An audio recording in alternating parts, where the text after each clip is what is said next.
today. All right, Dr. Carson, come on up. Thank you so much.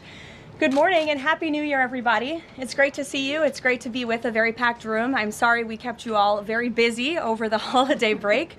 And I know there is a lot of news out there today, both here at home and around the world. I will be happy to take all of your questions on all of that news. But first, I'm really honored to be standing up here today with esteemed members of the President's Cabinet and his health team to make an important announcement with respect to the President's domestic promise to make America healthy again as we kick off the new year. In less than a year in office, the President and his incredible MAHA team have made real progress on this front. Here are just a few of the significant MAHA achievements thus far. More than a dozen food manufacturers and trade associations have made commitments to remove artificial and petroleum-based food dyes from their products. The Trump administration took strong action to bar hospitals from performing dangerous, irreversible, life-altering transgender procedures on children. The Trump administration announced funding awards to states through the Rural Health Transformation Program, an unprecedented $50 billion investment established under President Trump's One Big Beautiful Bill. The Trump administration has also worked with 18 states across the country to ban junk food purchases using SNAP benefits starting this year. And thank you for leading that effort, Secretary Rollins. Additionally, President Trump took historic action to secure most favored nation drug pricing and secured deals with major pharmaceutical companies to massively lower the cost of prescription drugs. And those effects are being implemented as we speak. Americans are going to continue to see the result of these incredible deals the president cut. And I know President Trump and this team behind me worked incredibly hard to lower those drug costs for Americans. On Monday, the CDC adopted common sense updates to America's childhood vaccination schedule based solely on the gold standard of science. This action empowers parents and physicians to make the best individualized decisions to protect our children, while also restoring much needed confidence in our public health system. And as a MAHA mom myself, I'm very grateful for that. So thank you, Secretary Kennedy. To build on this progress, the Trump administration is now updating federal nutrition standards and guidelines to ensure that Americans have the most accurate, data-driven information supported by science and hard facts, not special interests or partisan ideology. President Trump has tasked two of the great individuals behind me, USDA Secretary Rollins and HHS Secretary Kennedy, with collaborating on this vitally important project. And today they are here to officially unveil the 2025 to 2030 dietary guidelines for America. These new guidelines are informed by the best and most reliable research on health and nutrition, particularly as it relates to the role of our diets and the prevalence of chronic disease in the country. They are also These guidelines are easy to read and understand, so every American, young and old, can access this information that literally has the power to change lives. But these are not just an updated guideline. These are the foundation to all federal food programs in our country. These new guidelines are going to update the food that is served to America's children in our public schools, to the plates that are served to our great men in uniform in our military, our veterans, and the food that they are consuming at the VA. And these new guidelines are also going to impact nutritional programs for the needy in our country, such as WIC and Head Start. Unfortunately, for decades, federal dollars has promoted low-quality, highly processed foods that lead to scores of long-term health issues, which means Americans have gone broke because of these health issues. Faulty dietary guidelines of the past stacked the deck against healthy eating and food options for everyday American families, which has fueled the chronic disease epidemic and jacked up the healthcare costs of households across the country. This failed approach in our public health system ends today. When these guidelines are followed, Americans will be saving themselves thousands of dollars. If we want to cut healthcare costs in our country, we must become a healthier country. According to the CEA, poor diet is the root cause of obesity, which accounts for $400 billion in medical spending each year. A healthier America will lead to a more affordable America. The new dietary guidelines from the Trump administration will ensure federal dollars go to real food to improve public health and therefore save the American people their hard-earned cash over the course of their lives.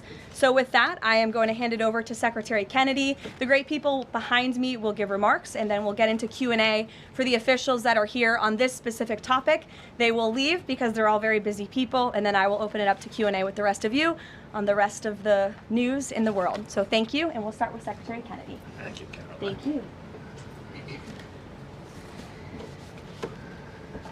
Today marks a decisive change in federal nutrition policy made possible by President Trump's leadership and the work of MAHA moms and public health advocates who demanded reform.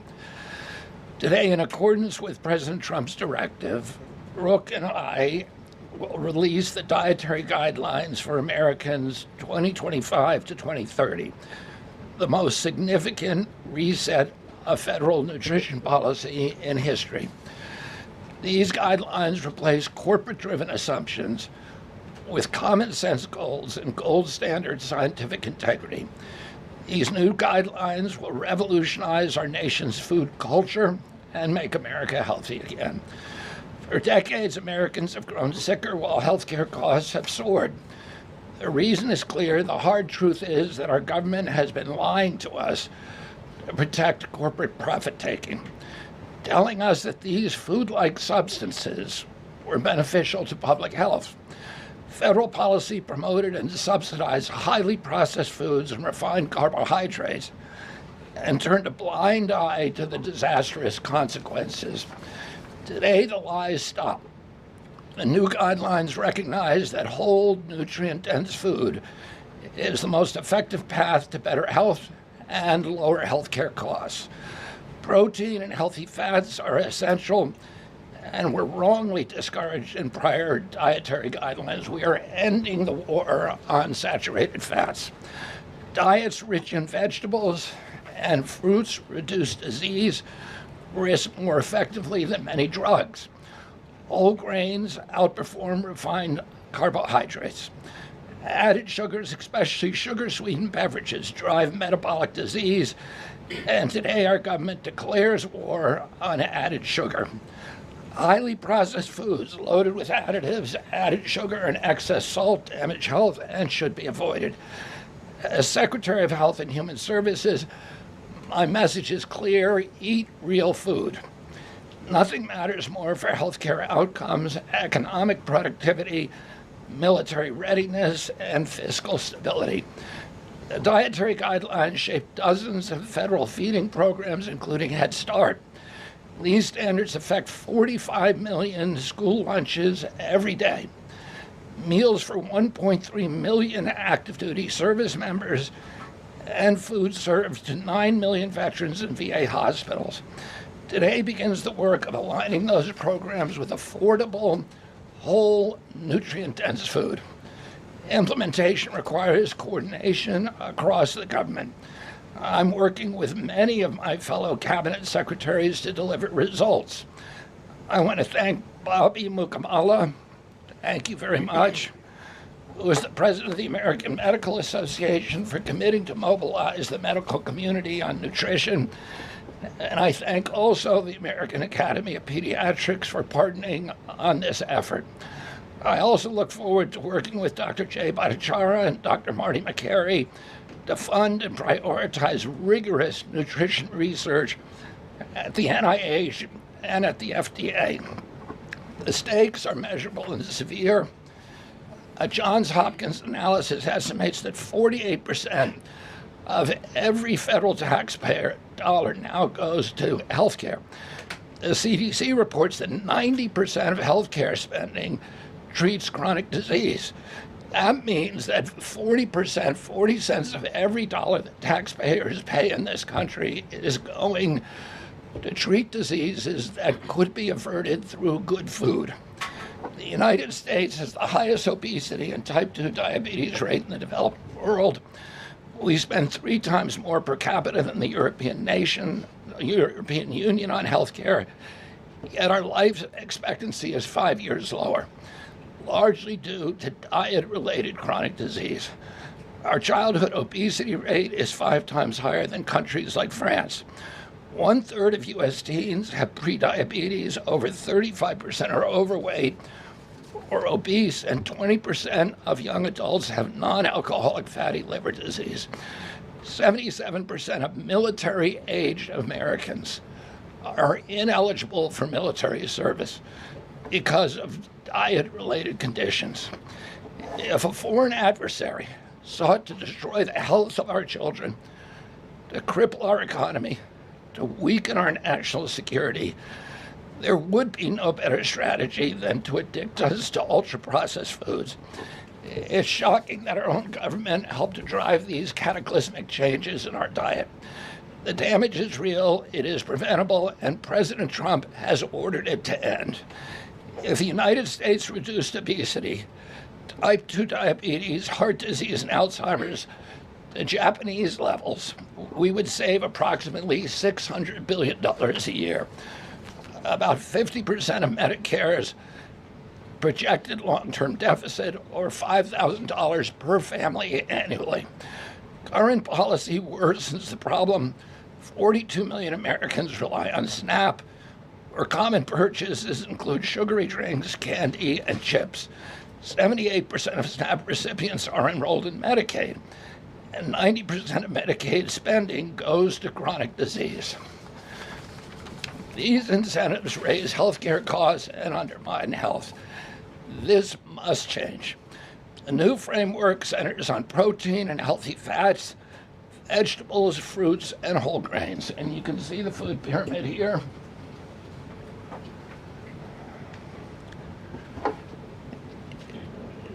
It's upside down, a lot of you will say. But it was actually upside down before, and we just righted it.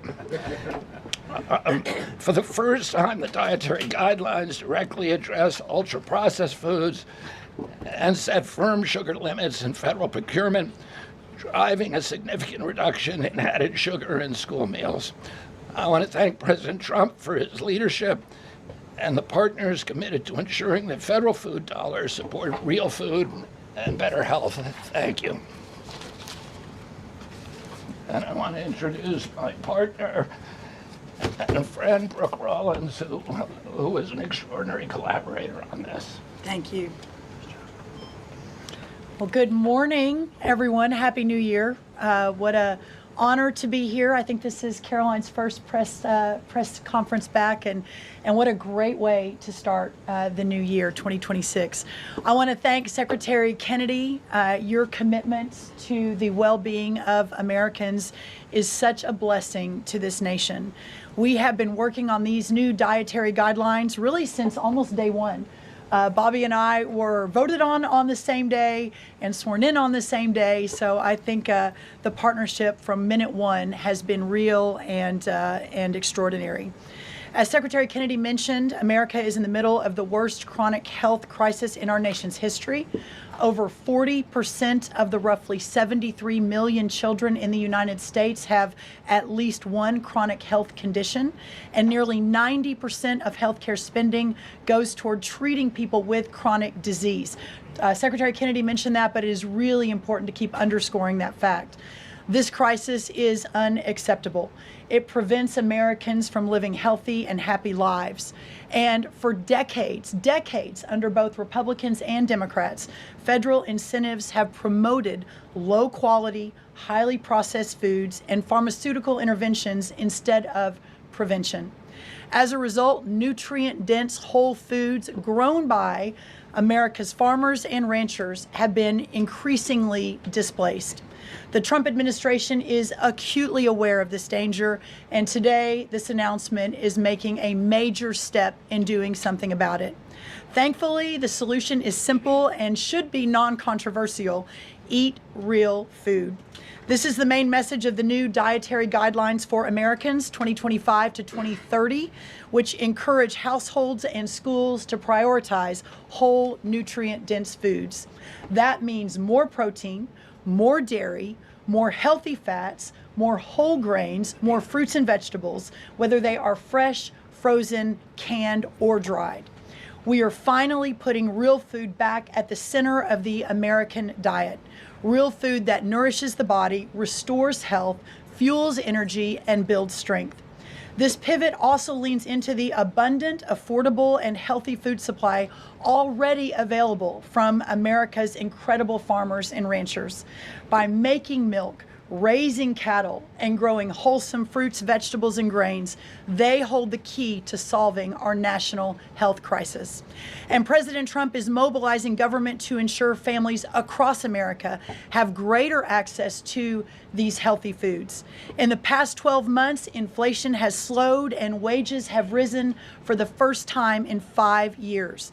Under President Trump's leadership, prices for everyday staples are declining and more help is on the way. Recent data show that fruits, vegetables, dairy, and proteins, including eggs, pork, and ground beef, are becoming even more affordable every day for our American people. American households enjoy the most affordable and abundant food in the world, and today's release only reinforces that reality. A healthy meal is within reach for all American families. These new dietary guidelines are a framework which is meant to be customized to meet the needs, the preferences, and the financial status of all American families. For example, a meal including such items as pork, or eggs, or whole milk, or cheese, tomatoes, other fresh and frozen fruits and vegetables, whole grain bread, corn tortilla can cost today right around $3 for that meal. $3. And soon USDA will finalize our stocking standards, which means that those businesses in America that take the SNAP benefit, what they are required to stock in order to take that benefit. By the way, that's almost 250,000 retailers across America. That very soon we will be finalizing that rule that will mandate all 250,000 retailers in America double the type of staple foods that they provide for America's SNAP households. This means healthier options will be in reach for all American families, regardless of circumstance, at levels never seen before in our country. These dietary guidelines are foundational to so many USDA programs, and their introduction marks the first step in connecting America's schools and dinner plates to the best of American agriculture. Make no mistake, under President Trump's leadership, we are restoring common sense, we are restoring scientific integrity, and we are restoring accountability to federal food and health policy. The new guidelines are all about putting the well-being of Americans first, exactly where it should have been all along.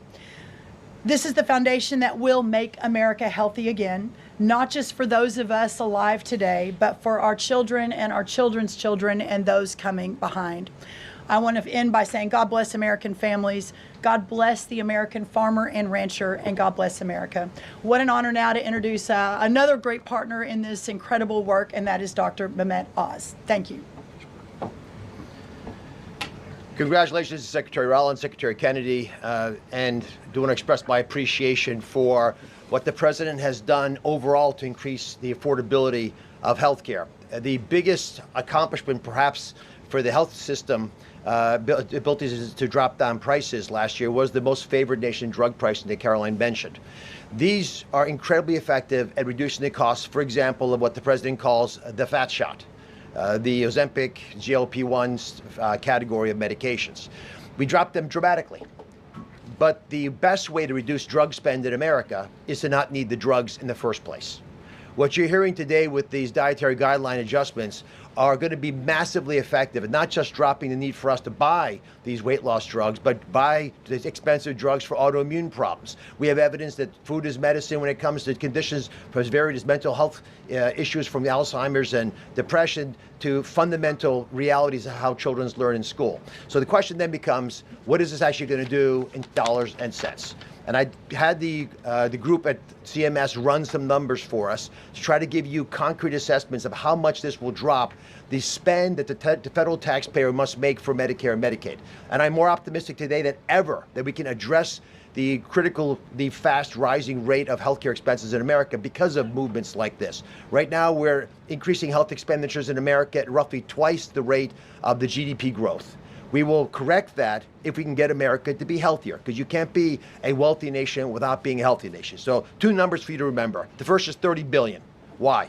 30% of healthcare costs are directly attributable to obesity. I'm not talking about indirect associated expenses, which are also present, but a very conservative number, 30%, are directly attributed to obesity. That's about $300 billion a year for just Medicare, If we were to affect obesity by 10%, which is an incredibly conservative and justifiable assumption that has been borne out in evidence-based dietary experiments and trials, just that alone is $30 billion of reduction of expenses for Medicare rather. That's also obviously correlated with Medicaid reduction in spending. In Medicaid, it's a different opportunity because in Medicaid, we educate children. 53% of children in America are covered by Medicaid or CHIP. And we have programs to teach kids and their parents what to eat, and how to make these dietary guidelines that Secretary Rollins and Secretary Kennedy have crafted with the teams into practice. It will dramatically change the natural history of how children are able to participate in life. But let me give you one last number.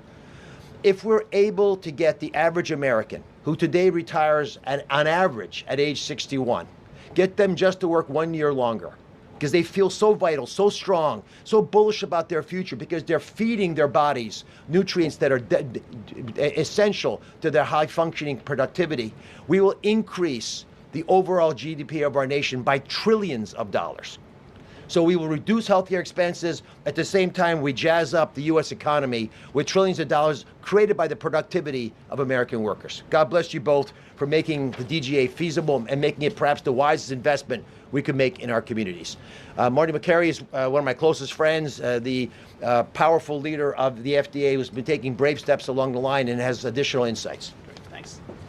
Thank you, Dr. Oz. Today marks the beginning of the end of an era of medical dogma on nutrition. For decades, we've been fed a corrupt food pyramid that has had a myopic focus on demonizing natural, healthy, saturated fats, telling you not to eat eggs and steak, and ignoring a giant blind spot. Refined carbohydrates, added sugars, ultra-processed food. This study in JAMA now shows that 60% to 70% of kids are getting their calories from ultra-processed foods. That's an epidemic. We now have a generation of kids addicted to refined carbohydrates, low in protein. They are literally nitrogen negative because we've used old flawed studies that used urine nitrogen to estimate body protein metabolism, and they missed the mark. The old guidelines had such a low protein recommendation that we are increasing that by 50 to 100%. Kids need protein. The old protein guidelines were to prevent starvation and withering away. These new protein guidelines are designed for American kids to thrive, and they're based on science, not on dogma. We have 40% of our kids now with a chronic disease. It is not their fault. This is something that is the result of bad advice from the government and a medical establishment that for decades peddled research from a flawed 1960s model. Today, we are setting the record straight. This is not a willpower problem of our nation's kids. This is something adults have done to kids, and we're going to fix it. And so, as Dr. Oz said, the best way to lower drug prices is for people to stop taking drugs they don't need. We are going to finally address the root causes of our broken healthcare system: insulin resistance and general body inflammation, advanced by the protein-poor, micronutrient-poor, ultra-processed, refined carbohydrate diet that kids are addicted to today. And so, on behalf of the Food and Drug Administration, we are proud to be a part of this. We are grateful to be contributing to this work. Thank you, Secretary Rollins. Thank you, Kyle Diamantis, the best deputy commissioner for food at the FDA the agency has ever had. This is a historic day in America. Thank you, Caroline. Thank you, Doctor. Thank you so much. Thank you. I hope everyone's inspired to go eat a salad for lunch after this briefing. If anybody has questions on this topic, we will take a few and then we'll get into the topic. We'll start with our new media seat. If you have a question on this topic today, Jamie Franklin, she comes from the Conservator. Why don't you kick us off? Yeah, first of all, Caroline, congratulations on your pregnancy. We're so excited for you. MAHA moms across the country, including myself, are just so excited by what this administration is doing to make our kids healthy again.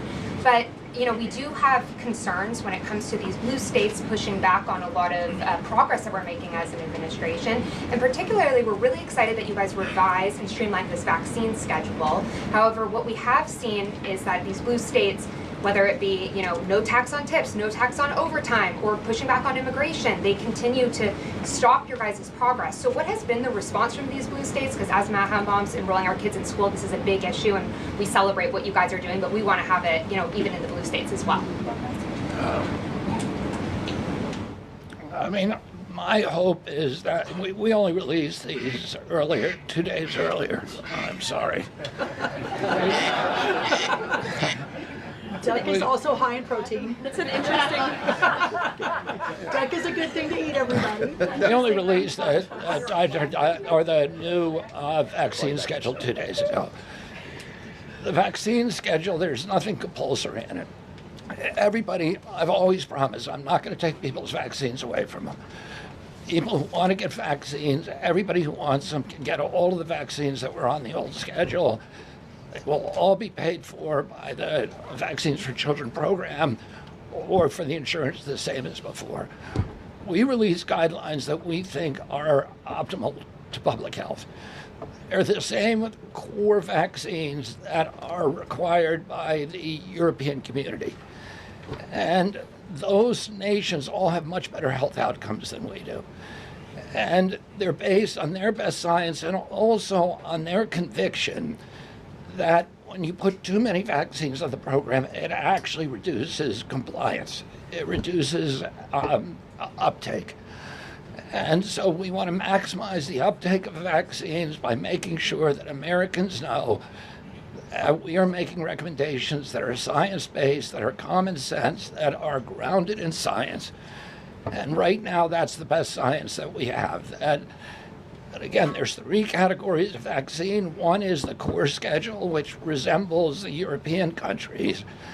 The second is for people who have vulnerabilities, for high risk, and that doesn't change at all. And then the third is shared decision making, which any vaccine that was on the old schedule, you can continue to get. So people will make their own choices, and that's what democracy is about. I asked the boss, Caroline, for permission to add a little bit to this because I think it's really important. And by the way, Jamie, what a superstar you are. It's so fun to see you in this seat, Jamie Franklin. The blue state question is a really important one. And for those of us that are running agencies with these programs, I mean, I've talked to a lot of you already about how we have 22 blue states that won't give us their SNAP data so that we can figure out and ensure that those who really need these programs are actually getting these programs. Clearly, you all have been writing about Minnesota. California is next. We're looking at New York, some other states. The amount of fraud in all of these programs is absolutely stunning. And the challenge is, I mean, from Medicaid, et cetera, I know, Dr. Oz, you've talked a lot about that. This is a significant problem, and I think who's really harmed in all of this conversation and when these blue states aren't partnering with us to try to do this right is we say blue states and red states, but in those states there are all kinds of our citizenry and that aren't all Democrat or aren't all Republican. We had a poll that just came out that had about 85% of all Americans believe that states should turn their data over on SNAP so that we can figure out where the fraud is and ensure these programs are going where they need to go. So my request of these blue states and these blue state governors is partner with us. Let us figure out how to do this better. Let us make sure that whether it's the vaccine schedule or the SNAP program or the Medicaid program or the child care program, that we are doing everything we can to protect every tax dollar, but to also ensure those who need it the most vulnerable in our society, are getting the programs they need versus those who A, are not even supposed to be here, or B, are cheating the system. Jeff. Thanks, Caroline. One of the changes that was made had to do with alcohol. Secretary Kennedy or Dr. Oz, could you explain the science behind the new language on not saying 2 drinks for men and 1 drink for a woman every day would be healthy, and whether or not the industry had an impact on the language of moderation versus just saying alcohol is not healthy and you shouldn't drink it? So alcohol is a social lubricant that brings people together. In the best case scenario, I don't think you should drink alcohol, but it does allow people an excuse to bond and socialize, and there's probably nothing healthier than having a good time with friends in a safe way. If you look at the blue zones, for example, around the world where people live the longest, alcohol is sometimes part of their diet. Again, small amounts, taken very judiciously, and usually in a celebratory fashion. So there is alcohol on these dietary guidelines, but the implication is don't have it for breakfast. This should be something done in a small amount with hopefully in some kind of an event that might have alcohol added. But the general move away from 2 glasses of men, 1 glass of women, there was never really good data to support that quantity of alcohol consumption. That data was probably primarily confused with broader data about social connectiveness.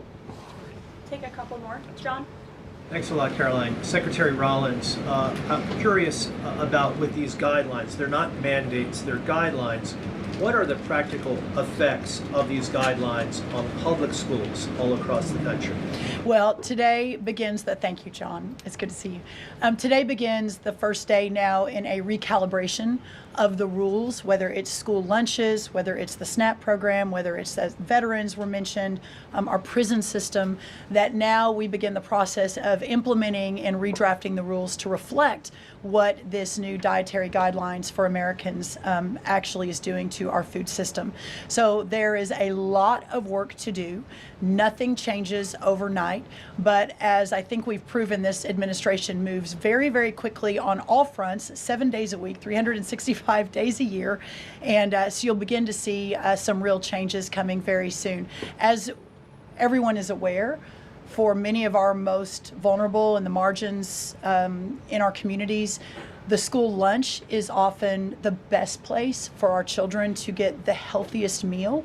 Hopefully with stocking standards and reworking SNAP and the SNAP waivers we've done, that begins to change too. But right now, that is going to be the single most important, from my perspective, move forward, is the school lunches and making sure that we're getting the right amount, the best amount, and the most nutrient-dense foods into the schools. Thank you. You also mentioned, Secretary Rollins, cost when you had your remarks a little bit earlier.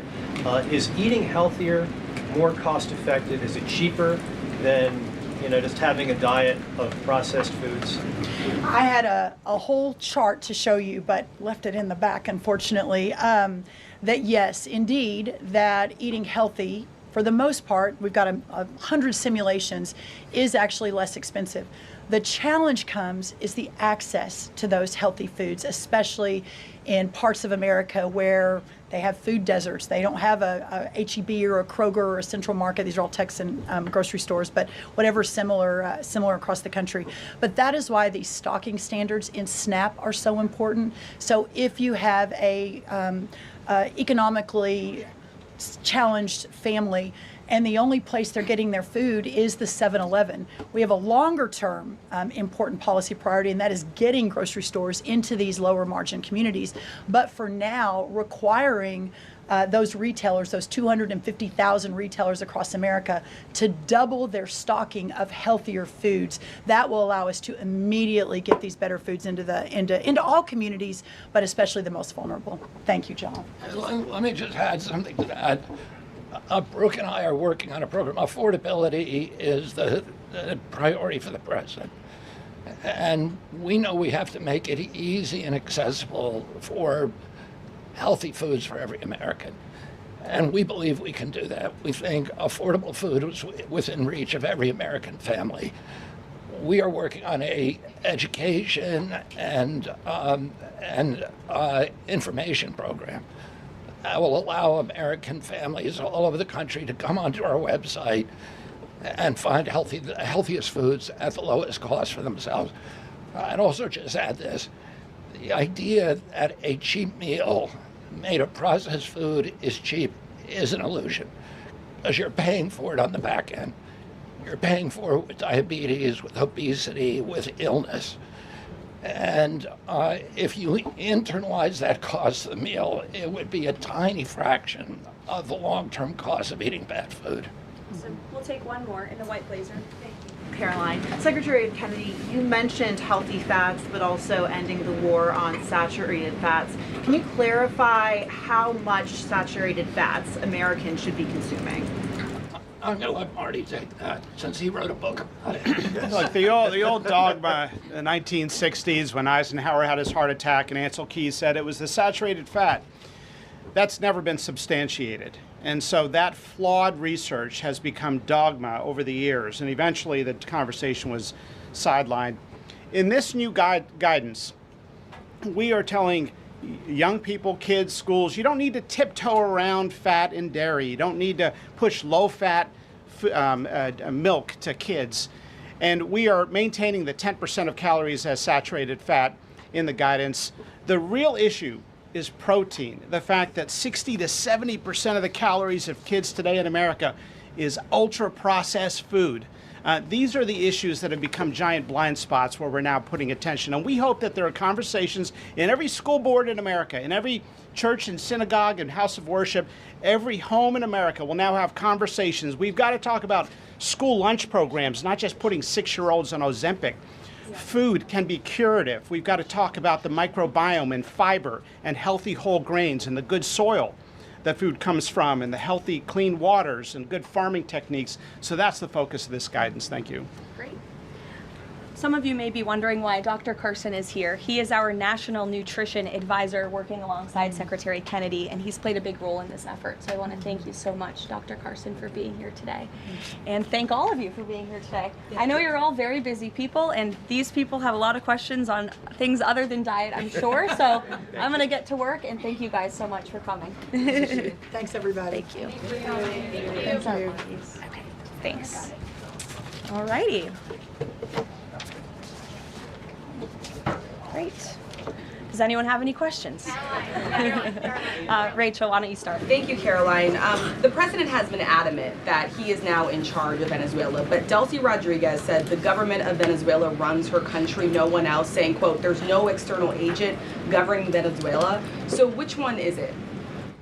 Let me just be very clear. This is the first time that I've addressed Venezuela from the podium since being back and since the historic and incredibly successful military operation, law enforcement operation conducted by our United States military that you all saw and the world witnessed last week. The skill, the might of the United States military and our country under the leadership of this president is on full display to the rest of the world. And let's just set the record straight. There isn't another military in the world who could have pulled off this operation. There is not another president in the world or in our nation's history who had the courage to authorize such a mission. And I think the world has taken notice that America is truly back.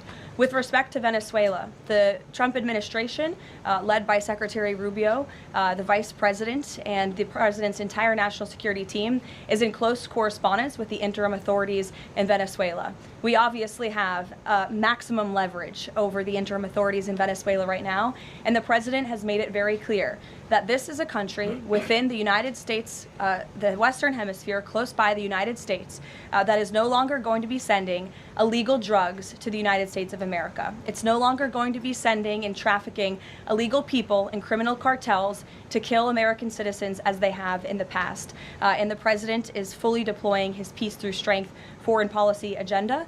So we're continuing to be in close coordination with the interim authorities, and their decisions are going to continue to be dictated by the United States of America. Just one follow-up, when you talk about that leverage there, has the Venezuelan government fully committed to turning over its oil to the United States indefinitely, and what happens if they do not?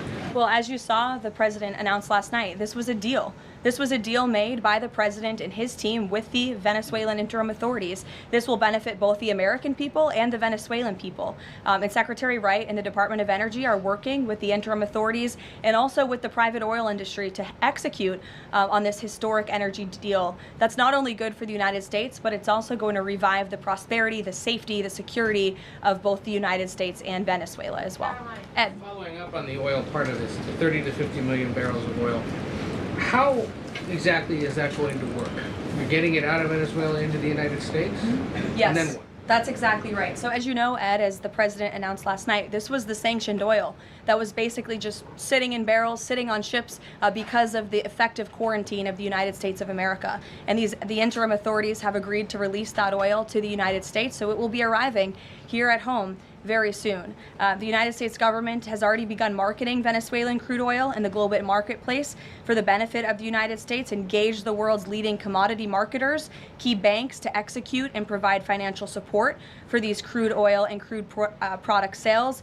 All proceeds from the sale of Venezuelan crude oil and products will first settle in U.S.-controlled accounts at globally recognized banks to guarantee the legitimacy and integrity of the ultimate distribution of proceeds, and those funds will be dispersed for the benefit of the American people and the Venezuelan people at the discretion of the United States government. It sounds like it requires a lot of private sector engagement and agreement And from the oil industry and the banking industry. Do you have that yet? There's a lot of private sector engagement that's happening right now. As you know, Secretary Wright, our energy secretary who's heading up this big project, is in Florida today meeting with some of these oil executives. And as we confirmed earlier, they will also be at the White House later this week. So they are absolutely eager to invest. They're eager about these opportunities. And Secretary Wright is a very well knowledgeable guy when it comes to oil and energy, and he's the perfect man for the job. Another corner of the world Sure. that real quick on Go ahead. Iran.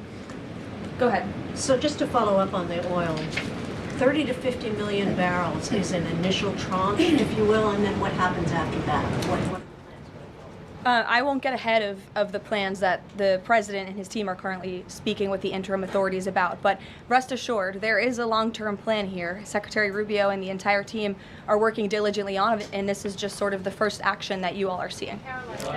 Ed. Thanks, Caroline. So in order to get these oil companies to invest billions in Venezuela, how will the U.S. reassure that their workers will be safe in Venezuela? Could there be troops involved? At this point in time, as you know, there are no troops on the ground in Venezuela.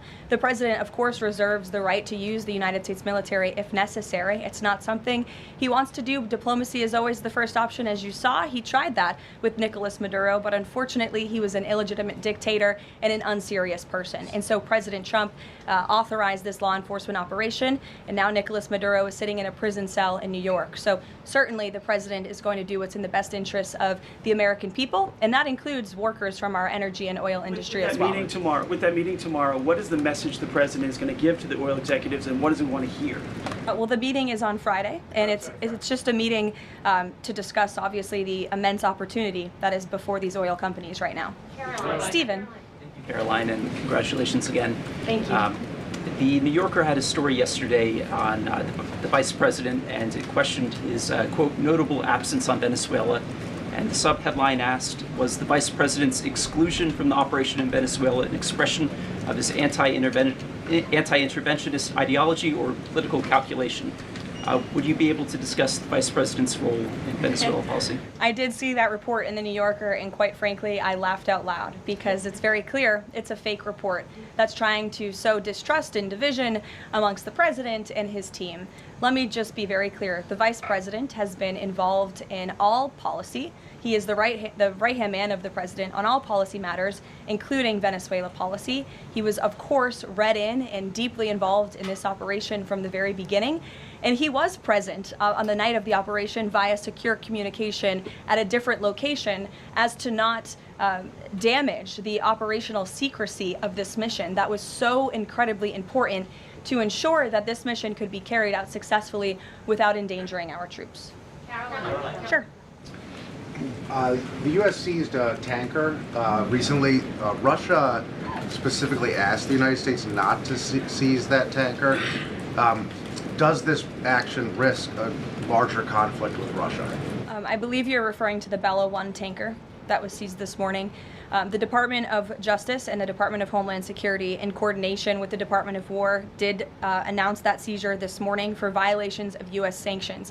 I've spoken about the enforcement of our sanctions policy at the podium prior to the new year, and this administration is going to fully enforce the sanction policy of the United States. The vessel this morning was seized in the North Atlantic pursuant to a warrant issued by a U.S. federal court after being tracked. And this was a Venezuelan shadow fleet vessel that has transported sanctioned oil. And the United States of America, under this president, is not going to tolerate that. I would also just add the vessel had a judicial seizure order and the crew, so that means the crew is now subject to prosecution for any applicable violation of federal law, and they will be brought to the United States for such prosecution if necessary. Kelly. Caroline, Happy New Year to you. Thank you. You I'd too. like to talk to you about a couple of things real quickly. The first question about the Venezuelan people. As you know, there's some 8 million Venezuelans here, some of them celebrating in the streets. There are Venezuelans on the ground who are concerned about their safety. What does the Trump administration, what is it doing to actually help people in Venezuela understand that they will be secure throughout this transition? I think the fact that this president actually followed through on the long-held promise of the United States of America, the bipartisan promise to take down the illegitimate Maduro regime, should give assurance to the Venezuelan people and also Venezuelan Americans who fled this communist regime for a better life here at home, that this is a president who is serious about taking down illegitimate regimes and who is also serious about securing the security of the United States of America, including the Venezuelan American people. And I would just add that this is something that not just Republicans and President Trump have talked about for a very long time, but it is also something that Democrats have advocated for. In 2020, Chuck Schumer said that that at the time, President Trump had not brought an end to the Maduro regime. The Maduro regime is more powerful today and more entrenched today than it was when the president began.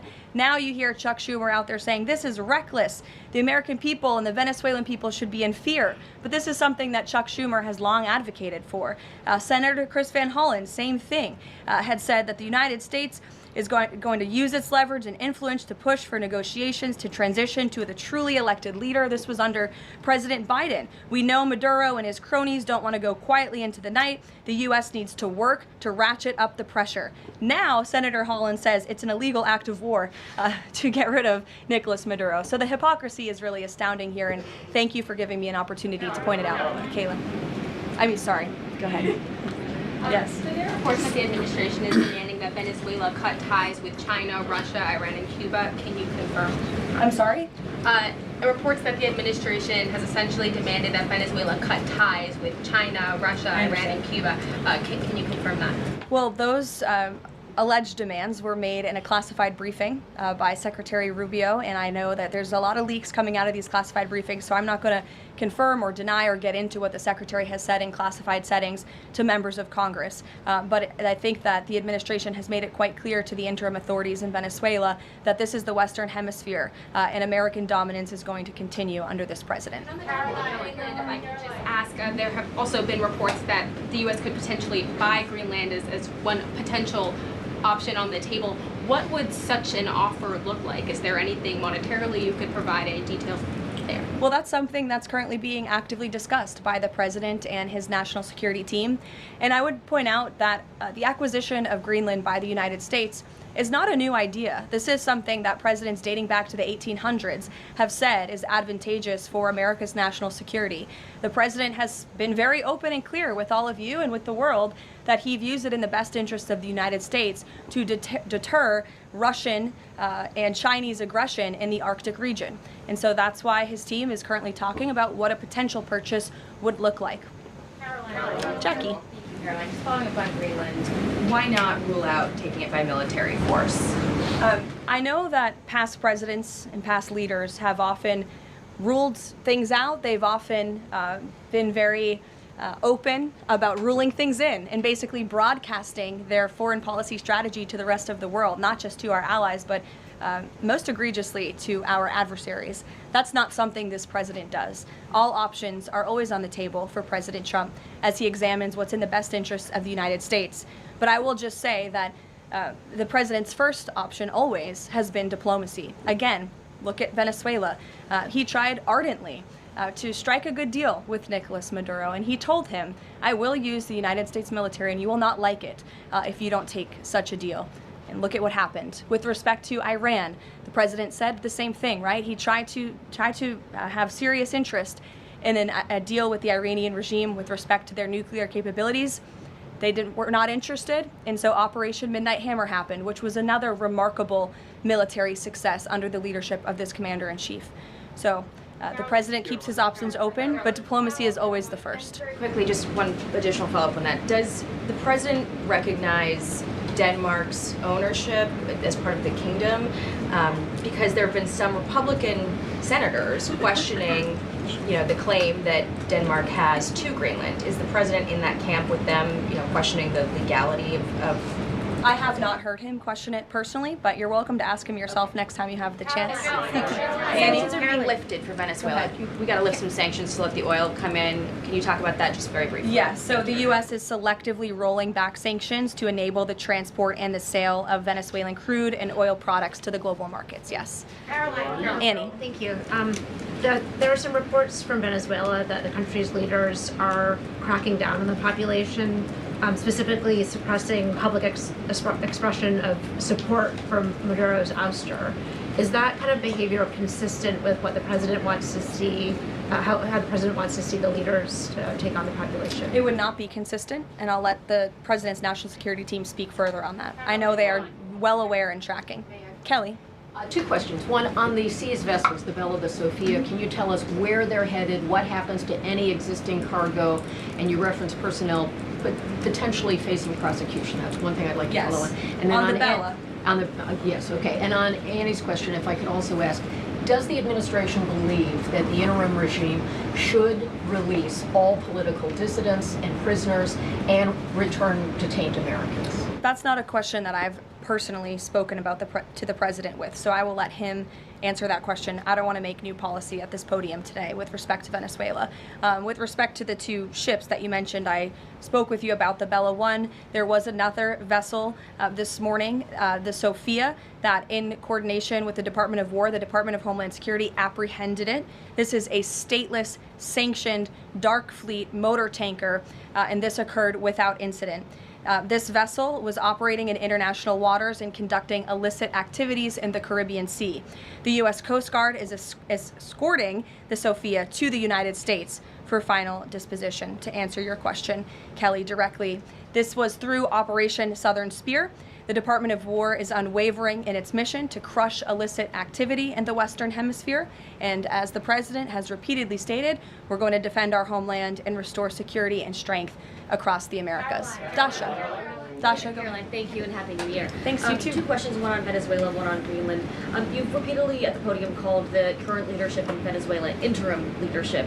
There are Republicans and Democrats alike that say they want to see elections in Venezuela. The president had said it's too soon to do that right now, but is there a timeline for elections in Venezuela? Is he committed to seeing that this year, for example? You just said the president has answered that question, so I will reiterate what the president has said a few times now to all of you, which is that it's too premature and too early to dictate a timetable for elections in Venezuela right now.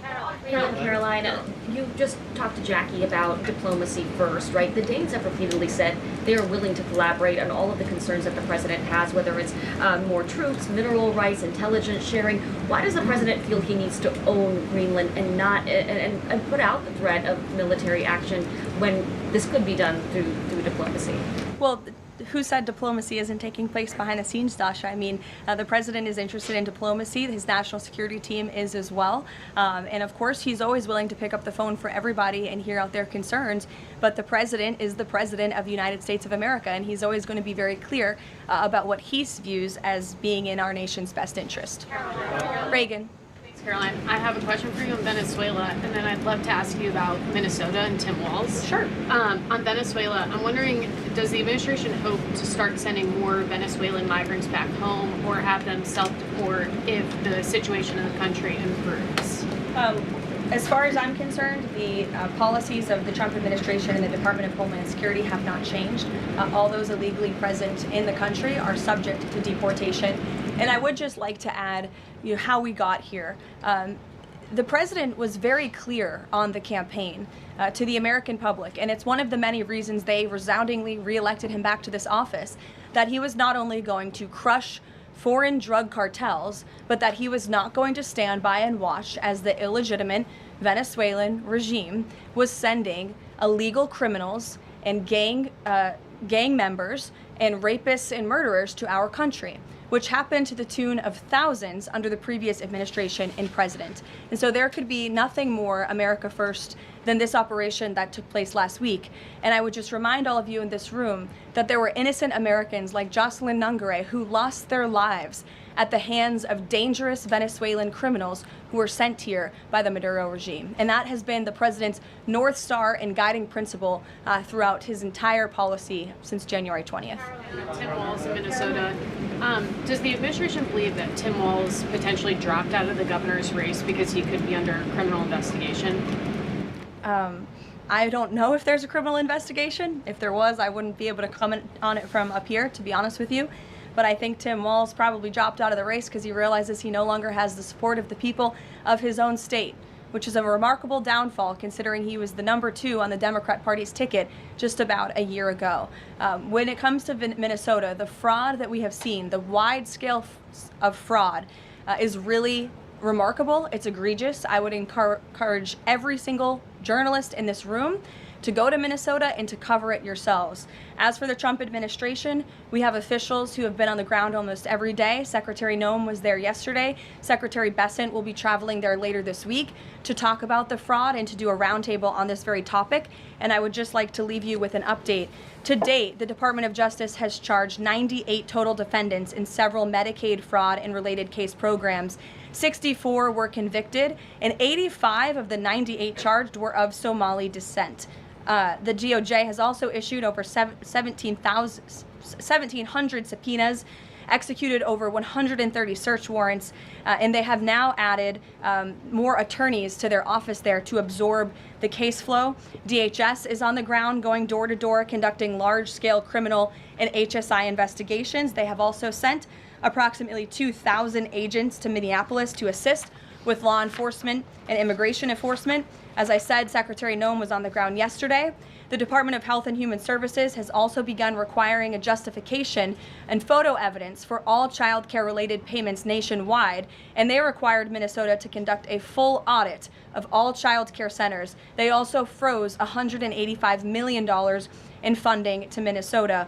And Dr. Oz, who was just here, also notified Governor Walz they're going to begin auditing Medicaid recipients and deferring payments on claims based on waste, fraud, and abuse. The Department of Labor is also conducting a targeted review of Minnesota's unemployment program. Department of Agriculture requiring Minnesota to conduct recertification for SNAP recipients, and HUD has launched investigations into the public housing. SBA has also suspended nearly 7,000 borrowers amid suspected fraudulent activity. So, with all of that, rest assured this is an all-hands-on-deck effort from the entire administration to get to the bottom of this and to ensure that the ripping off of taxpayers in the state of Minnesota, and it won't just be Minnesota, it'll be any state across this country where fraud has taken place, and we are protecting law-abiding, tax-paying American citizens. Phil. Thank you, Caroline. Just to follow up on Greenland, there are treaties already on the books that give the United States access to the island. They can construct and maintain military bases there. We can house personnel on the island. The U.S. has control of landings, takeoffs, anchorages, etc. So I'm curious if you could just spell out for the American public, what specifically would the U.S. gain by taking control of Greenland that the U.S. doesn't already have access to right now? More control over the Arctic region and ensuring that China and Russia and our adversaries cannot continue their aggression in this very important and strategic region. And there would be many other benefits as well that, again, the president and his national security team are currently talking about. Jeff, I'll give you another one.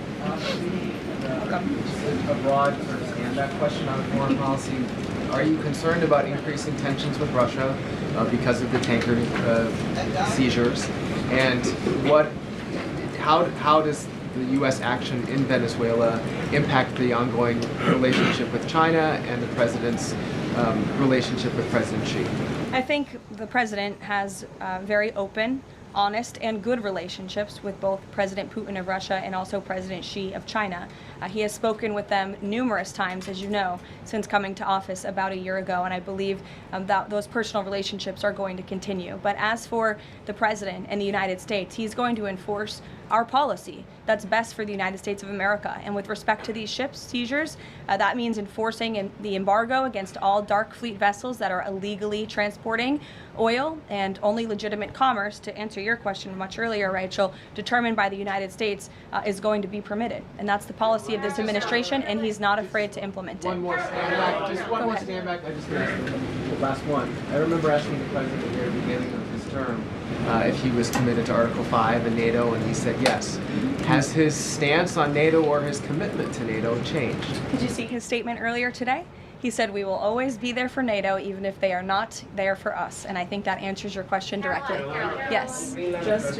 Just to follow up on what Jeff was saying there, will the president commit that if any NATO members are attacked, the United States will come to it? Again, the president addressed this directly himself this morning after seeing the coverage from all of you in this room on television, and he made it very clear, we're always going to be there for NATO, even if they have not done right by the United States of America.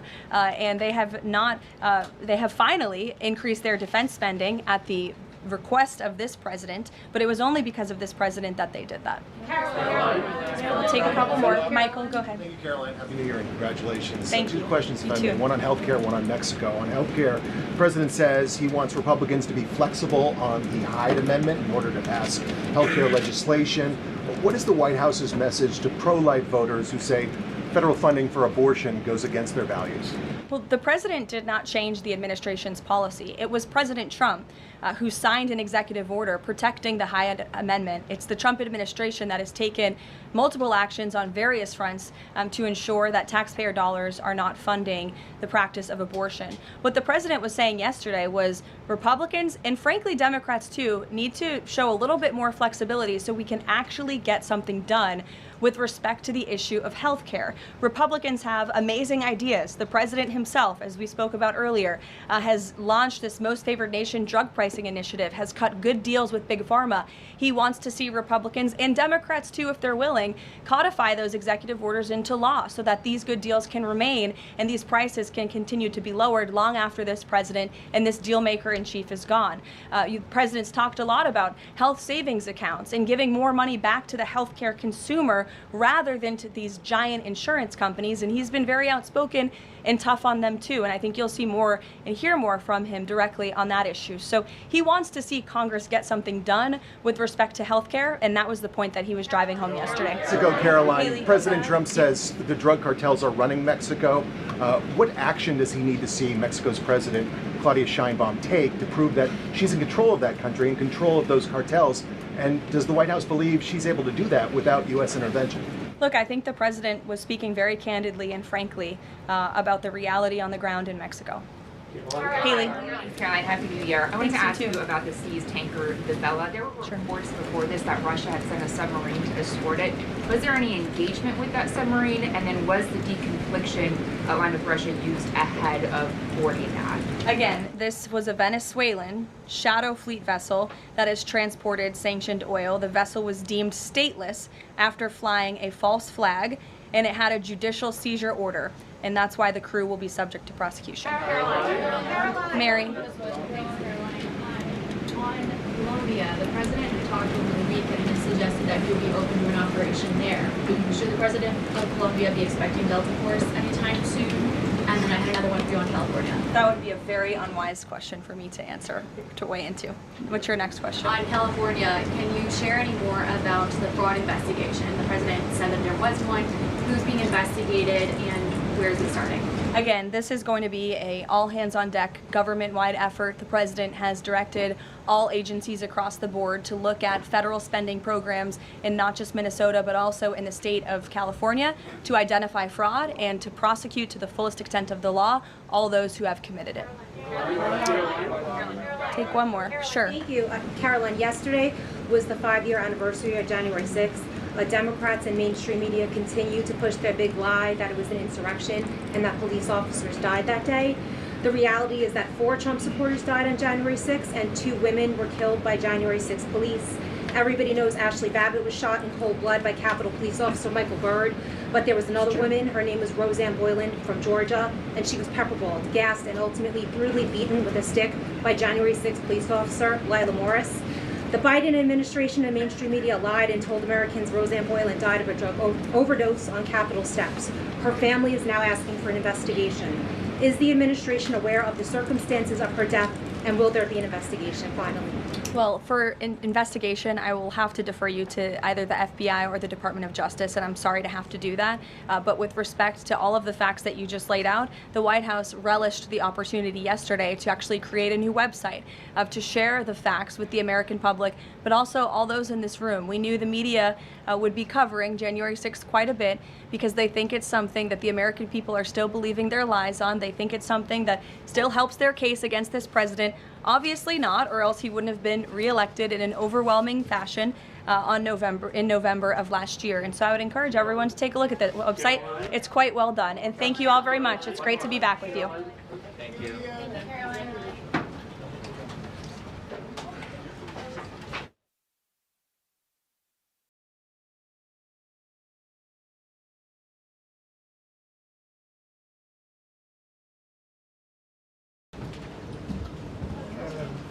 Hello.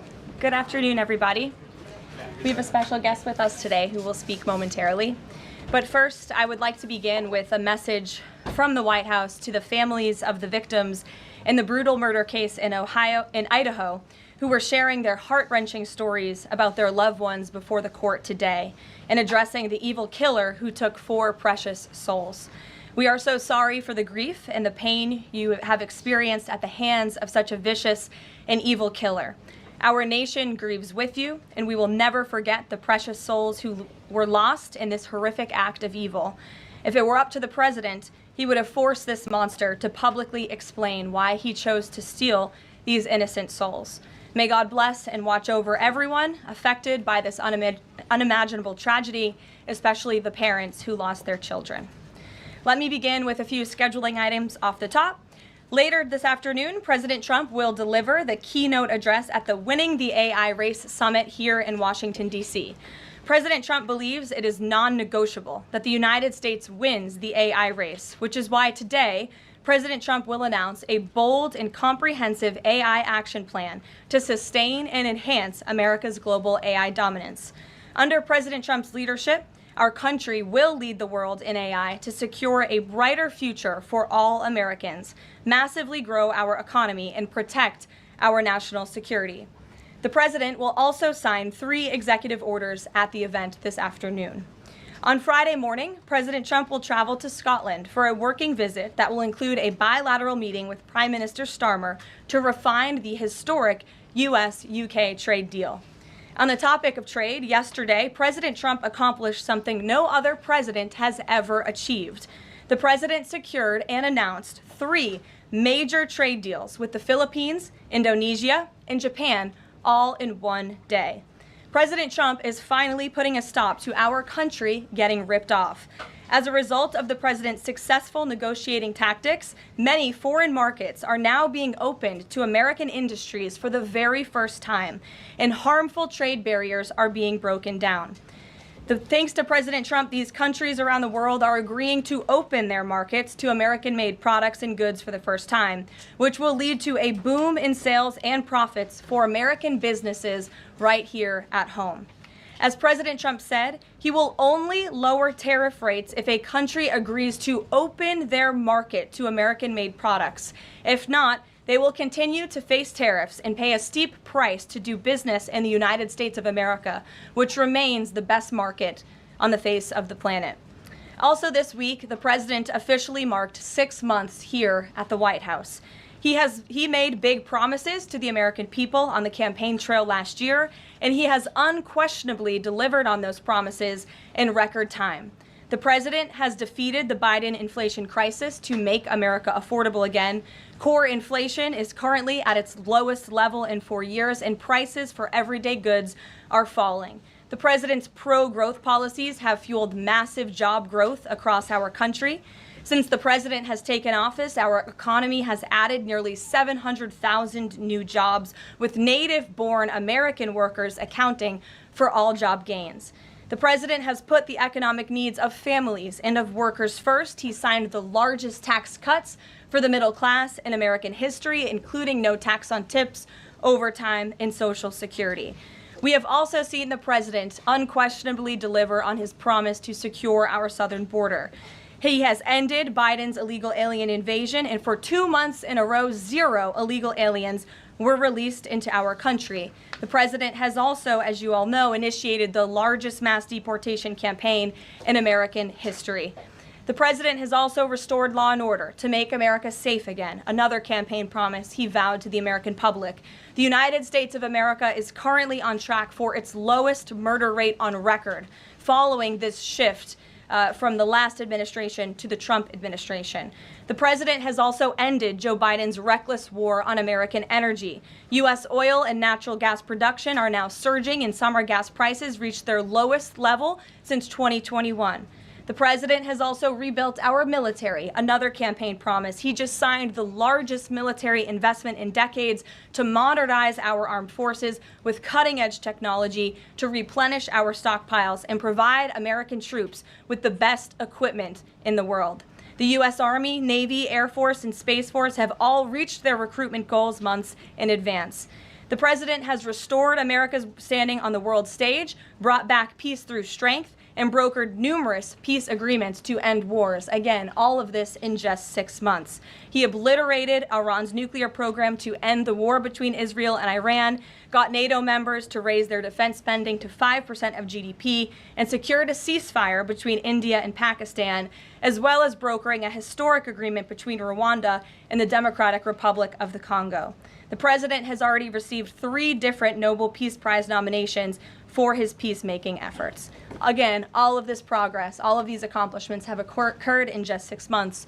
We are truly just getting started, and we look forward to working with all of you for the next 3.5 years. On another matter, over the past few days, Director of National Intelligence Tulsi Gabbard has unveiled shocking new evidence that former President Barack Obama and top aides in the Obama administration conspired to subvert President Trump's 2016 election victory and undermine the democratic will of the American people.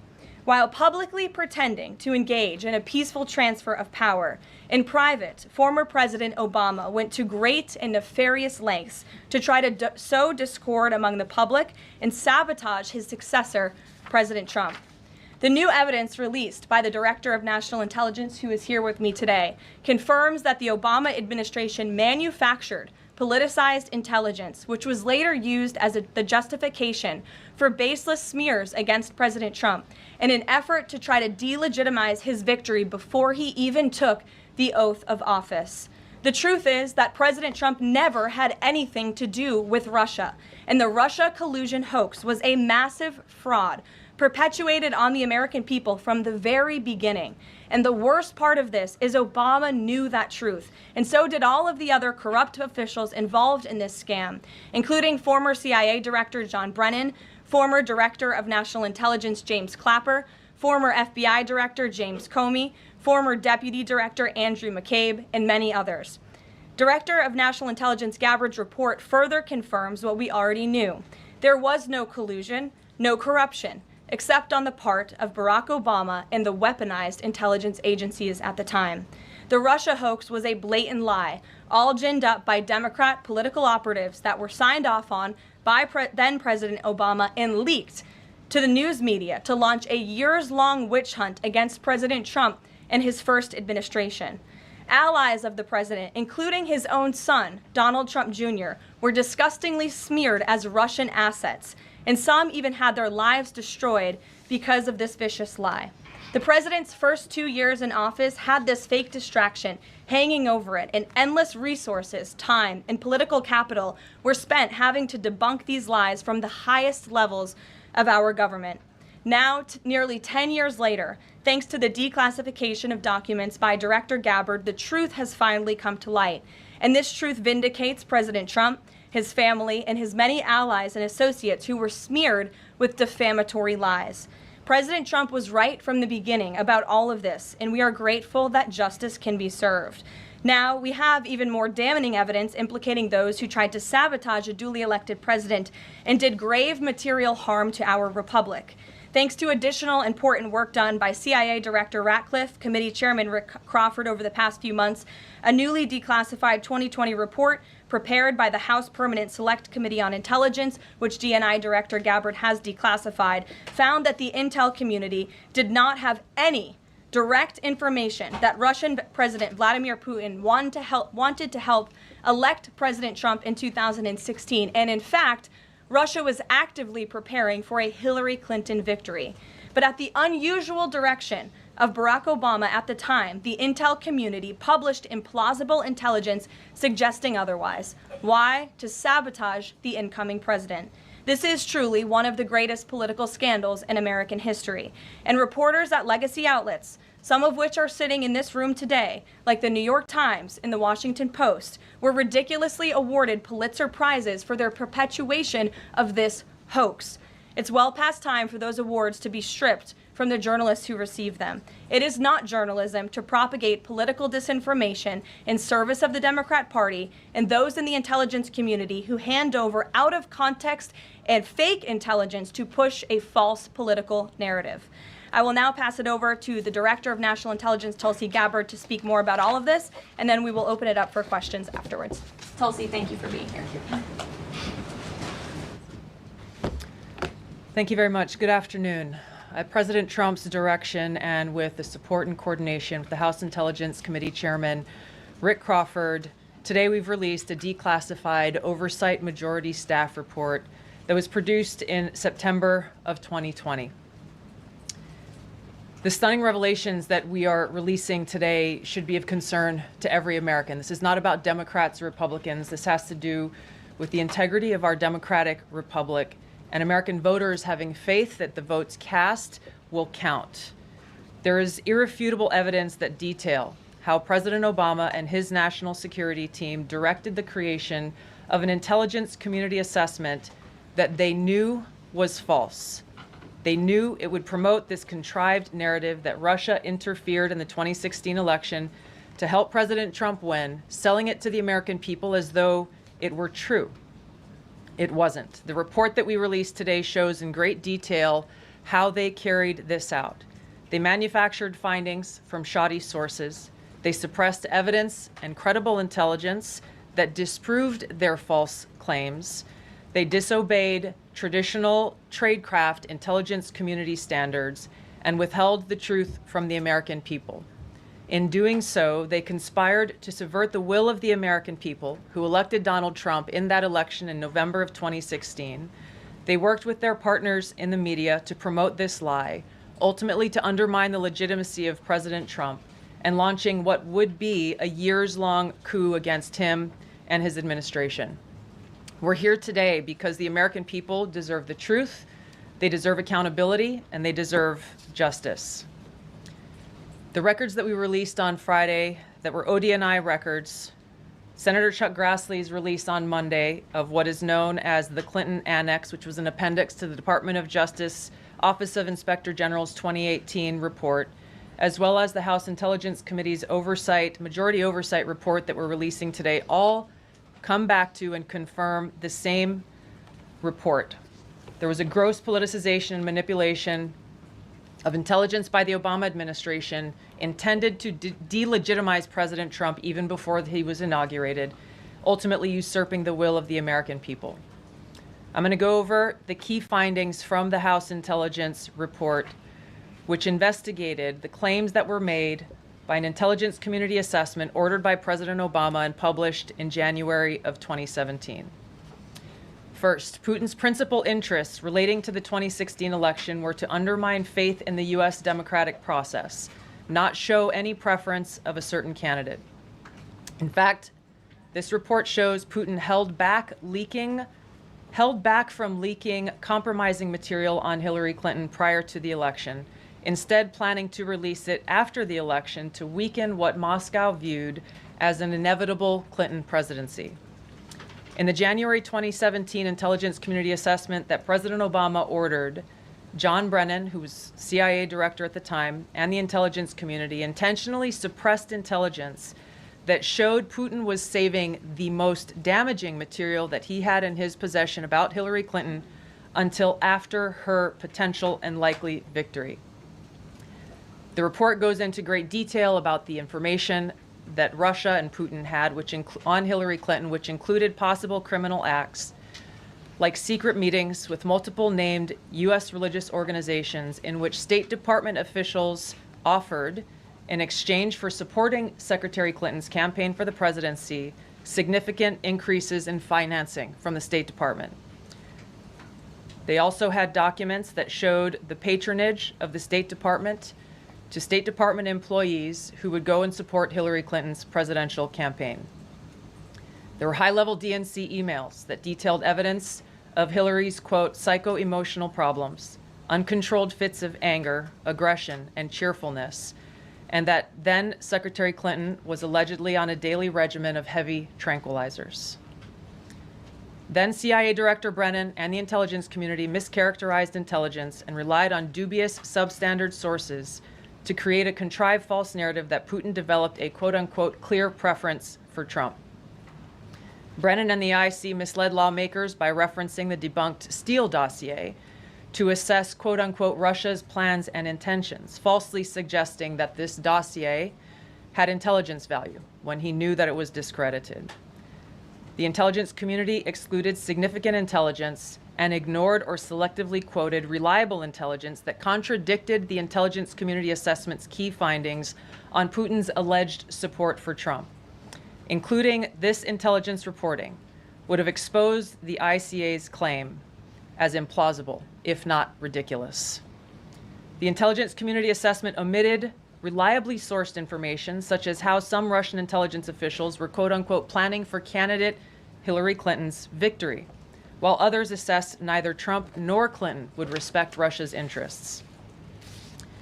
As was reflected in the ODNI documents that we released on Friday, multiple intelligence community assessments released in the months leading up to the November 2016 election concluded that Russia had neither the intent nor capability to impact the outcome of the U.S. election. On December 5th of 2016, the FBI and ODNI gave the House Intelligence Committee its first post-election classified briefing, in which there was no mention of Putin aspiring to elect Trump by either agency. The Presidential Daily Brief, drafted on December 8th of 2016, stated that no Russian or criminal actors impacted vote counts. This document was pulled just hours before it was to be published due to quote-unquote new guidance. If it had been published, it would have been briefed to both President Obama and President-elect Donald Trump. On December 9th, 2016, a National Security Council meeting was called to gather President Obama's senior national security officials, which included CIA Director Brennan, then Obama DNI James Clapper, Susan Rice, and others. Following that secret meeting, DNI Clapper's assistant sent an email to the intelligence community with the subject line, POTUS tasking on Russia election meddling, tasking ODNI leaders to create a new assessment per the president's request. The House Intelligence Committee Oversight Report that we released today reveals that, quote, unlike routine intelligence community analysis, the intelligence community assessment was a high-profile product ordered by the president, President Obama. It directed senior intelligence community agency heads and created an intelligence community assessment limited to just 5 analysts, using one principal drafter. This is not something that occurs in the normal path of producing an intelligence community assessment that reflects the views across the intelligence community. The production of this intelligence community assessment was subject to unusual directives directly from the president and senior political appointees, especially the former director of the CIA, John Brennan. The House Intelligence Committee Oversight Report also shows how later that same day, on December 9th, Brennan ordered the publication of quote-unquote substandard reporting on Russian activities, which had previously been withheld from publication of prior assessments because the information was judged, quote, to have not met long-standing publication standards. Some of the information later used in the Obama-ordered assessment over the objections of veteran CIA officers was, quote-unquote, unclear or from unknown sources. The Intelligence Committee's Oversight Report reveals that CIA Director Brennan overruled senior CIA officers who challenged the Obama-ordered intelligence assessment, stating, quote, we don't have direct information that Putin wanted to get Trump elected. Yet, the Obama-directed assessment was published on January 6, 2017, which explicitly stated, quote, we assess Putin and the Russian government aspired to help President-elect Trump's election chances when possible, by discrediting Secretary Clinton and publicly contrasting her unfavorably to him. End of quote. The CIA and FBI, then led by John Brennan and James Comey, expressed high confidence in this judgment, while the NSA expressed moderate confidence. Yet, as the report we released today shows, the ICA, the Intelligence Community Assessment, did not cite any report where Putin indicated helping Trump win was an objective. The opposite is true. With regards to the Steele dossier, we now know that one of the source documents that the Obama administration used in the creation of this intelligence assessment in January of 2017 was none other than the discredited, unverified Steele dossier. The House Intel report states, quote, contradicting public claims by then CIA Director Brennan that the dossier was not in any way incorporated into this intelligence assessment. The dossier was referenced in the intelligence assessment's main body text and further detailed in a 2-page assessment annex. John Brennan lied, and he denied using this dossier in this intelligence assessment that President Obama ordered because he knew it was discredited. It was a politically motivated, manufactured document. He directed senior CIA officials to use it anyway. CIA officer told the House Intelligence Committee staff as they investigated this, quote, the director of the CIA, John Brennan, refused to remove it, and when confronted with the dossier's many flaws, responded, quote, yes, but doesn't it ring true? Even the bipartisan Senate Select Committee on Intelligence report published in 2020 criticized the FBI's handling of the Steele dossier, noting its completely unverified nature and purposeful sidestepping of intelligence community procedures in its use. Now, President Obama, Hillary Clinton, John Brennan, James Clapper, James Comey, and others, including their mouthpieces in the media, knowingly lied as they repeated the contrived narrative that was created in this January 2017 intelligence community assessment with high confidence as though it were fact. John Brennan, as CIA director, stated in a memo to his agency staff in December of 2016, saying, quote, there is strong consensus among us on the scope, nature, and intent of Russian interference in our presidential election. This was reported by NBC News, confirming that Brennan, along with James Clapper and James Comey, agreed with the CIA's assessment that Russia intervened to help Trump win the presidency. As Obama's Director of National Intelligence, James Clapper was tasked with overseeing the creation of this assessment in January of 2017 by President Obama, and he expressed confidence in its findings. In a 2018 interview with the Harvard Gazette, he talked about how he provided Trump with the same classified assessment that President Obama received, which included the high confidence judgment that Putin directly ordered the hacking and election interference. Clapper then went on to add, I think they, the Russians, actually influenced the outcome. This is a brief summary of the details that you'll find within the House Majority Staff's report in their investigation into the Obama-directed January 2017 Intelligence Community Assessment that leads us to the very same conclusion that we announced in the release of our documents on Friday. The implications of this are far-reaching and have to do with the integrity of our democratic republic. It has to do with an outgoing president taking action to manufacture intelligence to undermine and usurp the will of the American people in that election and launch what would be a years-long coup against the incoming President of the United States, Donald Trump. Thank you. Well, thank you, Tulsi. And we do want to take questions on this topic while the director has time for this topic. She will leave. I'm happy to take questions on other matters after that. But if anyone has questions for Director Gabbard, you're welcome to ask them. We'll start with our new media seat as always. Emily, go ahead. Thank you. And Director Gabbard, this one is for you. Do you believe that any of this new information implicates former President Obama in criminal behavior? We have referred and will continue to refer all of these documents to the Department of Justice and the FBI to investigate the criminal implications of this. For even former President Obama? Correct. The evidence that we have found and that we have released directly point to President Obama leading the manufacturing of this intelligence assessment. There are multiple pieces of evidence and intelligence that confirm that fact. Ed, go ahead. Director Gabbard, thank you. So just to, two questions, but to begin on that. The president yesterday, you've inferred that the former president helped lead a coup. Based on what you now see, do you believe President Obama is guilty of treason? I'm leaving the criminal charges to the Department of Justice. I am not an attorney, but as I've said previously, when you look at the intent behind creating a fake manufactured intelligence document that directly contradicts multiple assessments that were created by the intelligence community, the expressed intent and what followed afterward can only be described as a years-long coup and a treasonous conspiracy against the American people, our republic, and an attempt to undermine President Trump's administration. The Senate Intelligence Committee spent several years looking into this and unanimously agreed in a bipartisan fashion, Secretary of State Rubio was a member of that committee, that there was no political interference.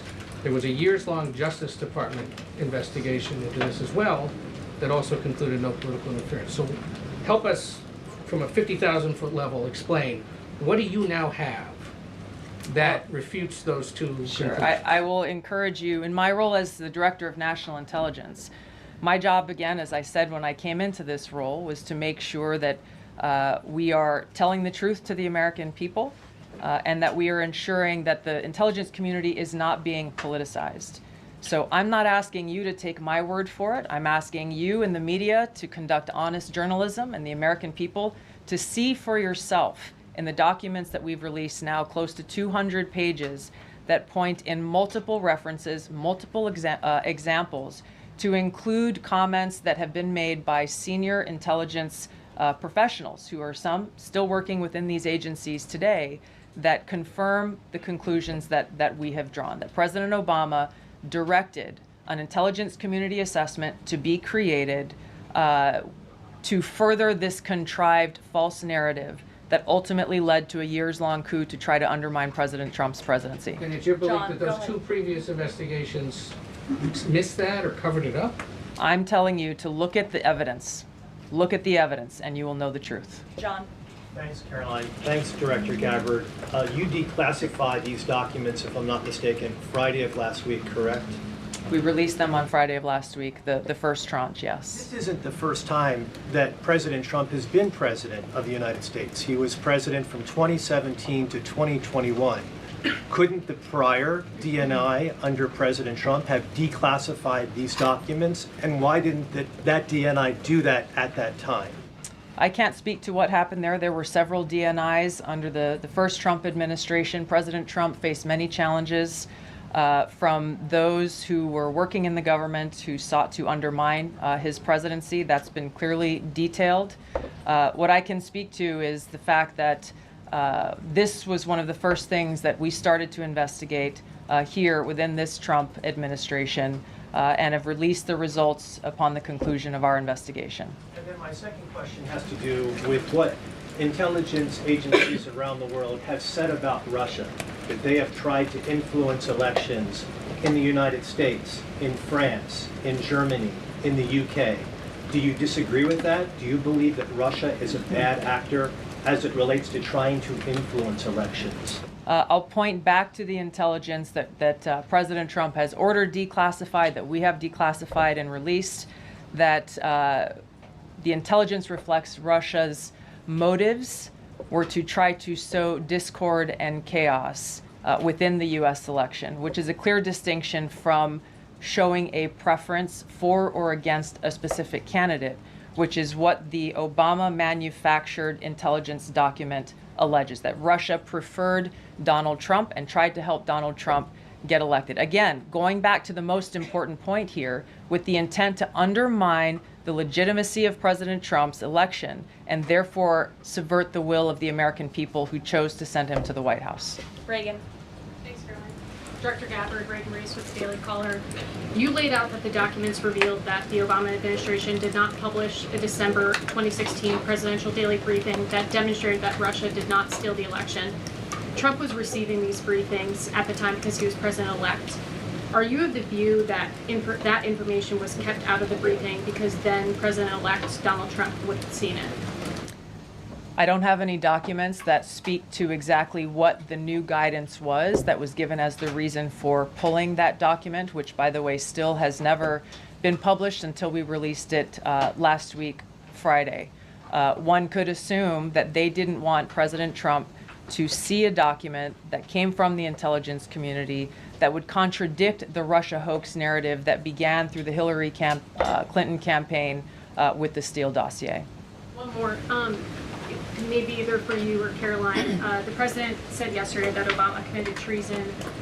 Do you or the White House believe that the Supreme Court's immunity decision protects Obama from prosecution?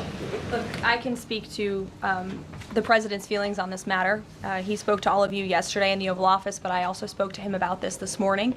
And he wants to see all those who perpetuated this fraud against our country, who betrayed our country and the Constitution, to be thoroughly investigated and held accountable. And it's been 10 years of this. And I would just add, based on everything the director has said and declassified, all of you in this room should go through it and take a look at this report and review the intelligence, because unfortunately that hasn't happened. And many of the people who perpetuated this hoax, Clapper, Andy McCabe, James Comey, and many others, have been hired by major networks in this room to go on television and continue to spew these lies, knowing that they are lies. And if you all recall, just flashback to 2016 and the years after, the entire Trump 1 presidency was embroiled in this scandal that was perpetuated by the Democrat Party. And you had major Democrat Party officials in this city, namely Adam Schiff, Hillary Clinton, Elizabeth Warren, who went on television and told the American people Donald Trump is an asset of Russia. It was a lie. They always knew it. Hillary Clinton herself said that President Trump would be a puppet for Putin. Senator Tim Kaine at the time called President Trump Vladimir Putin's defense lawyer. Adam Schiff stated, and one of the worst things a lawmaker can do is to tell the American people, I know something you don't know, it's just classified and I can't tell you. And that's what he said. I can tell you that the case is more than that. I can't go into the particulars, but there is more than circumstantial evidence now. And not enough people in this room, not enough journalists in this country pushed Adam Schiff to say, what are you talking about? What evidence do you have? Everybody just ran with the lies, and it led to impeachments. It led to the division of our country. Unfortunately, so many Americans, from listening to outlets in this room, believed in these lies. And it's a complete scam, and it's a scandal, and the president wants to see accountability for that. Phil. Thank you. A question for Director Gabbard.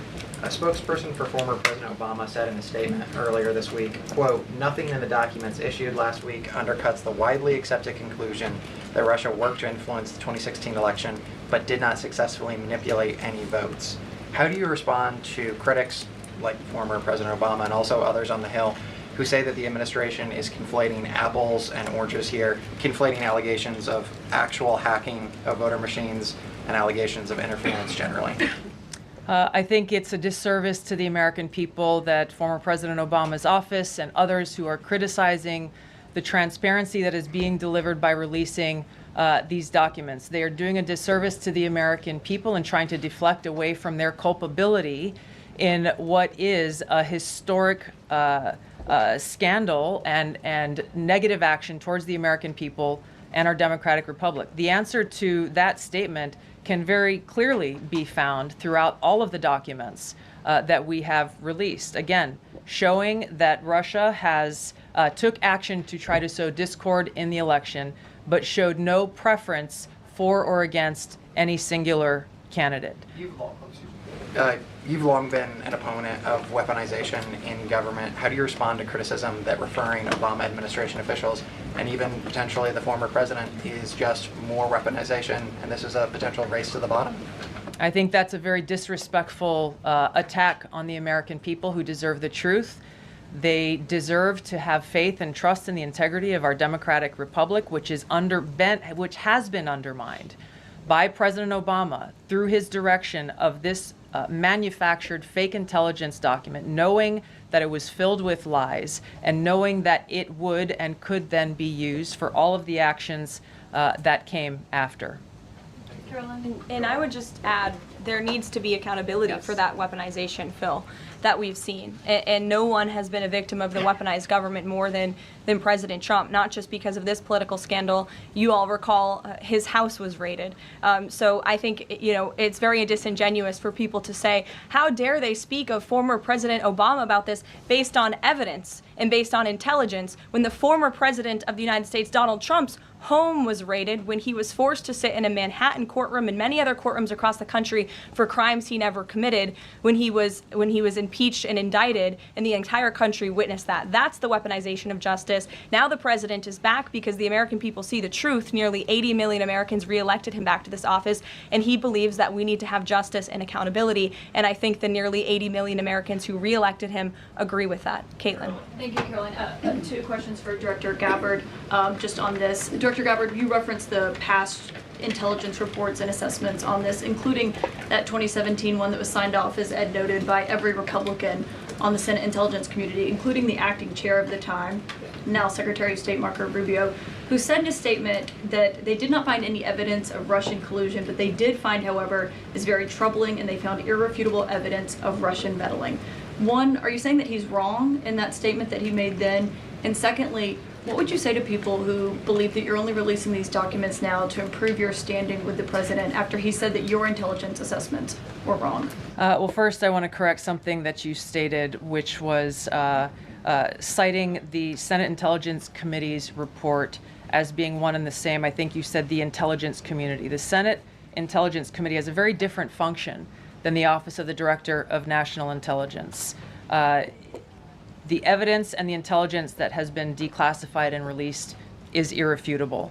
I'm going to let Caroline speak to Secretary Rubio. I'll speak to both questions. First, on Secretary Rubio, he put out a statement in 2020 following that Senate Intelligence Committee report, and he said what they found is troubling. We found irrefutable evidence of Russian meddling, which the Director of National Intelligence just confirmed for all of you, that Russia was trying to sow distrust and chaos. But what's the outrage in this that Secretary Rubio did not say at the time, the Democrats were saying at the time, is the fact that the intelligence community was concocting this narrative that the president colluded with the Russians, that the president's son was holding secret meetings with the Russians, all of these lies that were never true. And he also said at that time, we discovered deeply troubling actions taken by the FBI under Comey, particularly their acceptance and willingness to rely on the Steele dossier without verifying its methodology or sourcing. The Steele dossier that many outlets in this room ran as the gospel truth, and it was cooked up and paid for by the Clinton campaign. As for your second question, Caitlin, I think, who is saying that she would release this to try to boost her standing with the president? Who has said that? Well, the president has publicly undermined her when it came to Iran. He said she was wrong. He told me that she didn't know what she was talking about. That was on Air Force One on camera. The only people who are suggesting that the Director of National Intelligence would release evidence to try to boost her standing with the president are the people in this room who constantly try to sow distrust and chaos amongst the president's cabinet, and it is not working. I will just answer your question directly. I am with the President of the United States every day. He has the utmost confidence in Director Gabbard. He always has. He continues to, and that is true of his entire cabinet, who is all working as one team to deliver on the promises this president made. Does anyone else have questions for Director Gabbard? And then we'll turn it over to a couple other questions. Christian, go ahead. Yeah, thank you. Director Gabbard, two follow-ups on questions that have been asked. You mentioned the previous DNIs during the president's first term. One of them reports to you right now, if I'm not mistaken, John Ratcliffe. So have you not spoken to him about why this information was not declassified during the first term? He was in that position for a very short period of time. The work that began back then, we have picked up and absolutely completed. We are continuing to investigate this. Additional whistleblowers are now coming forward because they see an opportunity for the truth to come to light. And as Caroline said, for real accountability to be brought forward. The accountability is the essential part of this. We can show the truth, reveal the truth. The accountability needs to occur to be able to start to restore that trust in the integrity of our democracy. And then just quickly, I know you said you would leave the charging to DOJ, but the statute of limitations on conspiracy is 5 years. So what else could they possibly pursue besides treason? I think that's a great question for Attorney General Pam Bondi. We are providing all of the evidence, all of the intelligence that we have, both redacted and unredacted versions, referring it to the Department of Justice and the FBI. We'll take one more. Charlie, go ahead. How credible was the information about Hillary Clinton, Ms. Powell? The report said that it was from sourced from the DNC. Have you seen that information, or do you think that maybe Russia was overemphasizing what they had? All I have seen is what the Intelligence Committee have reported through their investigation. I think the underlying point there is that we understand from intelligence what Russia said that they had. And the important point here is that if they were trying to influence the election, as President Obama and James Clapper and John Brennan, everybody said they were doing in order to support Donald Trump's election, they would have released the most damning of that information, some of which I detailed here. You'll find the rest in the report, prior to the election to help Donald Trump win. They specifically withheld what they had on her, the most damning information, because they thought that she would win the election. They had plans to release it just prior to her inauguration to, again, sow discord and chaos in America. And if I may, on Jeffrey Epstein, can you rule out that he was connected in some way to any kind of intelligence, either foreign or domestic? I haven't seen any evidence or information that reflects that.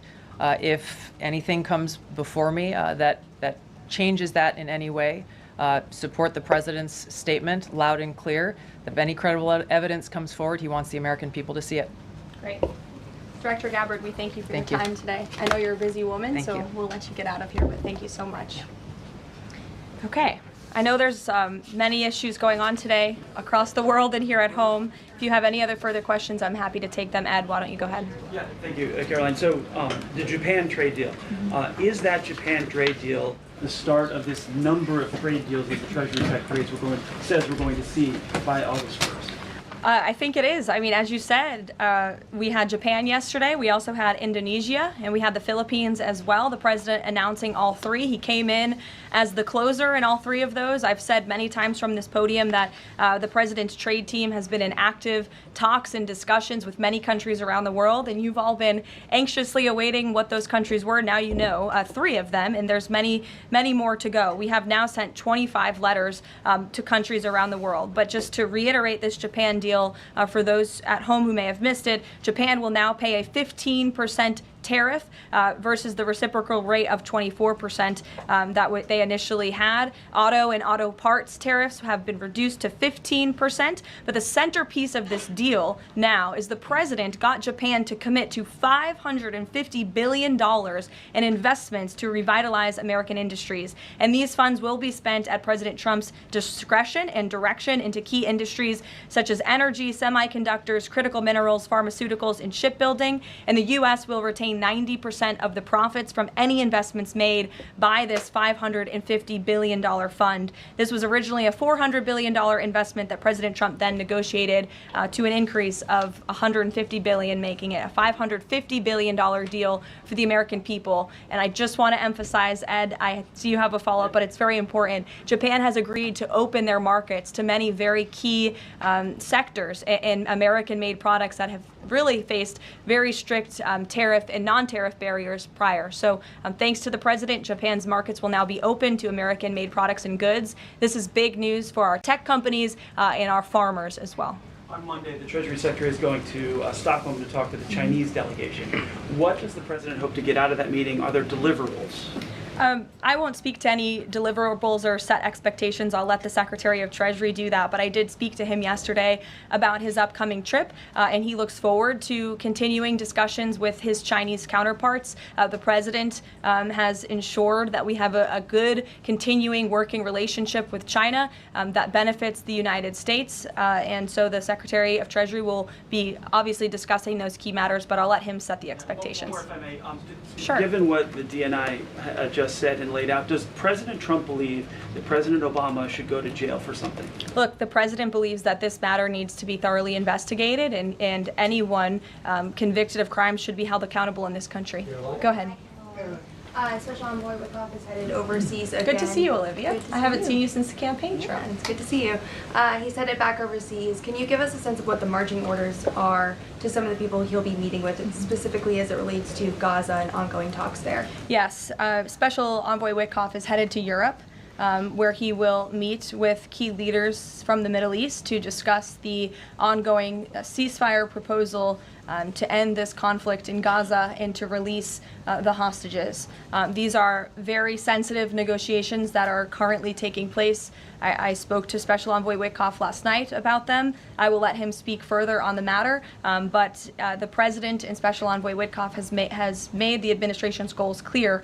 We want this ceasefire to happen as soon as possible, and we want these hostages to be released. Go ahead. Caroline, a Florida federal judge has refused to allow the Epstein grand jury materials to be released. Does the president want the administration or Department of Justice to appeal that ruling?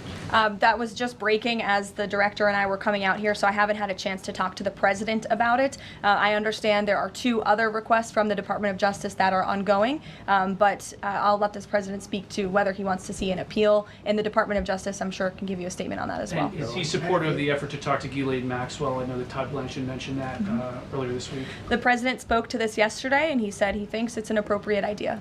Kelly. What is the accountability that you would like to see if this current president is the one who brought the case to the Supreme Court and Chief Justice Roberts made clear in his opinion that a sitting president's responsibilities in office cannot lead to prosecution, immunity? So what is it the President Trump wants regarding President Obama, given that fact? And the special counsel at the time, Durham, when that Supreme Court matter was not in effect, could have charged anyone and did not. So on those 2 points, how do you respond? Look, the president has made it clear that he wanted these documents to be declassified. He wanted the American people to see the truth, and now he wants those who perpetuated these lies and this scandal to be held accountable. As for what accountability looks like, as the director said, it's in the Department of Justice's hands, and we trust them to move this ball forward. Well, you would agree President Obama cannot be charged based on that immunity. Again, I'll leave that to the Department of Justice. Stephanie. In light of the Japan deal, are sectoral tariffs now up for negotiation with trading partners? And in a similar note, are these negotiators asking for investment funds, sort of like what Japan had agreed to? As for sectoral tariffs, I understand that the president continues to be in talks with our Secretary of Commerce. We have made commitments on various sectoral tariffs, as you know. The Department of Commerce has initiated studies to then move forward with implementing those sectoral tariffs. So I would defer you to them for further comment. Question, tariffs? Meredith. I wanted to ask if the White House has any update on the Commerce Department employee who's been detained or banned from exiting China, and if there are any efforts to get him out. I can assure you and the American people that the administration is actively monitoring the situation and engaged, but typically we don't comment on individual cases like this as we are sorting them out. Sure. Yeah. Behind you, Dr. Harper, sorry. Go ahead, to the lady sitting down in the blue, yes. Okay. What's your name? What's your name? My name is Caroline also. Caroline Boda with the Center Square. Great. So Republicans in the Senate today said that they are pulling back on legislation to impose sanctions on Russia after the president said he wants to act unilaterally. Can you elaborate on what the president intends to do? Look, the president has been in very close communication with his friends in the Senate, particularly Senator Lindsey Graham, on this issue.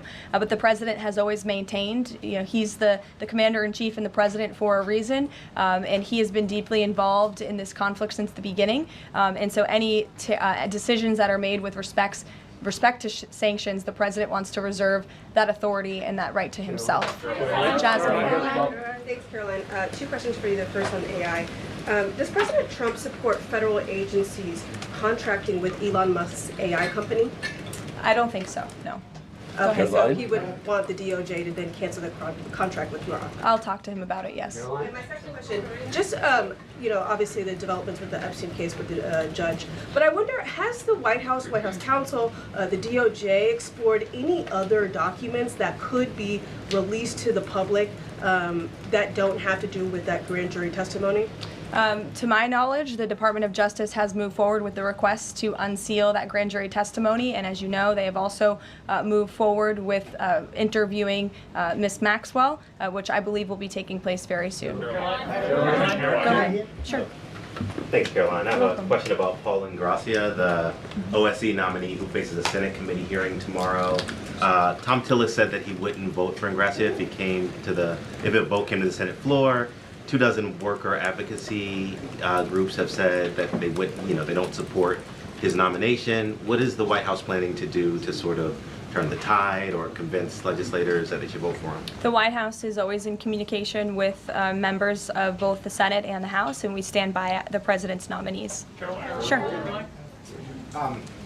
In connection with the Mueller investigation, a grand jury indicted 13 Russians. President Putin has said he will never extradite those men. Given the new information that Ms. Gabbard has found, what's the administration's position on that case? Should those charges be dropped?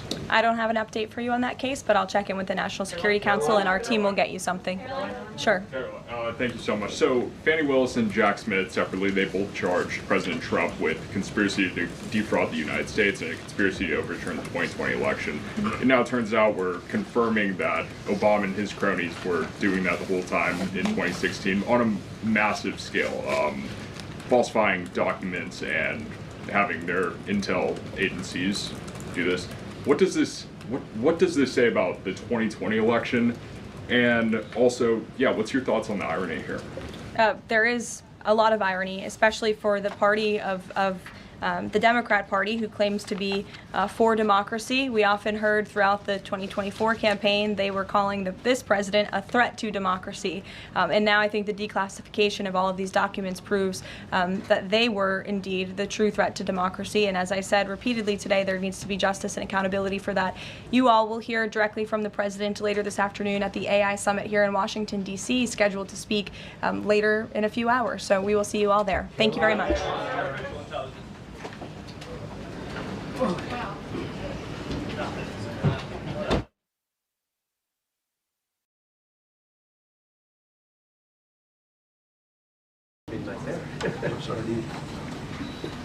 Good afternoon, everybody. How are we? Good to see all of you. It's an honor to be here with all of you. A lot of familiar faces in the room, a lot of new faces. And President Trump is back, and the golden age of America has most definitely begun. The Senate has already confirmed 5 of President Trump's exceptional cabinet nominees: Secretary of State Marco Rubio, Defense Secretary Pete Hegseth, CIA Director John Ratcliffe, Homeland Security Secretary Kristi Noem, and Treasury Secretary Scott Bessent. It is imperative that the Senate continues to confirm the remainder of the president's well-qualified nominees as quickly as possible.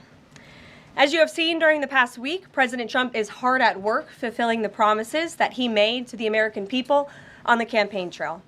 Since taking the oath of office, President Trump has taken more than 300 executive actions, secured nearly $1 trillion in U.S. investments, deported illegal alien rapists, gang members, and suspected terrorists from our homeland, and restored common sense to the federal government. I want to take a moment to go through some of these extraordinary actions.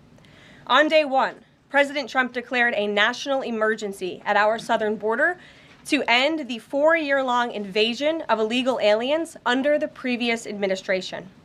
Additionally, President Trump signed an executive order to end catch and release and finish construction of his effective border wall. By using every lever of his federal power, President Trump has sent a loud and clear message to the entire world. America will no longer tolerate illegal immigration, and this president expects that every nation on this planet will cooperate with the repatriation of their citizens.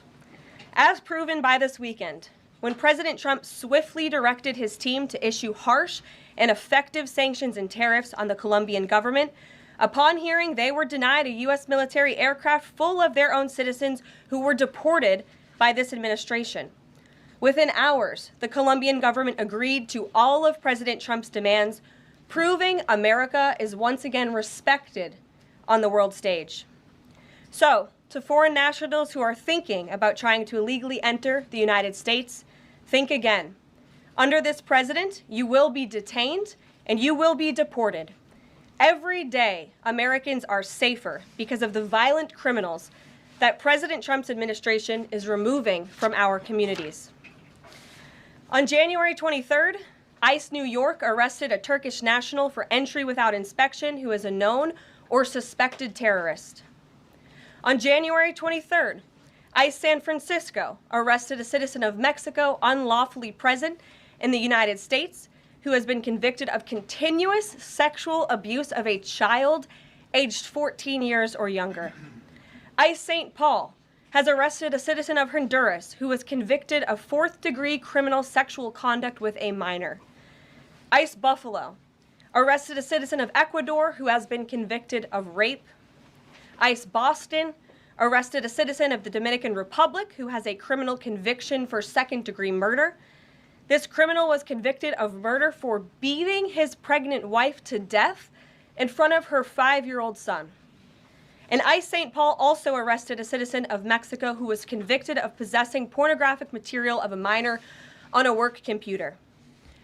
These are the heinous individuals that this administration is removing from American communities every single day, and to the brave state and local law enforcement officers, CBP, and ICE agents who are helping in the facilitation of this deportation operation, President Trump has your back, and he is grateful for your hard work.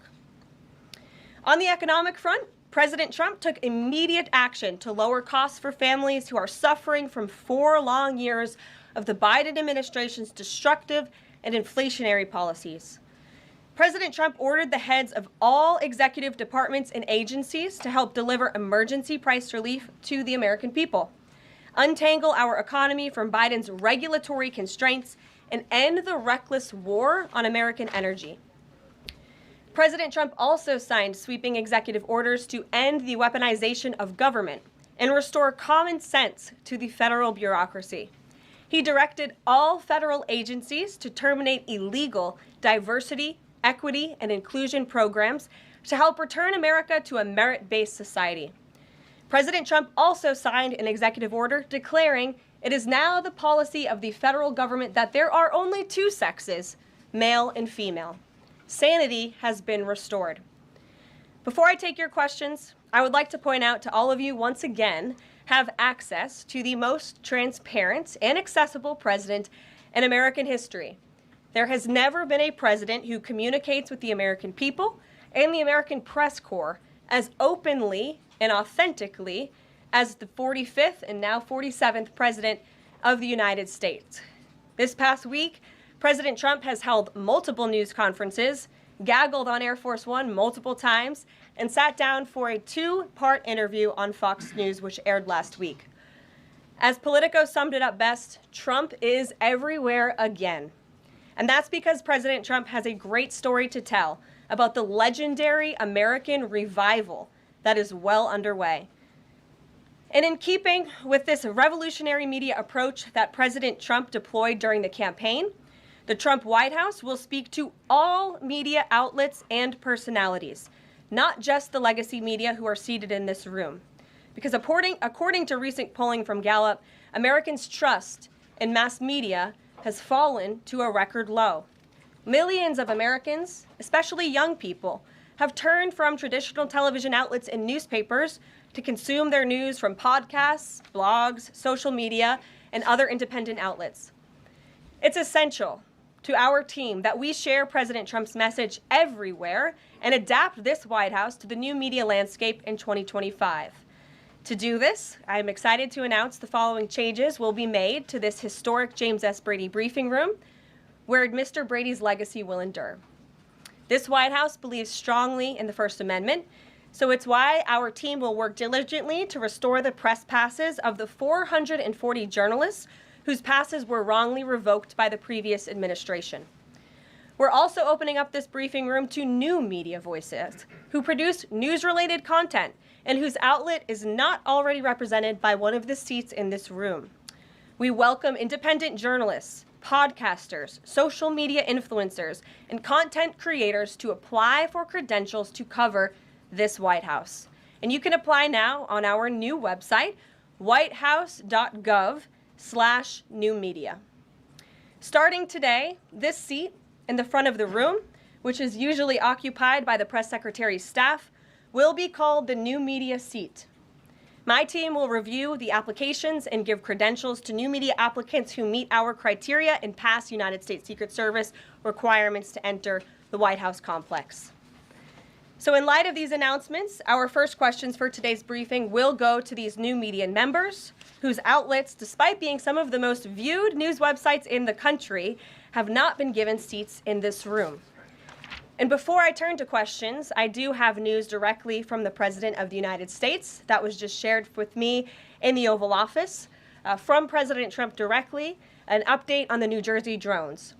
After research and study, the drones that were flying over New Jersey in large numbers were authorized to be flown by the FAA for research and various other reasons. Many of these drones were also hobbyists, recreational, and private individuals that enjoy flying drones. In time, it got worse due to curiosity. This was not the enemy. A statement from the President of the United States to start this briefing with some news. And with that, I will turn it over to questions. And we will begin with our new media members, Mike Allen from Axios, Matt Boyle from Breitbart. Mike, why don't you go ahead? Thank you very much. Caroline, does the president see anything fishy about DeepSeek, either its origins or its cost? And could China's ability to make these models quicker, cheaper, affect our thinking about expanding generation data centers, chip manufacturing? Sure. The president was asked about DeepSeek last night on Air Force One when he gaggled for, I think, the third or fourth time throughout the weekend with members of the traveling press corps. The president said that he believes that this is a wake-up call to the American AI industry. The last administration sat on their hands and allowed China to rapidly develop this AI program. And so President Trump believes in restoring American AI dominance. And that's why he took very strong executive action this past week to sign executive orders to roll back some of the onerous regulations on the AI industry. And President Trump has also proudly appointed the first AI and crypto czar at this White House, David Sachs, whom I spoke with yesterday, very knowledgeable on this subject, and his team is here working every single day to ensure American AI dominance.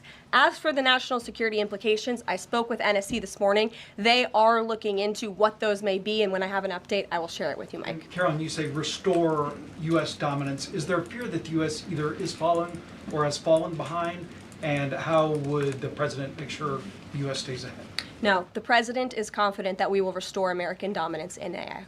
Yeah, so Caroline, first off, thank you to you and President Trump for actually giving voices to new media outlets that represent millions and millions of Americans.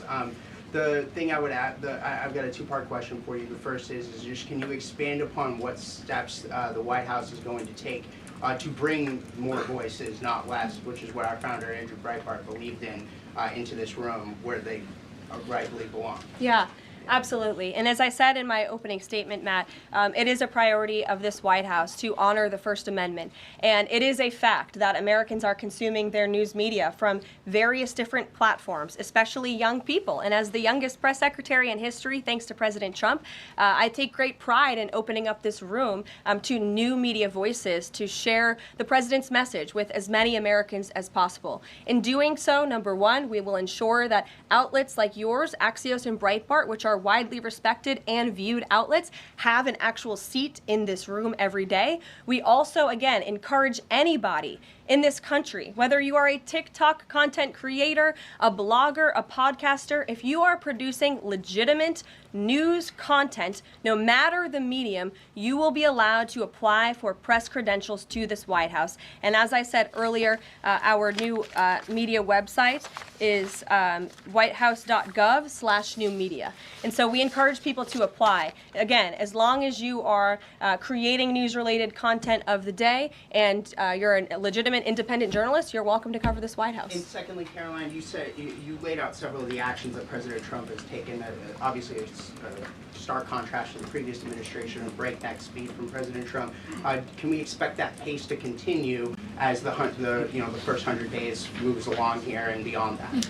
Absolutely. There's no doubt President Trump has always been the hardest working man in politics. I think that's been proven over the past week. This president has again signed more than 300 executive orders. He's taken historic action. I gaggled aboard Air Force One to mark the first 100 days of this administration, 4 p.m. last Friday, or first 100 hours rather. And this president did more in the first 100 hours than the previous president did in the first 100 days. So President Trump, I think you can all expect for him to continue to work at this breakneck speed, so I hope you're all ready to work very hard. I know that we are.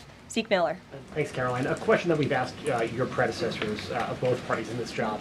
When you're up here in this briefing room speaking to the American public, do you view yourself and your role as speaking on, advocating on behalf of the president or providing the unvarnished truth that is, not to lie, not to obfuscate to the American people? I commit to telling the truth from this podium every single day. I commit to speaking on behalf of the President of the United States. That is my job.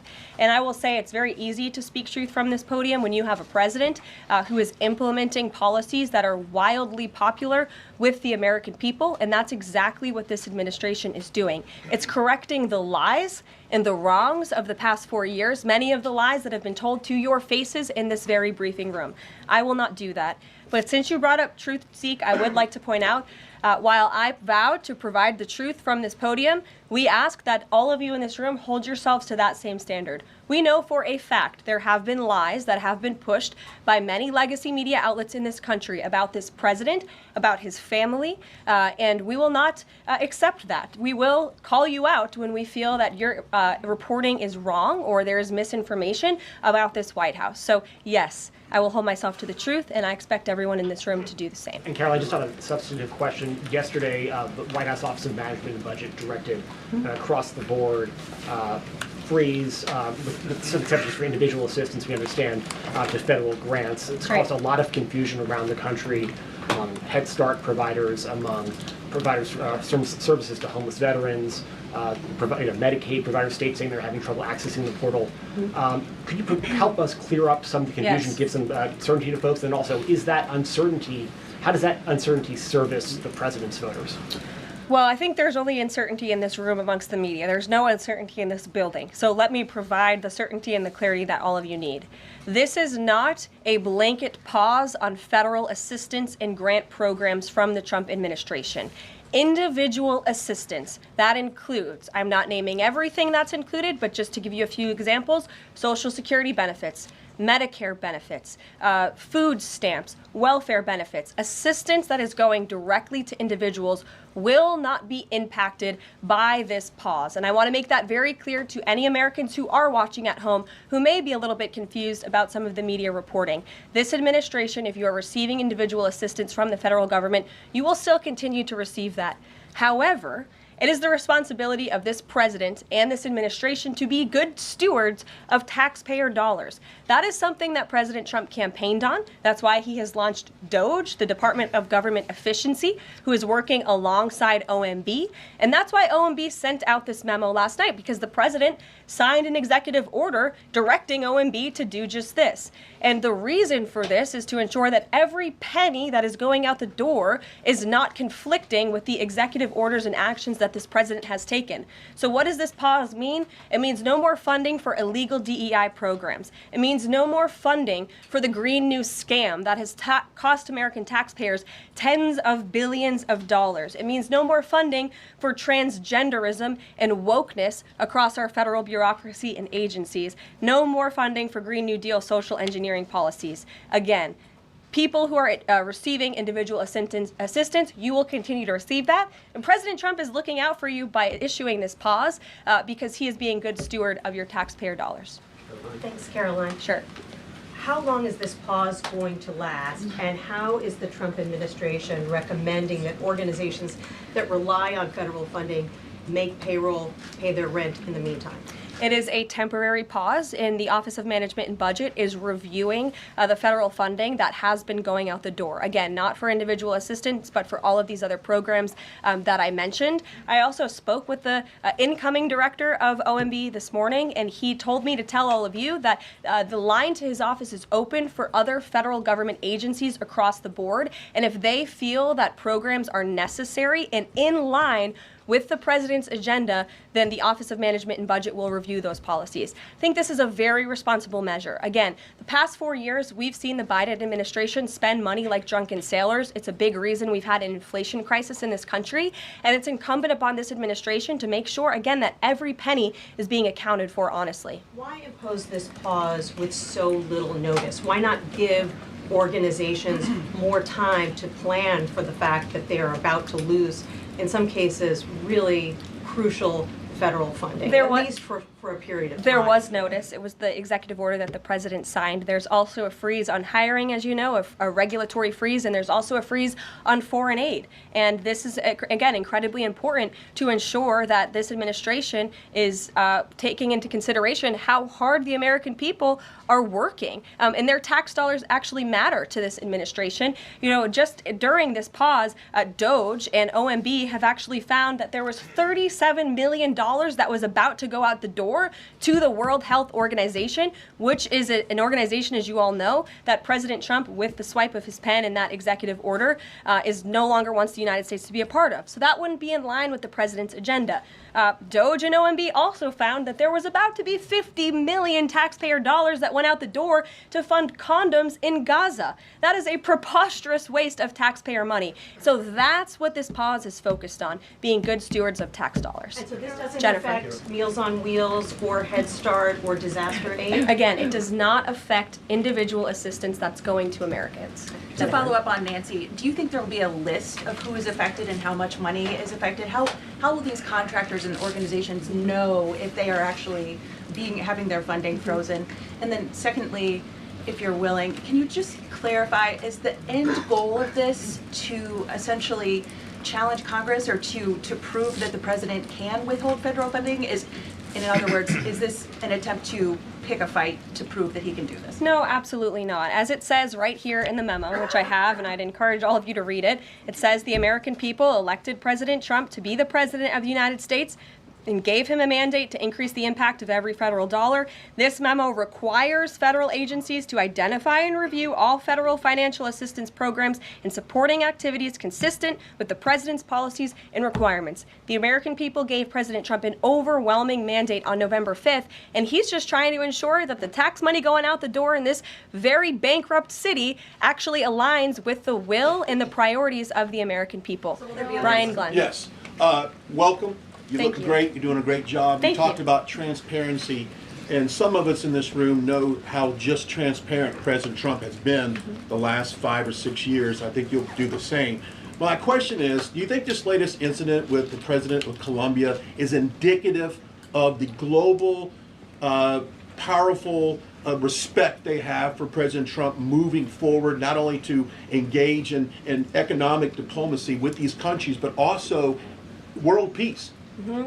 Absolutely. I'll echo the answer that the president gave on Air Force One last night when he was asked a very similar question by one of your colleagues in the media. This signifies peace through strength is back. And this president will not tolerate illegal immigration into America's interior. And he expects every nation on this planet, again, to cooperate with the repatriation of their citizens who illegally entered into our country and broke America's laws. Won't be tolerated. And as you saw, the Colombian government quickly folded and agreed to all of President Trump's demands. Flights are underway once again. Deanna. 2 questions on deportations, if I may. President Trump had said on the campaign trail that he would deport pro-Hamas students who are here on visas. And on his first day in office, he signed an executive order that said, quote, the U.S. must ensure that admitted aliens and aliens otherwise already present in the U.S. do not bear hostile attitudes towards its citizens, culture, government, institutions, or founding principles. So should we take this executive order as Trump saying he would be open to deporting those students who are here on visas but, hold pro-Hamas sympathies? The president is open to deporting individuals who have broken our nation's immigration laws. So if they are here illegally, then certainly he is open to deporting them. And that's what this administration is hard at work at doing. We receive data from DHS and from ICE every single day. From what we hear on the ground, ICE agents are feeling incredibly empowered right now because they actually have a leader in this building who is supporting them in doing their jobs that they were hired to do, which is to detain, arrest, and deport deport illegal criminals who have invaded our nation's borders over the past 4 years. That's what the president is committed to seeing. Peter. Caroline, I want to ask you very quickly, just following up on the question on immigration first. President Trump, during the course of the campaign in 2024, said the following about illegal immigration. He said, they're going back home where they belong, and we start with the criminals. There are many, many criminals. NBC News has learned that ICE arrested 1,179 undocumented immigrants on Sunday, but nearly half of them, 566 of the migrants, appear to have no prior criminal record besides entering the country illegally. Is the president still focused exclusively, which is a civil crime, it's not criminal? It's a federal crime.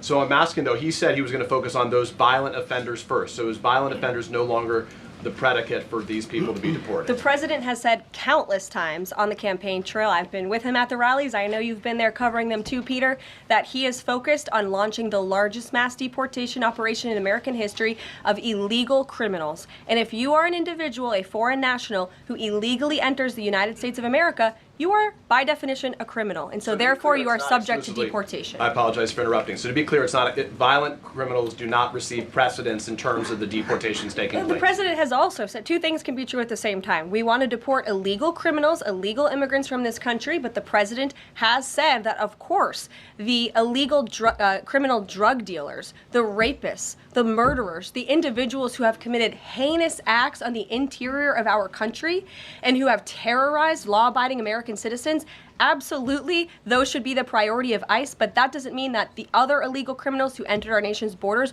are off the table. Understood. Then let me ask you a separate question about the confusion that still exists across the country right now as it relates to the freeze or the pause as it's described. President Trump, of course, ran one of the key policy items was that he was going to lower prices, lower the cost of everything from groceries, as he often said. But in many of the cases, it would seem that some of these moves could raise prices for real Americans on everything from low-income heating, that program, child care programs.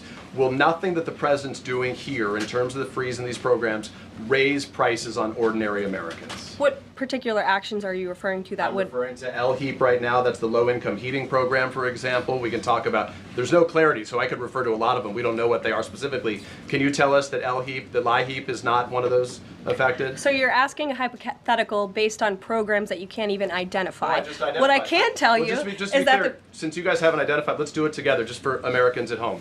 Medicaid, is that affected? I gave you a list of examples: Social Security, Medicare, welfare benefits, food stamps that will not be impacted by this federal pause. I can get you the full list after this briefing from the Office of Management and Budget.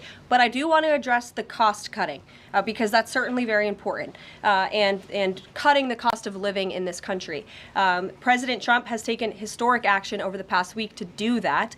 He actually signed a memorandum to deliver emergency price relief for American families, which took a number of actions. I can walk you through those. He also repealed many onerous Biden administration regulations. We know over the past 4 years, American households has been essentially taxed $55,000 in regulations from the previous administration. President Trump, with the swipe of his pen, rescinded those, which will ultimately put more money back in the pockets of the American people.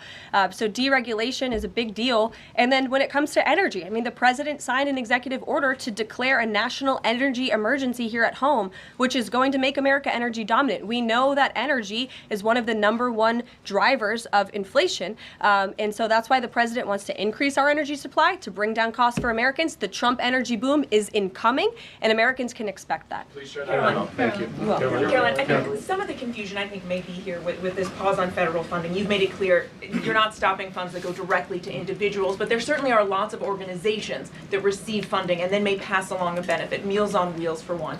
They provide meals for over 2.2 million seniors. What is the president's message to Americans out there, many of whom supported him and voted for him, who are concerned that this is going to impact them directly, even if, as you said, the funding isn't coming directly to their wallet? I have now been asked and answered this question 4 times. To individuals at home who receive direct assistance from the federal government, you will not be impacted by this federal freeze. In fact, OMB just sent out a memo to Capitol Hill with Q&A to clarify some of the questions and the answers that all of you are asking me right now. Again, direct assistance will not be impacted. I've been asked and answered about this OMB memo. There's many other topics of the day. Jackie Heinrich. But indirect assistance, Caroline, if it's going to another organization and then trickling down. direct assistance that is in the hands of the American people will not be impacted. Again, as I said to Peter, we will continue to provide that list as it comes to fruition. But OMB right now is focused on analyzing the federal government's spending, which is exactly what the American people elected President Trump to do. And one question on immigration, Caroline, on immigration. Of the 3,500 arrests ICE has made so far since President Trump came back into office, can you just tell us the numbers? How many have a criminal record versus those who are just in the country illegally? All of them, because they illegally broke our nation's laws and therefore they are criminals as far as this administration goes. I know the last administration didn't see it that way, so it's a big culture shift in our nation to view someone who breaks our immigration laws as a criminal, but that's exactly what they are. You made a point with the worst first. They all have a criminal record. And welcome to the briefing If they room. broke our nation's laws, yes, they are criminal. Yes. Thank you. On stripping security details for figures like John Bolton, Pompeo, Brian Hook, Senator Tom Cotton said that he's seen the intelligence and the threat from Iran is real for anyone who played a role in the Soleimani strike. He voiced concern it wouldn't just impact those individuals, but potentially their family, innocent bystanders, friends, anyone who's near them when they're out in public. Is the president open to reconsidering his decision? The president was asked and answered this yesterday, and he was firm in his decision despite some of the comments that you had referenced. And he's made it very clear that he does not believe American taxpayers should fund security details for individuals who have served in the government for the rest of their lives. And there's nothing stopping these individuals that you mentioned from obtaining private security. That's where the president stands on it. I have no updates on that. Is there any concern that this decision might jeopardize the administration's ability to hire the best advisors for these kinds of positions in the future? No, in fact, I've talked to the Presidential Personnel Office, who has told me directly that there is such an influx of resumes for this administration that it's incredibly overwhelming. There is no lack of talent for the Trump administration. Reagan Reed. Would he take any responsibility if anything happened to these people? Would he feel at all that his decision was a factor in that? The president was asked and answered this yesterday. I defer you to his Thanks, comments. Caroline. Reagan, since you're in the back row, I hear you. The back row hasn't gotten much attention in the last 4 years, so I'm happy to answer your question. I can project. Does the president intend to permanently cut off funding to NGOs that are bringing illegal foreign nationals to the country, such as Catholic Charities? I am actually quite certain that the president signed an executive order that did just that, and I can point you to that. One more, Caroline. President Trump issued an executive order on increased vetting for refugees in visa applications. Right. Part of that order was considering an outright ban for countries that have deficient screening processes. Has the president considered yet which countries might fall into this category? Are countries like Afghanistan or Syria under consideration for a full ban? Yeah, so the president signed an executive order to streamline the vetting for visa applicants and for illegal immigrants in this country who are coming, of course, from other nations. It also directed the Secretary of State to review the process and make sure that other countries around the world are being completely transparent with our nation and the individuals that they are sending here. And so the Secretary of State has been directed to report back to the president. I haven't seen that report yet. We've only been here for a few days. Caroline, questions for you. One, on the freeze in federal funding. Who advised the president on the legality of telling government agencies that they don't have to spend money that was already appropriated by Congress? Well, as the OMB memo states, this is certainly within the confines of the law. So White House counsel's office believes that this is within the president's power to do it, and therefore he's doing it. Okay, so they disagree with lawmakers who say that they don't have the power to freeze this funding. Again, I would point you to the language in the memo that clearly states this is within the law. And on what happened on Friday night, the administration fired several inspectors general without giving Congress the 30-day legally required notification that they were being fired. I think only 2 were left at DHS and the DOJ. And then yesterday we saw several prosecutors, I believe 12, fired from the Justice Department who worked on the investigations into the president. As you know, they are career prosecutors, therefore they are afforded civil service protections. How is the administration deciding which laws to follow and which ones to ignore? So it is the belief of this White House and the White House counsel's office that the president was within his executive authority to do that. He is the executive of the executive branch, and therefore he has the power to fire anyone within the executive branch that he wishes to. There's also a case that went before the Supreme Court in 2020, Scala Law LLC versus the Customs, bureau protection. I would advise you to look at that case, and that's the legality that this White House was resting So on. you're confident that if they bring lawsuits against you, those prosecutors who were fired, that they will succeed? We will win in court, And yes. did he personally direct this, given they worked on the classified documents investigation and the election interference investigation? This was a memo that went out by the Presidential Personnel Office, and the President is the leader of this White House, so it did yes. come from them. Yes, it came from Caroline? Sure. Thank you. Congrats on your first day on the podium. Thank you. President Trump ended funding for UNRWA and also designated the Houthis a foreign terrorist organization. That's right. Both were decisions that the previous administration had reversed. So here's my question. Will there be an investigation into who gave the previous administration this terrible advice? Well, that's a very good point. I haven't heard discussions about such an investigation, but it wouldn't be a bad idea considering that the Houthis certainly are terrorists. They have launched attacks on U.S. naval ships across this world, and so I think it was a very wise move by this administration to redesignate them as a terrorist group, because they are, and I think it was a foolish decision by the previous administration to do so. As for an investigation, I'm not sure about that, but it's not a bad idea. Josh. Thank you for the question. I appreciate it. Can you give us an update on the president's plans for his tariff agenda? He spoke a lot about this yesterday, and there's a couple of dates coming up that he's spoken to. Number one, February 1st, he's alluded to both the potential for tariffs for Canada and Mexico, but also China to take effect on those days. What's he thinking about that? Yeah. Should those countries expect that? Again, he was asked and answered this question this past weekend when he took a lot of questions from the press, and he said that the February 1st date for Canada and Mexico still holds. What about the China 10% tariff that he also had mused about last Tuesday going into effect on the same day? Yeah, the president has said that he is very much still considering that for February 1st. Separately, yesterday he talked also about sectoral tariffs on, for instance, pharmaceuticals as well as semiconductor computer chips. He talked about steel, aluminum, and copper. What's the timeline on those? Is that a similar sort of coming days thing? Yeah, so when the president talked about that in his speech yesterday, that actually wasn't a new announcement. That was within a presidential memorandum that he signed in one of the first days here in the White House on his America First trade agenda. So there's more details on those tariffs in there. As far as a date, I don't have a specific date to read out to you, but the president is committed to implementing tariffs effectively, just like he did in his first term. And finally, he also was asked on the plane when he gaggled about the potential for a universal tariff. He was asked maybe about 2.5%. Yeah. There was a report about that. He said he wanted much bigger than that. Should we understand that these tariffs would add up?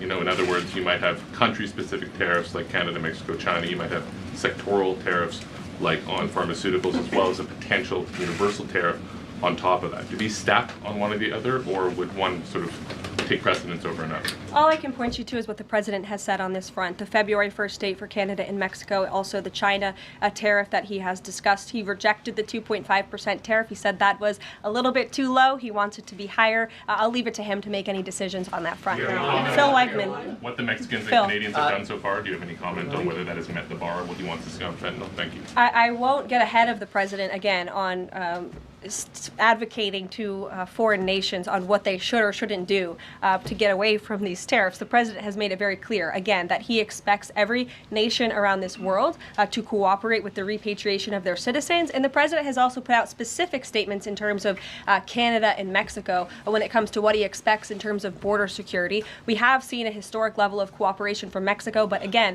as far as I'm still tracking, and that was last night talking to the president directly, February 1st is still on the books. Phil. Thank you, Caroline. Quick programming note and then a question on taxes. Programming note. Well, in terms of programming, Sounds should we fun. expect to see you here every day? How frequently will these press briefings be? It is a good question, April. So look, the president, as you know, is incredibly accessible. First day here, he wanted all of you in the Oval Office. You got a 60-minute press conference with the leader of the free world while he was simultaneously signing executive orders. I may add that's pretty impressive. I don't think the previous office holder would be able to pull such a thing off. So look, the president is the best spokesperson that this White House has, and I can assure you that you will be hearing from both him and me as much as possible. And then a question about tax cuts. You know, the president has promised to extend the tax cuts from the previous term.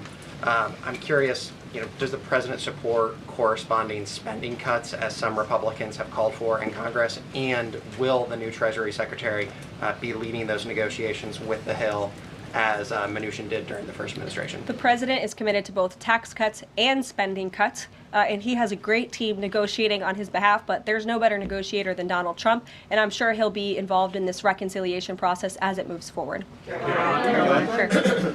Caroline, in the announcement that you made last night on the Iron Dome, it said the president had directed that the United States will build this Iron Dome. Yeah. When you read into the executive order, it seemed short of that. It asked for a series of studies and reports back to him. Can you tell us whether the president has directed this, and if he is as concerned on this issue, why the suspensions that we saw listed by OMB included so many different nuclear programs, non-proliferation programs, programs to blend down nuclear weapons, and so forth? First of all, when it comes to the Iron Dome, the executive order directed the implementation of an Iron Dome. It also, as you said, kind of directed research and studies to see if or how the United States can go about doing this, particularly the Department of Defense. When it comes to the other question that you asked about those specific programs, again, I would say this is not a ban. This is a temporary pause and a freeze to ensure that all of the money going out from Washington, D.C. is aligned with the president's agenda. And as the Office of Management and Budget has updates on what will be kickstarted once again, I will provide those to you. Just to clarify for a sec what you were saying before on Medicaid. It wasn't clear to me whether you were saying that no Medicaid would be cut off. Obviously, a lot of this goes to states before it goes to individuals and so forth. So are you guaranteeing here that no individual now on Medicaid would see a cutoff because of the pause? I'll check back on that and get back to you. John. Thanks a lot, Caroline. As you know, in the first week that the president was in office, signed an executive order as it relates to birthright citizenship, trying to eliminate that. Now, 22 state attorney generals have said that this is unconstitutional. A federal judge has just agreed with their argument. What's the administration's argument for doing away with birthright citizenship? The folks that you mentioned have a right to have that legal opinion, but it is in disagreement with the legal opinion of this administration. This administration believes that birthright citizenship is unconstitutional, and that is why President Trump signed that executive order. Illegal immigrants who come to this country and have a child are not subject to the laws of this jurisdiction. That's the opinion of this administration. We have already appealed the lawsuit that was filed against this administration, and we are prepared to fight this all the way to the Supreme Court if we have to, because President Trump believes that this is a necessary step to secure our nation's borders and protect our homeland. Monica. On foreign policy, Caroline, on foreign policy, if I may, the president's commitment to the NATO Defense Alliance, is it as strong as the prior administration? Is it the same as when he served as president in his first term in office? As long as NATO pays their fair share, and President Trump has called on NATO allies to increase their defense spending to 5%. You actually saw the head of NATO at Davos last week on Bloomberg television saying that President Trump is right, and if Europe wants to keep itself safe, they should increase their defense spending. I would just add that there was no greater ally to our European allies than President Trump in his first term. The world for all nations in Europe, and of course here at home, was much safer because of President Trump's peace through strength diplomatic approach. Monica. Thank you, Caroline. And it's great to finally be called on as well in the briefing room. I appreciate that. You're welcome. Of course, we know President Trump just got back from North Carolina and California meeting with victims of natural disasters.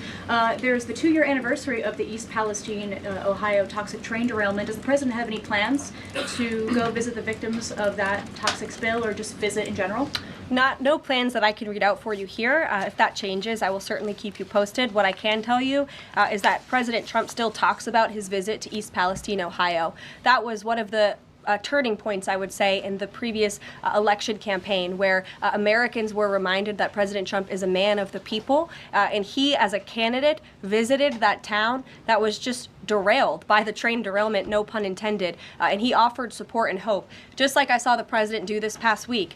It was a purposeful decision by this president on his first domestic trip to go to North Carolina and to California to visit with Americans who were impacted by Hurricane Helene and also by the deadly fires. A red state and a blue state both of which feel forgotten by the previous administration and the federal government. That is now ended under President Trump. He will continue to put Americans first, whether they're in East Palestine, in Pacific Palisades, or in North Carolina. Sure. Thank you, Caroline. On California, could you please clarify what the military did with the water last night as referenced in the president's Truth Social post? The water has been turned back on in California, and this comes just days after President Trump visited Pacific Palisades, and as you all saw, applied tremendous pressure on state and local officials in Pacific Palisades, including Los Angeles Mayor Karen Bass, to turn on the water and to direct that water to places in the south and in the middle of the state that have been incredibly dry, which has led to the expansion, the rapid expansion of these fires. So could you clarify what the military's role was, where the water came from, and how it got there? Again, the Army Corps of Engineers has been on the ground in California to respond to the devastation from these wildfires. And I would point out that just days after President Trump visited the devastation from these fires, the water was turned on. That is because of the pressure campaign he put on state and local officials there who clearly lack all common sense. And I will never forget being at that roundtable with the president last week and hearing the frustration in the voices of Pacific Palisades residents who feel as though their government has just gone insane. Before President Trump showed up on the scene, Karen Bass was telling private property owners that they would have to wait 18 months to access their private property. So this administration, the president and his team that's on the ground in California, Rick Grinnell, who he has designated to oversee this great crisis, it will continue to put pressure on Karen Bass and state and local officials to allow residents to access their properties. This is a huge part of it. These residents want to take part in their own clearing out of their properties. They should be able to do that. It's the United States of America. What happened to our freedom? Clearly it's gone in California, but not anymore under President Trump. April. Caroline, welcome to the briefing room. Thank you. Several questions. One on the pause. Will minority serving institutions, preferably colleges and universities, have those monies held back temporarily at this moment? Again, I have not seen the entire list because this memo was just sent out. So I will provide you all with updates as we receive them, okay? Also, secondly, when it comes to immigration, there is this southern border focus. What happens to those who've overstayed their visas? That is part of the broken immigration system. In 2023, there was a report by the Biden administration, the Homeland Security Department, that said overstays of visas were 3 times more than usual. Will there be a focus on the overstays for visas as well? If an individual is overstaying their visa, they are therefore an illegal immigrant residing in this country and they are subject to deportation. And also lastly, as we're dealing with anti-DEI, anti-woke efforts, we understand this administration is thinking about celebrating Black History Month. Have you got any word on that? Anything that you can offer to us? As far as I know, this White House certainly still intends to celebrate, and we will continue to celebrate American history and the contributions that all Americans, regardless of race, religion, or creed, have made to our great country, and America is back. Christian Day Talk. Thanks, Caroline. Just real quick, you mentioned the inflation executive order the president signed, but egg prices have skyrocketed since President Trump took office, so what specifically is he doing to lower those costs for Americans? Really glad you brought this up because there is a lot of reporting out there that is putting the onus on this White House for the increased cost of eggs. I would like to point out to each and every one of you that in 2024, when Joe Biden was in the Oval Office or upstairs in the residence sleeping, I'm not so sure, egg prices increased 65% in this country. We also have seen the cost of everything, not just eggs. Bacon, groceries, gasoline have increased because of the inflationary policies of the last administration. As far as the egg shortage, what's also contributing to that is that the Biden administration and the Department of Agriculture directed the mass killing of more than 100 million chickens, which has led to a lack of chicken supply in this country, therefore a lack of egg supply, which is leading to the shortage. So I will leave you with this point. This is an example of why it's so incredibly important that the Senate moves swiftly to confirm all of President Trump's nominees, including his nominee for the United States Department of Agriculture, Brooke Rollins, who is already speaking with Kevin Hassett, who's leading the economic team here at the White House, on how we can address the egg shortage in this country. As for costs, I laid out the plethora of ways that President Trump has addressed saving costs for the American people over the past week. He looks forward to continuing doing that in the days ahead. Thank Thank you guys so much. One more border Are question, Caroline. Medicaid portals down in all 50 states?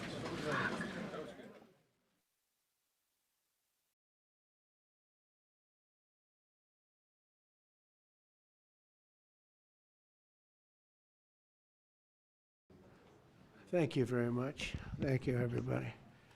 It's a big day. Should be fun. I don't know. You'll maybe find reasons why it's not, but I can't imagine because we have a lot of great things happening. It's been a very strong week and a very strong weekend. Before we begin, let me say a few words about the historic events that took place over the last few days. On Saturday, my administration helped broker a full and immediate ceasefire, I think a permanent one, between India and Pakistan, ending a dangerous conflict of two nations with lots of nuclear weapons. And they were going at it hot and heavy, and it was seemingly not going to stop. And I'm very proud to let you know that the leadership of India and Pakistan was unwavering, powerful, but unwavering in both cases, and having these, they really were, from the standpoint of having the strength and the wisdom and fortitude to fully know and to understand the gravity of the situation. And we helped a lot. And we helped also with trade. I said, come on, we're going to do a lot of trade with you guys. Let's stop it. Let's stop it. If you stop it, we're doing trade. If you don't stop it, we're not going to do any trade. People have never really used trade the way I used it, that I can tell you. And all of a sudden they said, I think we're going to stop. And they have. And they did it for a lot of reasons, but trade is a big one. We're going to do a lot of trade with Pakistan. We're going to do a lot of trade with India. We're negotiating with India right now. We're going to be soon negotiating with Pakistan. And we stopped the nuclear conflict. I think it could have been a bad nuclear war. Millions of people could have been killed, so I'm very proud of that. I also want to thank Vice President Vance and Secretary of State Rubio for their work and efforts. They worked very hard on that. We also, as you know, created a situation where the Houthis, for the first time ever, have ceased firing, and they've let it be known that they're not going to be firing at American ships anymore. Not going to be firing at Americans anymore. This was a heavy barrage that lasted for approximately 50 days. And as you know, they've been in war essentially for forever. But over the last 10 years, they've been very difficult for other countries. Nobody was able to do what we did. But they stopped, and we take their word for it. Their surrogates and them directly said, we don't want to do this anymore. And so we were satisfied with that. In addition, yesterday we achieved a total reset with China after productive talks in Geneva. Both sides now agreed to reduce the tariffs imposed after April 2nd to 10% for 90 days as negotiators continue on the larger structural issues. And I want to tell you that a couple of things. First of all, that doesn't include the tariffs that are already on, that are our tariffs, and it doesn't include tariffs on cars, steel, aluminum, things such as that, or tariffs that may be imposed on pharmaceuticals, because we want to bring the pharmaceutical businesses back to the United States, and they're already starting to come back now based on tariffs. Because they don't want to pay 25, 50, or 100% tariffs, so they're moving them back to the United States. I spoke to Tim Cook this morning, and he's going to, I think, even up his numbers, $500 billion. He's going to be building a lot of plants in the United States for Apple, and we look forward to that. I really do look forward to that. But the talks in Geneva were very friendly. The relationship is very good. We're not looking to hurt China. China was being hurt very badly. They were closing up factories. They were having a lot of unrest. And they were very happy to be able to do something with us. And the relationship is very, very good. I'll speak to President Xi maybe at the end of the week. We have some other things we're doing. But one of the biggest things that we're doing, and I don't know if people realize this, but we made a great deal with China, a great trade deal, but it was a much bigger deal originally, and then they canceled it right in the last day.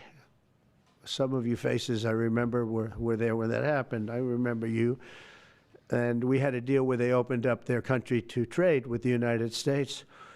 And they took that away at the last moment, and then I canceled the whole thing. And then 6 months later, we ended up doing a smaller deal. But it was a big deal. It was $50 billion worth of product that they were going to purchase from our farmers, et cetera. And we agreed to that. People thought it was 15 because they were doing 15. We made it 50 because I misunderstood the 15. I said, you got to get 50. Because when I asked, if you remember the story, when I asked, what are we doing with them? My Secretary of Agriculture at the time, Sonny Perdue, said, sir, it's about 15 billion and we're asking for 15. And I thought he said 50. So I said, so they came back with the deal at 15. And I said, no way, I want 50. Because you said 50. They said, sir, we didn't say that. Anyway, bottom line, I said, go back and ask for 50, and they gave us 50. And they were honoring the deal, and we would call them up a lot for the corn and for the wheat and for everything. They were honoring the deal, and then when Biden got in, they no longer honored the deal. There was nobody to call. I would call on an average of once every 2 weeks to say, come on, you have to speed it up a little bit. And our farmers were doing great. I said to them, buy more land and bigger tractors, if you remember. That's what happened. But the deal was a very good deal. But the best part of the deal was that we opened up China. China agreed to open itself up to American business to go in. And it would have been a great thing, I think, for China. They would be able to see things that they haven't seen. They would be able to buy products that they had never been able to buy. Would have been great for American business. I think it would have brought unity between China, better unity between China and the United States. And the bottom line is that they canceled it the last day. We were all set to sign it, and then I went a little bit angry. I got a little angry. I said, they canceled the deal. The deal was done. It was all ready to be signed, and people went over. They came back to me, sir, they don't want to sign the opening up China. Well, the biggest thing that we're discussing is the opening up China, and they've agreed to do that, but it's going to take a while to paper it. You know, that's not the easiest thing to paper, but that's the single, I think, to me. We claimed the lives of 67 people at Reagan National Airport on Wednesday night. Everyone in this White House continues to mourn the victims and keep their friends and families in our thoughts and prayers during this unimaginable time. First, within moments of the collision, the president and his newly appointed team were in immediate communication. The president was briefed on Wednesday evening following the crash, again on Thursday morning, and he has continued to receive updates as recovery efforts continue on the ground. The president, as you know, took time to address the nation yesterday afternoon. To deliver accountability, President Trump swiftly signed a memorandum directing an immediate assessment of the Federal Aviation Administration to ensure the federal government is maintaining the highest personnel and policy aviation safety standards. The memorandum directs the Secretary of Transportation and the FAA Administrator to immediately review all hiring decisions and changes to safety protocols made during the prior 4 years, and to take all necessary corrective actions to achieve uncompromised aviation safety. The review will include a comprehensive assessment and reversal of any deterioration in hiring standards and aviation safety standards and protocols during the previous administration. Aviation safety was addressed by President Trump before this tragic collision even took place. On his second day in office, the president signed a memorandum to immediately stop Biden DEI hiring programs and return to non-discriminatory, merit-based hiring. And in 2018, during President Trump's first term, the Department of Transportation announced it would put an end, at that time, to use the biological questionnaire that was introduced by the Obama administration, which punished skilled applicants. President Trump has long led on the issue of aviation safety, and he will continue to do so. He will continue to deliver on the promises he made to the American people at record speed. The Senate has already confirmed 8 of President Trump's exceptional cabinet nominees, including most recently Transportation Secretary Sean Duffy, as you of course know, EPA Secretary Lee Zeldin, and Interior Secretary Doug Burgum, who is scheduled to be sworn in later today. We expect the Senate to continue quickly confirming the remainder of President Trump's well-qualified nominees in the days ahead. Earlier this week in the East Room, the president proudly signed the Laken-Riley Act into law, surrounded by Laken's loving parents and sister. This common-sense bipartisan law mandates the federal detention of illegal aliens who are accused of theft, burglary, assaulting a law enforcement officer, and any crime that causes death or serious bodily injury, like the animal who murdered Laken Riley in cold blood. This was the first piece of legislation President Trump proudly signed as the 47th President of the United States, and it will guarantee that Laken did not die in vain. As Laken's mother, Allison, tearfully said during the signing event, President Trump said he would secure our borders and that he would never forget about Laken, and he hasn't. He's a man of his word, and we trust that he will fight for the American people. Those are the words of Laken's mother, and we will never forget them. So to help lock up even more criminal illegal aliens, President Trump signed a memorandum this week to detain them at Guantanamo Bay. This action will expand the Migrant Operations Center at Naval Station Guantanamo Bay to full capacity to provide critical extra detention space for high-priority criminal illegals. Our brave ICE agents continue to arrest more and more of these types of individuals every day in communities across our country. And I have more updates for you. On January 27, 2025, ICE Chicago arrested a citizen of Guatemala who has been convicted of solicitation to meet a child, disturbing, and sentenced to 24 months probation. On January 28, 2025, ICE Atlanta arrested a citizen of South Korea who has been convicted of 9 counts of possession or control of material depicting minors in sexually explicit conduct. On January 28th, ICE New York arrested a Mexican national previously charged by the state of New York for attempted murder and possession of a weapon and assault. And on January 28th, ICE Philly arrested a citizen of Mexico who has been convicted of possession of child pornography. Our message is simple. If you are a criminal illegal alien, you will be arrested and deported. On another important matter, the nation's report card was released this week, and the news is not good. It showed that U.S. students had record low reading comprehension scores last year. It's National School Choice Week, and in part of the president's commitment to education, he just left a roundtable in the Roosevelt Room focused on this issue with leaders from across the country. The national report card showed that 70% of 8th graders were below proficient in reading, and 40% of 4th graders did not even meet the basic reading levels. This is completely unacceptable. Please welcome to the stage the 28th Administrator of the U.S. Small Business Administration, Kelly Loeffler.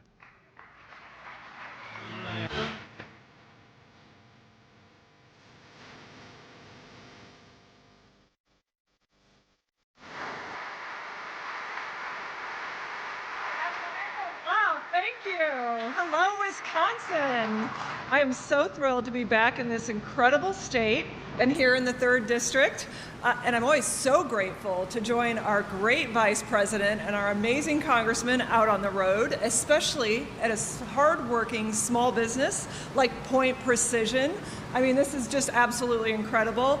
But let's be clear, the Trump administration knows that there's nothing small about small business. In fact, President Trump tells me all the time, Kelly, small business is big business. And it's true. Friends, this administration gets it. Both President Trump and Vice President Vance lived and worked in the real world. And that's why Main Street is coming back. Over the last year, the Trump administration and our partners in Congress, we have focused on one thing. That thing is putting America's families, workers, and small businesses first again. Now, it's about you. This is about you.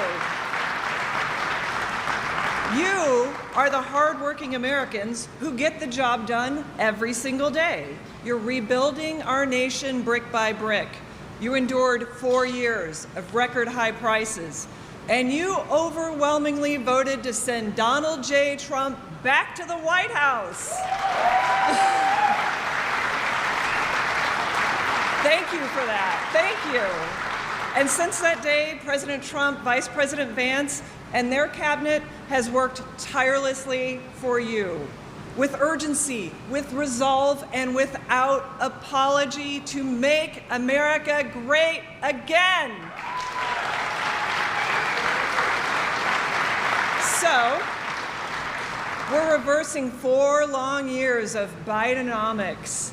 It hurt you, your family, and Main Street. Now, did anyone watch the State of the Union on Tuesday? Oh, good. Yes, of course. That was so good.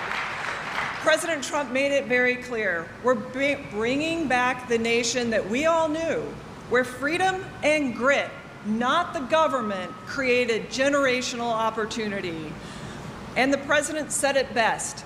The great betrayal is over, and hardworking Americans will never be forgotten again. You know, it's really a turnaround for the ages. For the next 250 years, together we're cleaning up massive wasteful spending, the fraud that sent your hard-earned dollars to Somalia, and the Democrats' open borders that imported violent criminals into our communities. After 4 disastrous years, it took Republicans just 12 months to turn it around. We're reducing Biden's massive inflation and high interest rate to 5-year lows. We're cutting regulatory red tape. We restored drill, baby, drill, and clean, beautiful coal.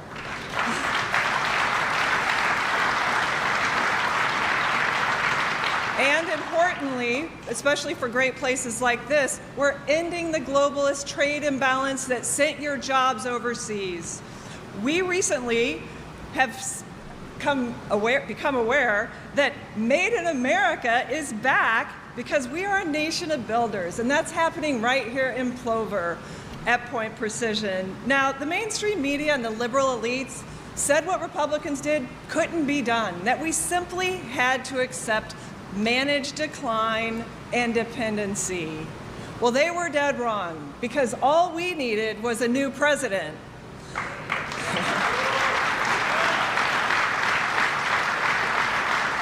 Now, you've heard this. You know that the working family tax cuts means thousands of dollars back into the bank accounts and pockets of hardworking families. But we also know that every single Democrat voted no against your tax refund, against your tax cut.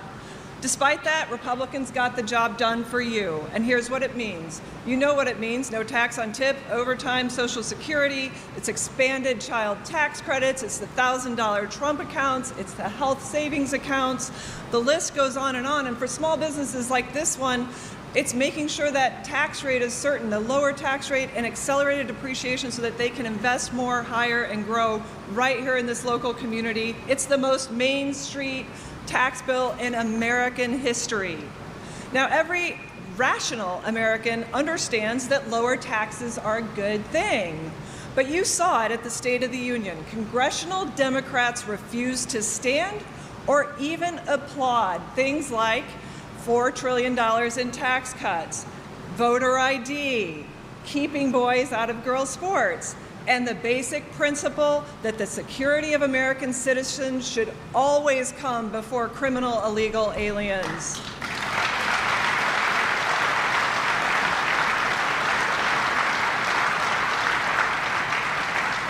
So this is really a battle of common sense versus crazy, but let's be honest. Democrats owe hardworking Americans like all of you more than applause. They owe you an apology. They drove up inflation.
Members of Congress, I have the high privilege and distinct honor of presenting to you the President of the United States.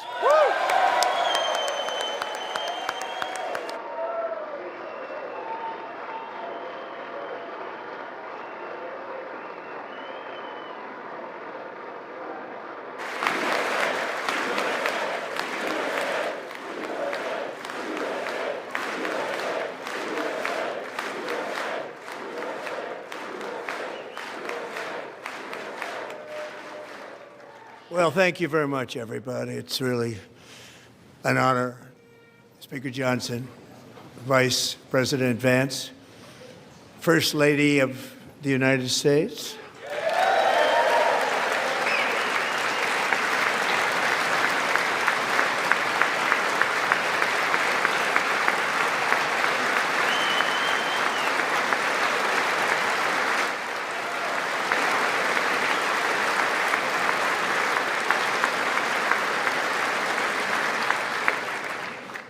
Second Lady of the United States.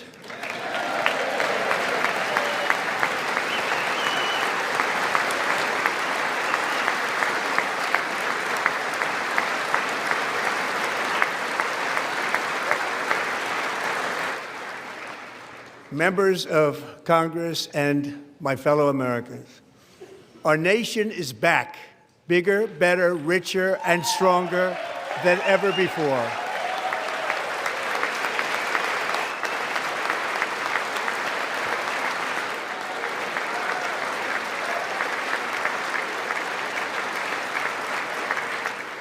Less than 5 months from now, our country will celebrate an epic milestone in American history, the 250th anniversary of our glorious American independence.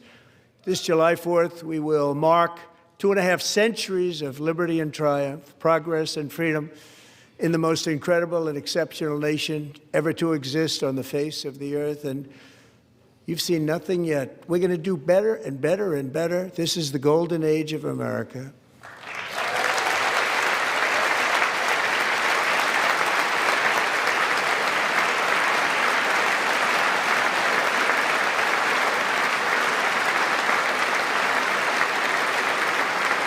When I last spoke in this chamber 12 months ago, I had just inherited a nation in crisis with a stagnant economy, inflation at record levels, a wide open border, horrendous recruitment for military and police, rampant crime at home, and wars and chaos all over the world. But tonight, after just 1 year, I can say with dignity and pride that we have achieved a transformation like no one has ever seen before, and a turnaround for the ages. It is indeed a turnaround for the ages.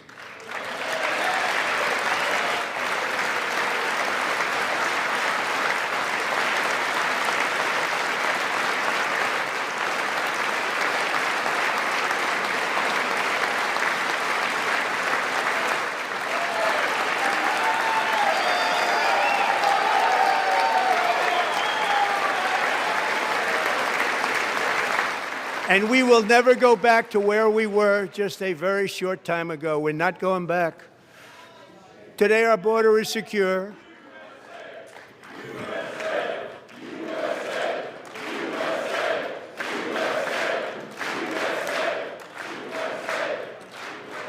Thank you. Today, our border is secure. Our spirit is restored. Inflation is plummeting. Incomes are rising fast. The roaring economy is roaring like never before, and our enemies are scared, our military and police are stacked, and America is respected again, perhaps like never before.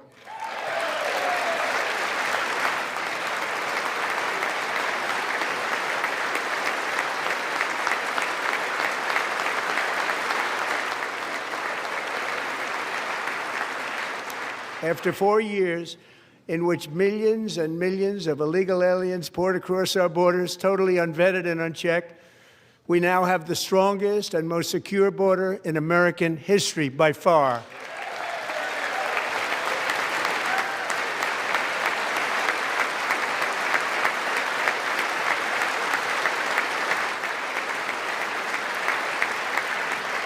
In the past 9 months, 0 illegal aliens have been admitted to the United States.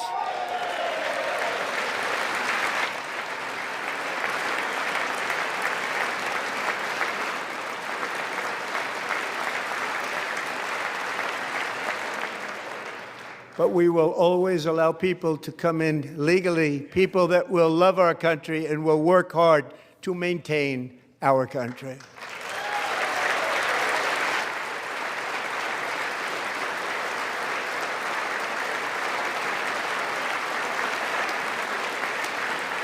The flow of deadly fentanyl across our border is down by a record 56% in 1 year.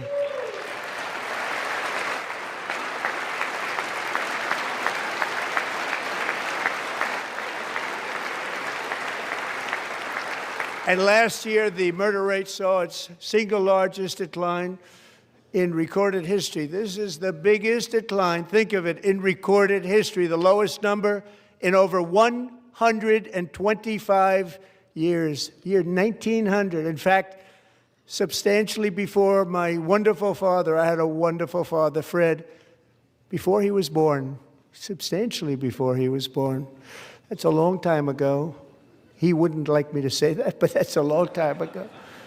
The Biden administration and its allies in Congress gave us the worst inflation in the history of our country. But in 12 months, my administration has driven core inflation down to the lowest level in more than 5 years. And in the last 3 months of 2025, it was down to 1.7%.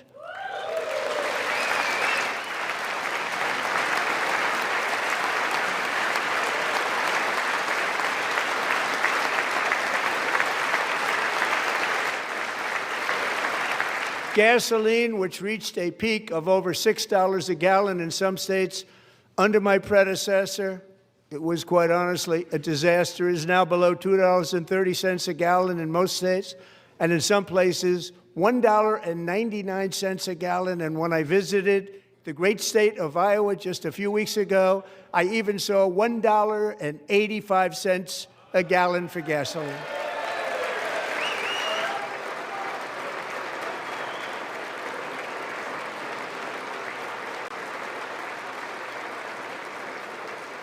Mortgage rates are the lowest in 4 years and falling fast, and the annual cost of a typical new mortgage is down almost $5,000 just since I took office. 1 year. And low interest rates will solve the Biden-created housing problem while at the same time protecting the values of those people who already own a house that really feel rich for the first time in their lives. We want to protect those values. We want to keep those values up. We're going to do both. And we are going to keep it that way. The stock market has set 53 all-time record highs since the election. Think of that, 1 year. Boosting pensions, 401ks, and retirement accounts for the millions and millions of Americans. They're all gaining. Everybody's up, way up. In 4 long years, the last administration got less than $1 trillion in new investment in the United States. And when I say less, substantially less. In 12 months, I secured commitments for more than $18 trillion pouring in from all over the globe.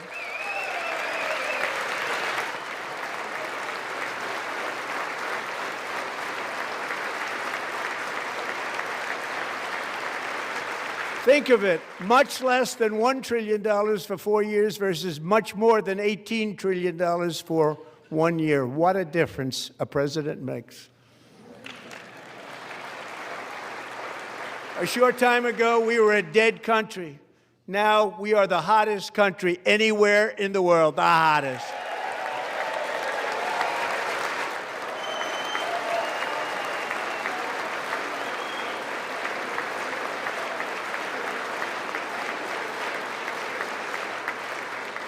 As thousands of new businesses are forming and factories, plants, and laboratories are being built, we have added 70,000 new construction jobs in just a very short period of time. It's getting bigger and bigger and stronger. Nobody can believe what they're watching. American oil production is up by more than 600,000 barrels a day, and we just received from our new friend and partner, Venezuela, more than 80 million barrels of oil.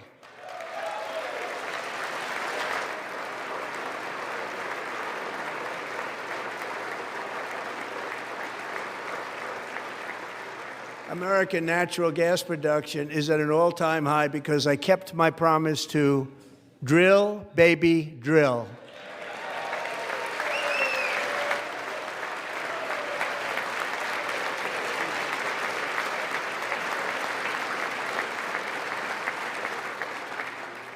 More Americans are working today than at any time in the history of our country. Think about that. Any time in the history of our country, more working today.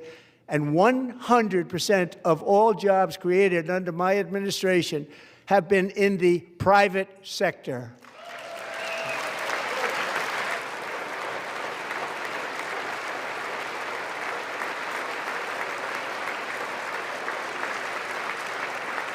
We ended DEI in America.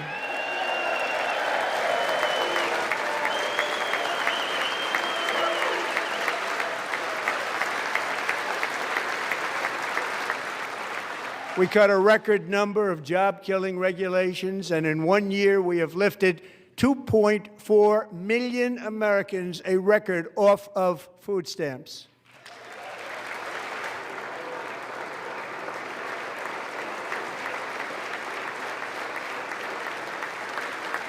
And for all of these reasons, I say tonight, members of Congress, the state of our union is strong.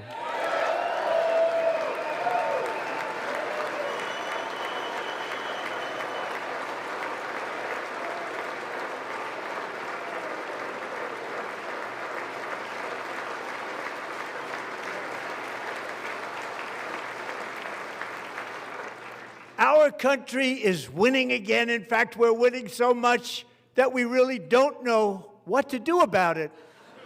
People are asking me, please, please, please, Mr. President, we're winning too much. We can't take it anymore. We're not used to winning in our country.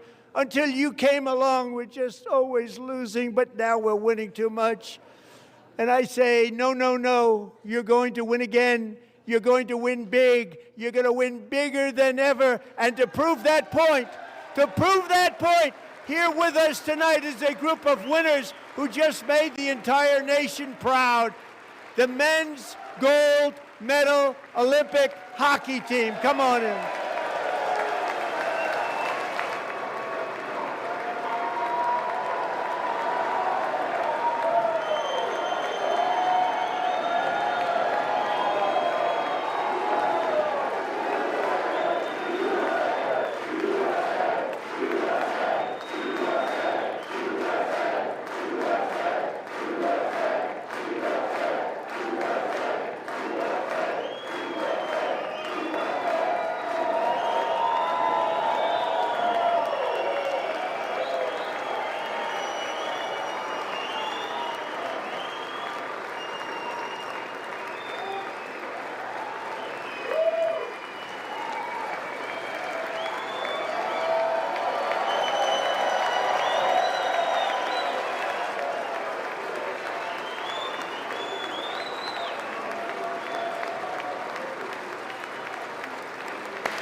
Go ahead.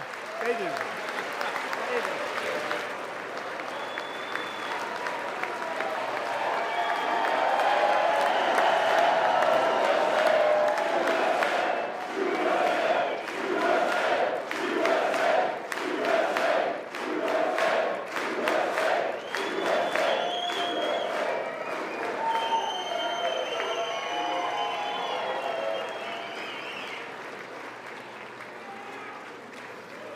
That's the first time I've ever seen them get up.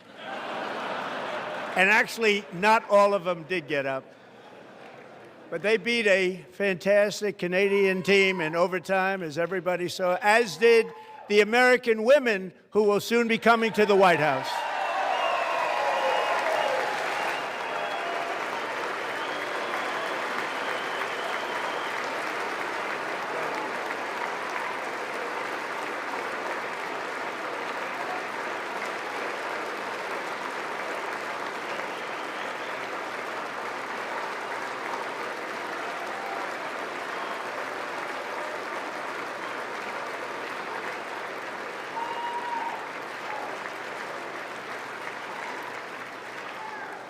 They were in the Oval Office before, and I just want to say a second very big congratulations to Team USA. But I have to say that, and I told them this, and we took a vote of the team. I said, anybody votes no, I'm not doing it.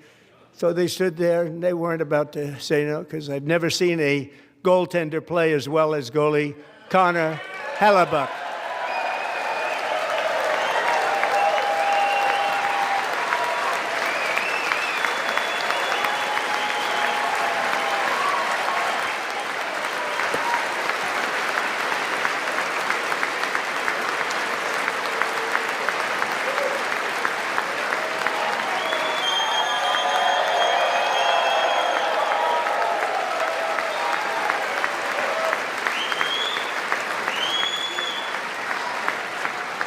Think of it, 46 shots on goal, and I asked him, the one shot, the one where you put your stick in the back and it hit the neck of your stick and bounced off, do you practice that, or was that a little lucky?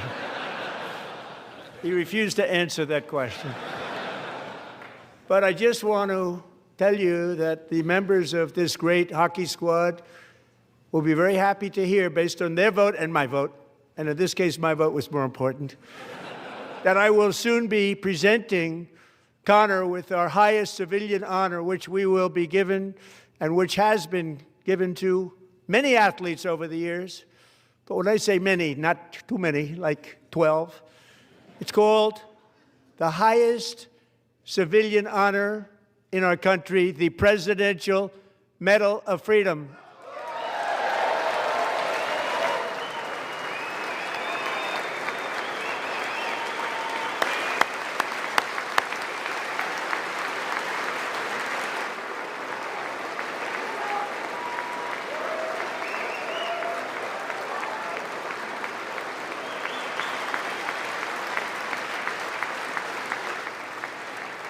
Great athletes have gotten that, very great, the best, and I thought he deserved it. And I did take a vote, every single one of them. I said, I'm not giving it if anybody goes no, and every single one of them rapidly put up their hand. So I want to thank you all. What a special job you did. What special champions you are. Thank you very much.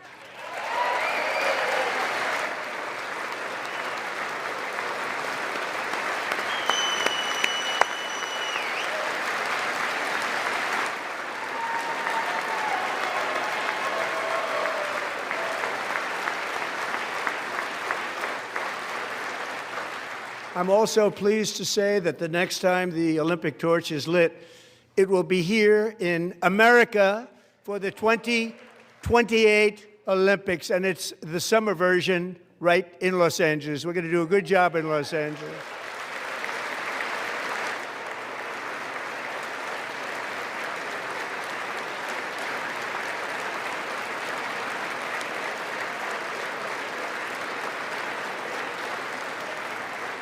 And Los Angeles is going to be safe, just like Washington, D.C. is now one of the safest cities in the country.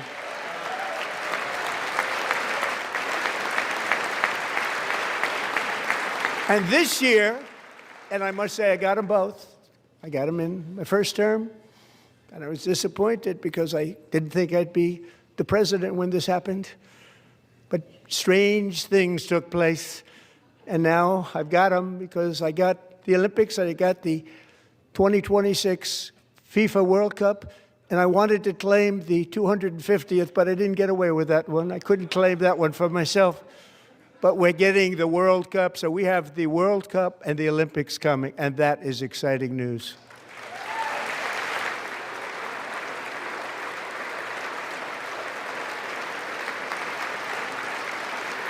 So this will be a year to celebrate our country and the heroes who have kept it free.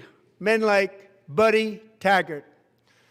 At age 17, Buddy volunteered to defend America in World War II, serving in the Pacific under the great General Douglas MacArthur. He fought bravely in the famous Battle of Manila, worked so hard. He was badly wounded and almost killed by enemy machine guns in Luzon. And 81 years ago this month, he liberated the largest internment camp in the Philippines, one of the largest anywhere in the world. Buddy earned many honors, including a Purple Heart and a Bronze Star, came home, started a family, and tonight he is in the gallery looking forward to July 4th, 2026, his 100th birthday.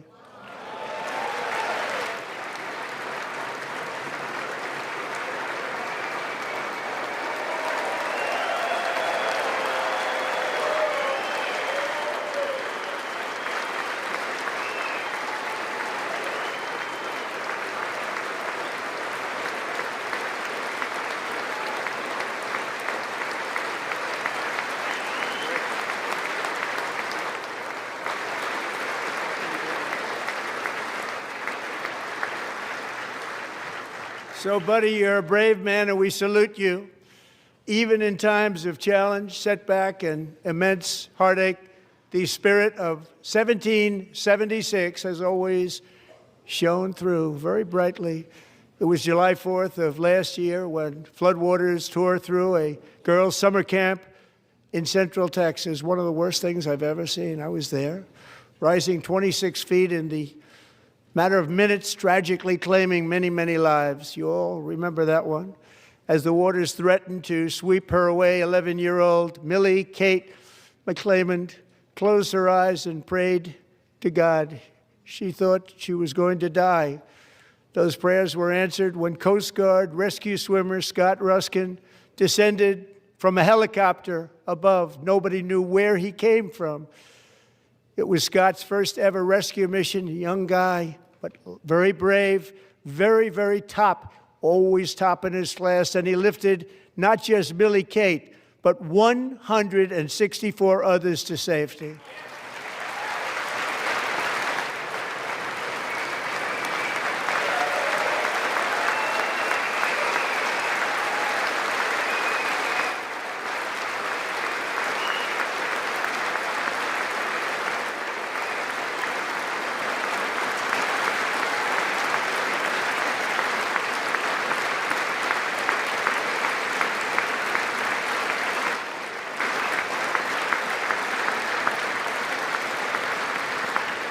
People watched Scott from a distance, and they couldn't believe what they were seeing. The winds were blowing, the rain was pouring, everything was going, and that rapid water, nobody's ever seen anything like it. They said, wow, that's something. Tonight, Scott and Millie Kate are here together, reunited for the very first time. Thank you, Scott, Millie Kate.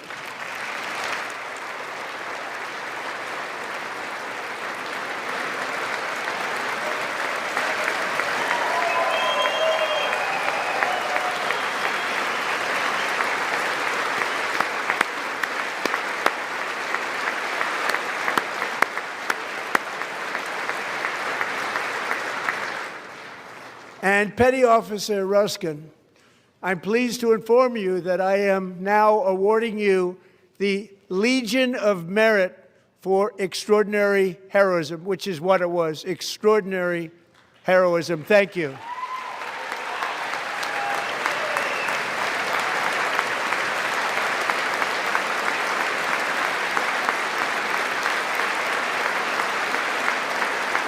And I'd like to have the military aide to please come down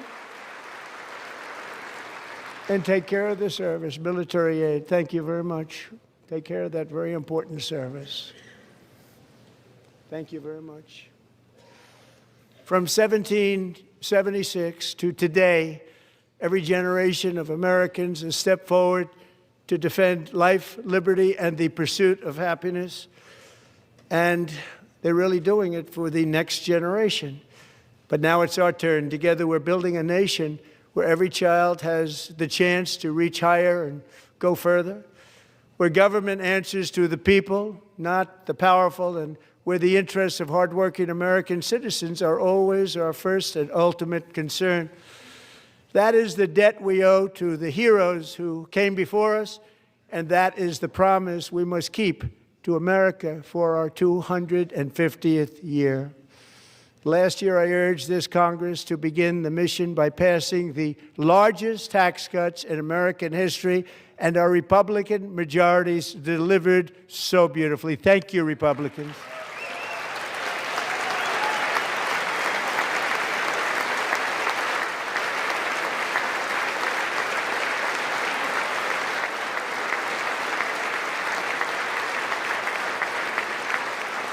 All Democrats, every single one of them, voted against these really important and very necessary massive tax cuts.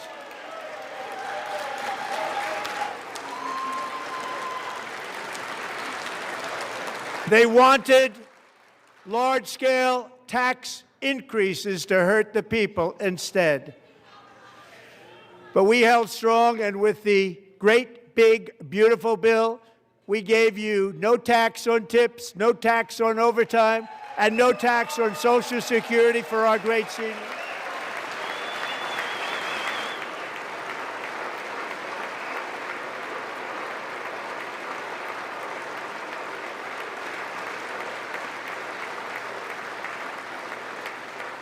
And we also made interest on auto loans tax deductible the first time, but only if the car is made in America.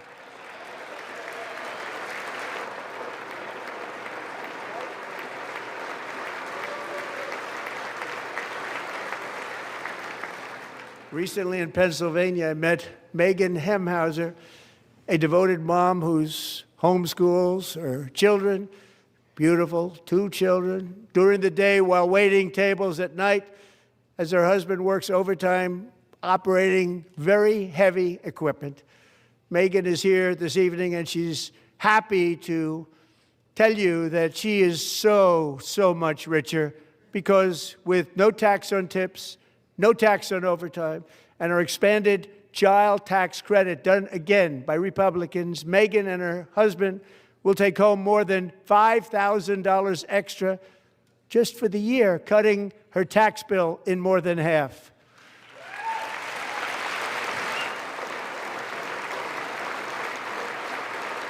Megan, please stand up. We're fighting for you, Megan. Thank you, Megan. Thank you, Megan. We're fighting for you, Megan. Under our bill, parents like Megan can also activate their children's brand new Trump accounts. And I didn't name it. I did not name it. I did not name that.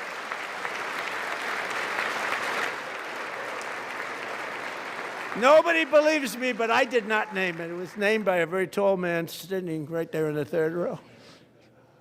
Nice man, a good man. Tax-free investment accounts for every American child. This is something that's so special and has taken off and gone through the roof. Millions will be pre-funded courtesy of the U.S. Treasury and private individuals like Michael and Susan Dell, who have donated $6.25 billion to fund the Trump accounts for 25 million American children. They're great people.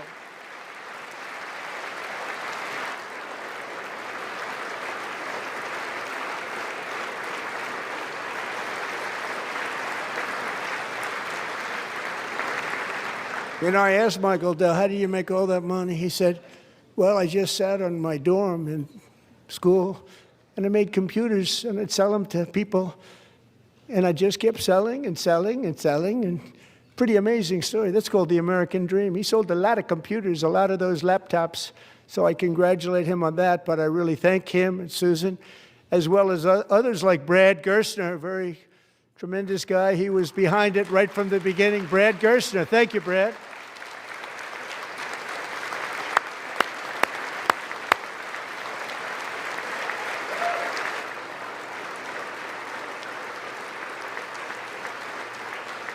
So with modest additional contributions, these young people's accounts could grow to over $100,000 or more by the time they turn 18. Think of it. How much money is that for somebody that started with nothing?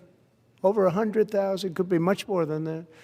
To make this investment in our children's future, go to TrumpAccounts.gov, TrumpAccounts.gov. And a lot of people are doing it. They're setting every record in the book. It's popular. They knew what it was going to take. I'm so proud of them. I'm so proud of the people that got it started. And now it's just taken off. One of the primary reasons for our country's stunning economic turnaround, the biggest in history, where the Dow Jones broke 50,000 4 years ahead of schedule, and the S&P hit 7,000, where it wasn't supposed to do it for many years were tariffs. I used these tariffs, took in hundreds of billions of dollars to make great deals for our country, both economically and on a national security basis. Everything was working well. Countries that were ripping us off for decades are now paying us hundreds of billions of dollars. They were ripping us so badly, you all know that. Everybody knows it. Even the Democrats know it. They just don't want to say it. And yet these countries are now happy, and so are we. We made deals. The deals are all done. And they're happy. They're not making money like they used to, but we're making a lot of money. There was no inflation, tremendous growth, and the big story was how Donald Trump called the economy correctly, and 22 Nobel Prize winners in economics didn't. They got it totally wrong. They got it really wrong. And then just 4 days ago, an unfortunate ruling from the United States Supreme Court. It just came down. It came down. Very unfortunate ruling. But the good news is that almost all countries and corporations want to keep the deal that they already made, right, Scott? Knowing that the legal power that I, as president, have to make a new deal could be far worse for them, and therefore they will continue to work along the same successful path that we had negotiated before the Supreme Court's unfortunate involvement. So despite the disappointing ruling, these powerful, country-saving, it's saving our country, the kind of money we're taking in, peace-protecting. Many of the wars I settled was because of the threat of tariffs. I wouldn't have been able to settle them without. Will remain in place under fully approved and tested alternative legal statutes. And they have been tested for a long time. They're a little more complex, but they're actually probably better, leading to a solution that will be even stronger than before. Congressional action will not be necessary. It's already time-tested and approved. And as time goes by, I believe the tariffs paid for by foreign countries will, like in the past, substantially replace the modern-day system of income tax, taking a great financial burden off the people that I love.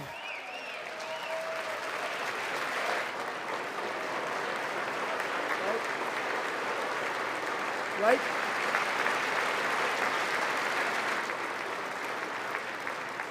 Moving forward, factories, jobs, investment, and trillions of dollars will continue pouring into the United States of America because we finally have a president who puts America first. I put America first.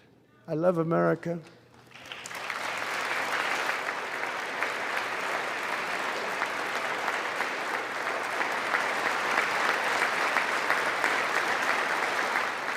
For decades before I came along, we had the exact opposite.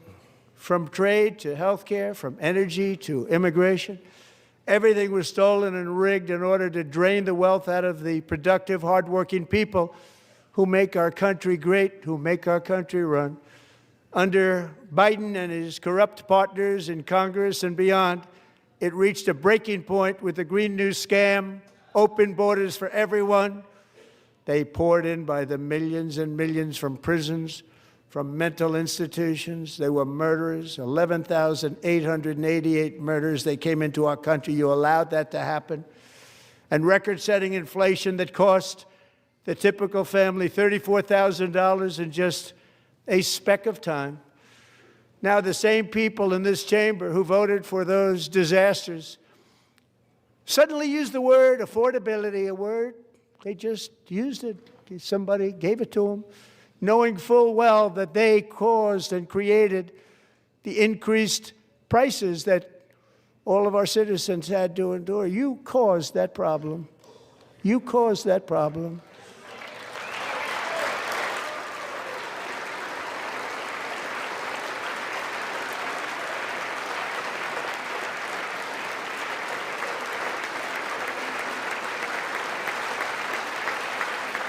They knew their statements were a lie. They knew it. They knew their statements were a dirty, rotten lie. Their policies created the high prices Our policies are rapidly ending them. We are doing really well. Those prices are plummeting downward.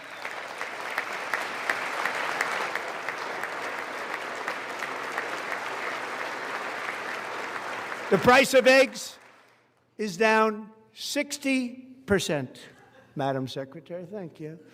The cost of chicken, butter, fruit, hotels, automobiles, rent is lower today than when I took office by a lot. And even beef, which was very high, is starting to come down significantly. Just hold on a little while, we're getting it down.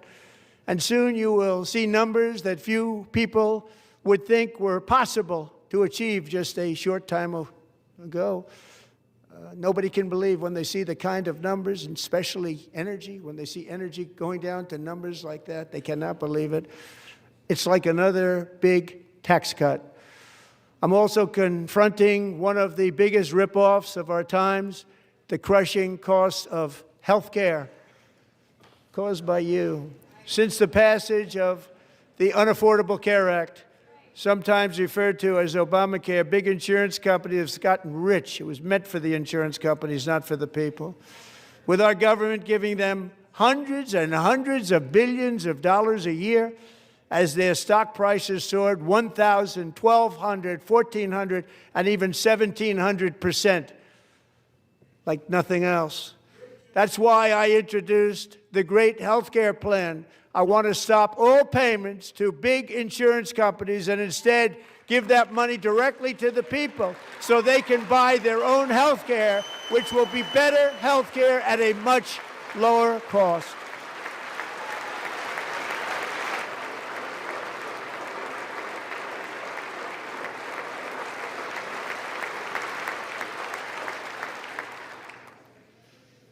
In addition, my plan requires maximum price transparency. That's a big deal.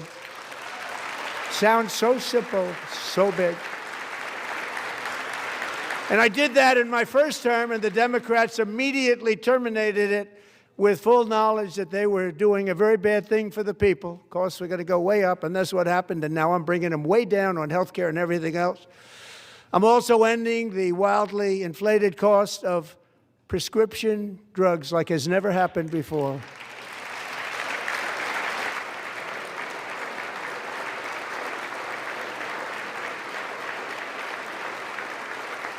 Other presidents tried to do it, but they never could. They tried. Most didn't try, actually. But they tried. They said they tried. They couldn't do it. They didn't even come close. They were all talk and no action. But I got it done. Under my just enacted Most Favored Nation agreements, Americans who have for decades paid by far the highest prices of any nation anywhere in the world for prescription drugs will now pay the lowest price anywhere in the world for drugs. Anywhere. The lowest price.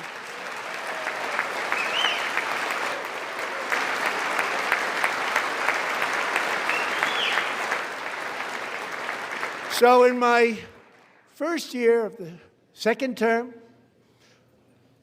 should be my third term, but strange things happen.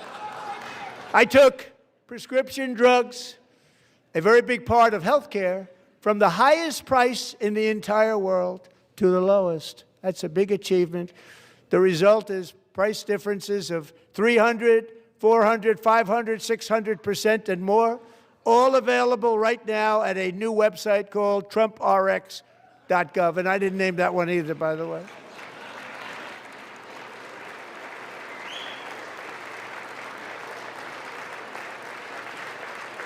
And here tonight is the very first customer ever to get that big discount, and it is big, Catherine Rayner. For 5 years, she and her husband have struggled with infertility, and they turned to IVF.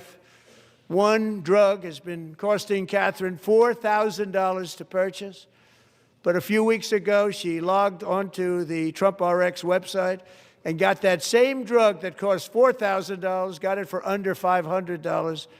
A reduction of much more, actually, than $3,500.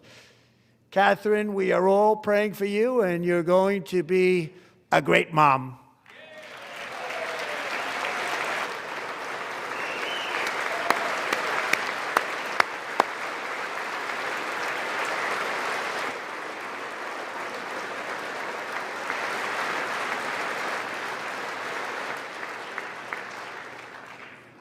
So now I'm calling on Congress to codify my most favored nation program into law. Now, the one thing, I'm not sure it matters because it's going to be very hard for somebody that comes along after me to say, let's raise drug prices by 700 or 800%.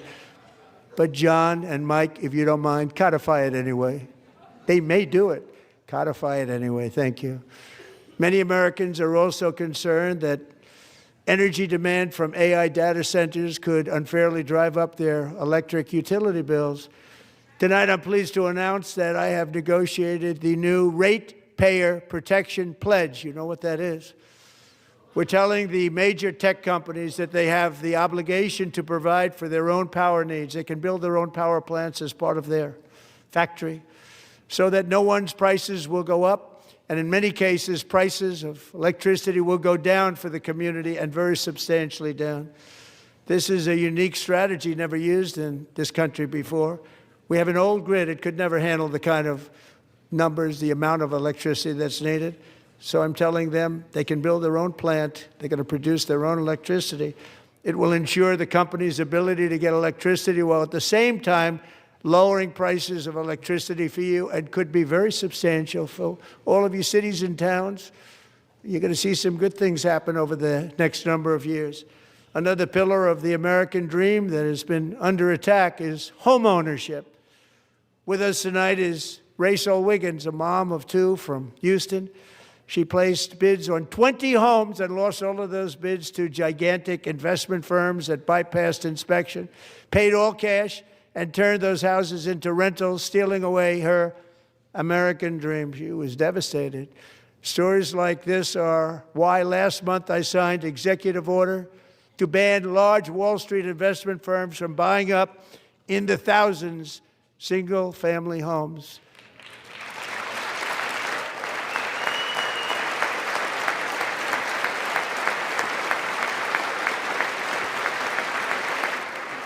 And now I'm asking Congress to make that ban permanent, because homes for people, really, that's what we want. We want homes for people, not for corporations. Corporations are doing just fine. Rachel, thank you very much. Good luck with your home. You'll get one soon.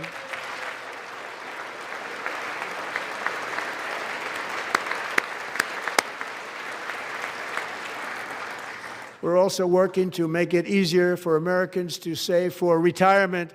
And under this administration, we will always protect Social Security and Medicare. They are not protecting it for our seniors. We will always protect Social Security, Medicare, Medicaid.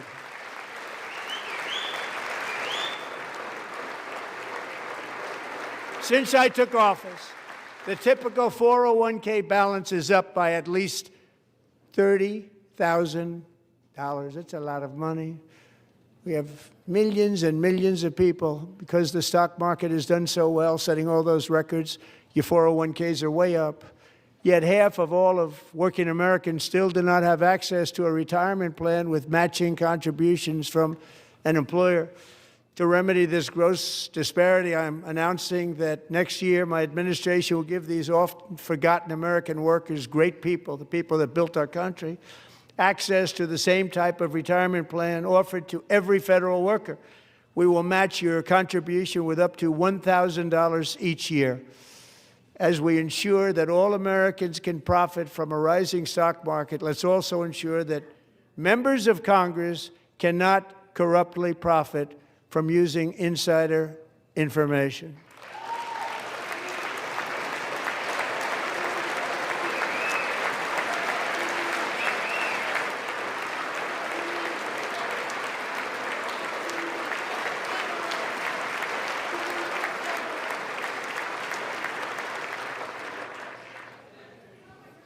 They stood up for that. I can't believe it. I can't believe it. Did Nancy Pelosi stand up if she's here? Doubt it. Pass the Stop Insider Trading Act without delay.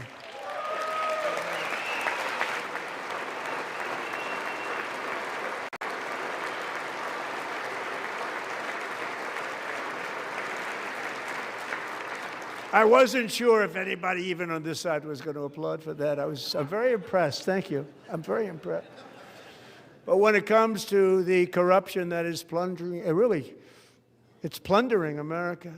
There's been no more stunning example than Minnesota, where members of the Somali community have pillaged an estimated $19 billion from the American taxpayer. Oh, we have all the information. And in actuality, the number is much higher than that. And California, Massachusetts, Maine, and many other states are even worse. This is the kind of corruption that shreds the fabric of a nation, and we are working on it like you wouldn't believe. So tonight, although started 4 months ago, I am officially announcing the war on fraud to be led by our great Vice President, J.D. Vance.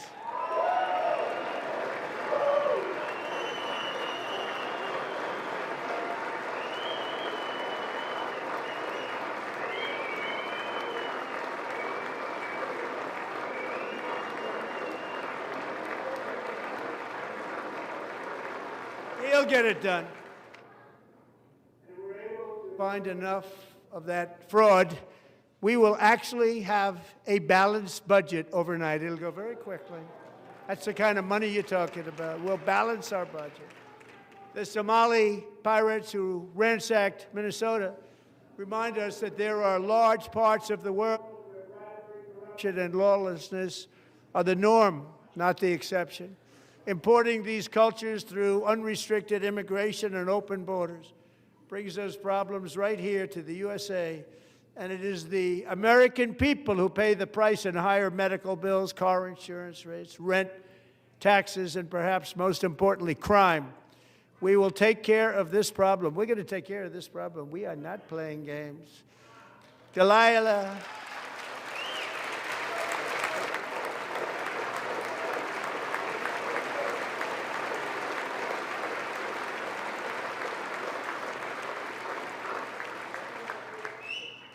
Delilah Coleman was only 5 years old in June 2024 when a 18-wheel tractor trailer plowed into her stopped car traveling at 60 miles an hour or more. The driver was an illegal alien let in by Joe Biden and given a commercial driver's license by open borders politicians in California. Doctors said Delilah would never be able to walk or talk, have a good life. She wouldn't even be able to eat again. But against all odds, she is now in the first grade learning to walk. And she's here this evening with her dad, Marcus, a fantastic man. Delilah, please, you are a great inspiration. Please stand up.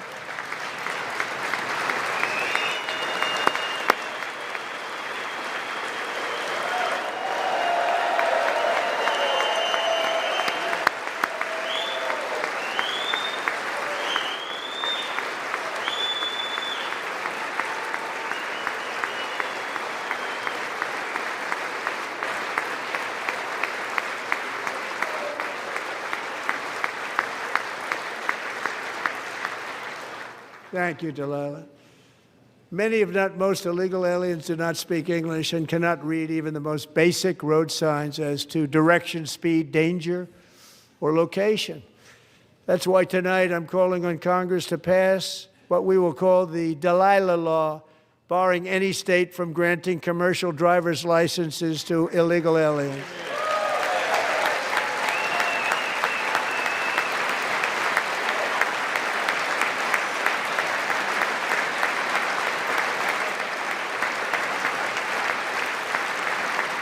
And yesterday, as you probably saw at the White House, I hosted a ceremony with Americans who lost their treasured loved ones to the scourge of illegal immigration. People came into our country, how we allowed this to happen with our open borders.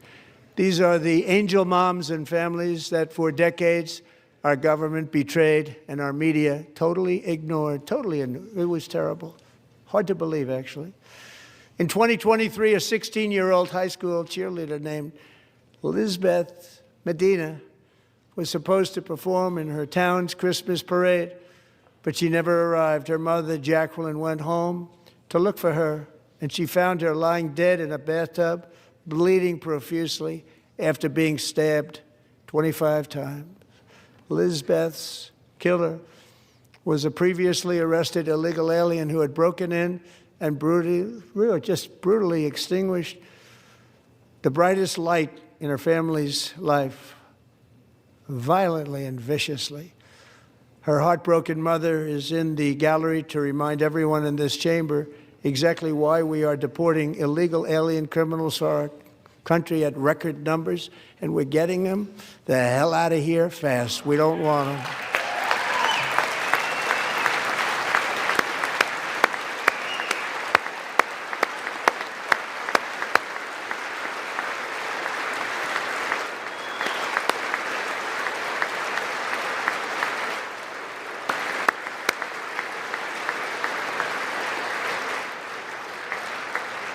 Thank you very much, Jacqueline. Thank you. We can never forget that many in this room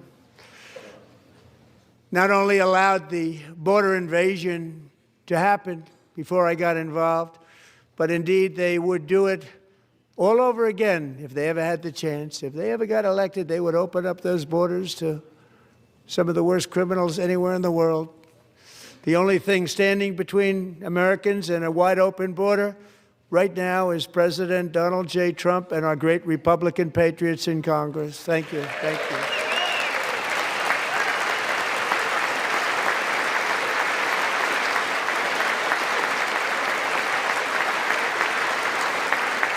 As we speak, Democrats in this chamber have cut off all funding for the Department of Homeland Security. It's all cut off.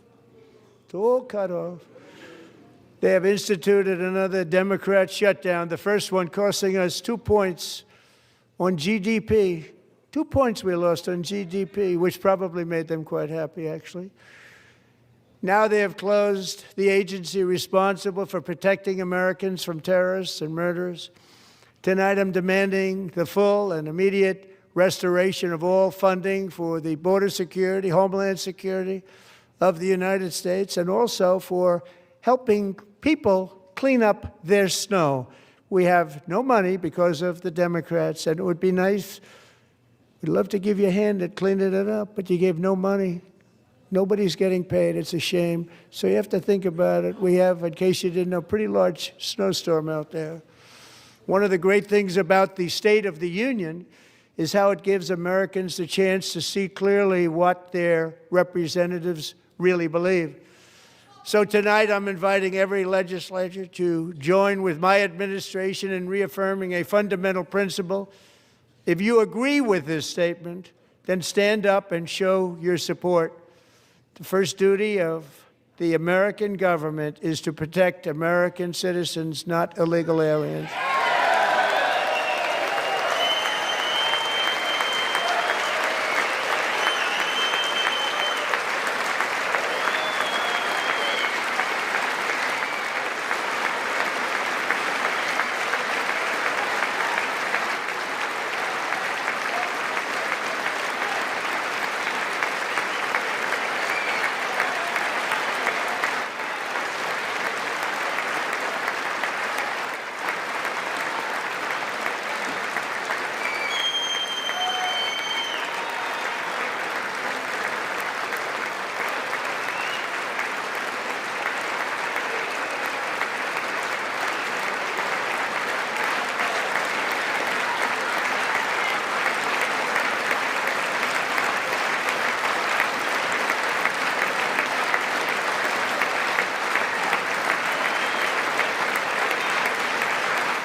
Isn't that a shame? You should be ashamed of yourself not standing up.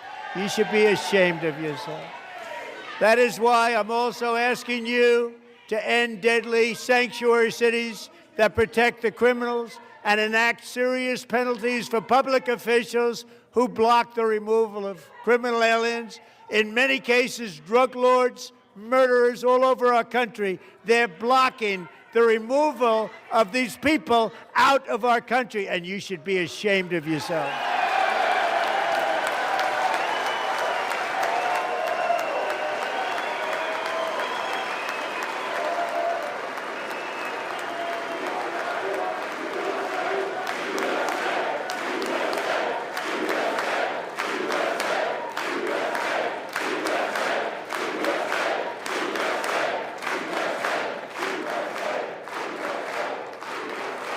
And perhaps most importantly, I'm asking you to approve the Save America Act.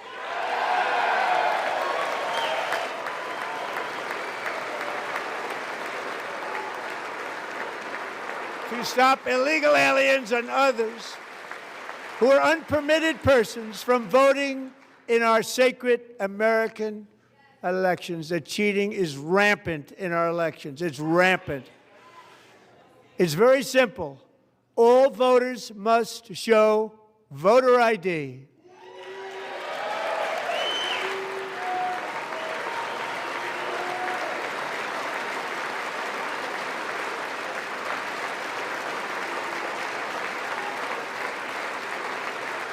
All voters must show proof of citizenship in order to vote.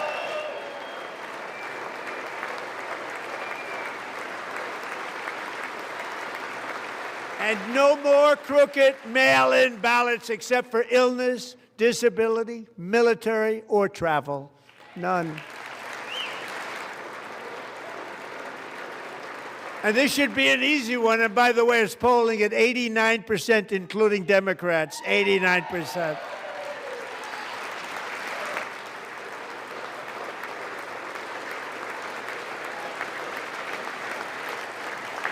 And even the new communist mayor of New York City, I think he's a nice guy, actually.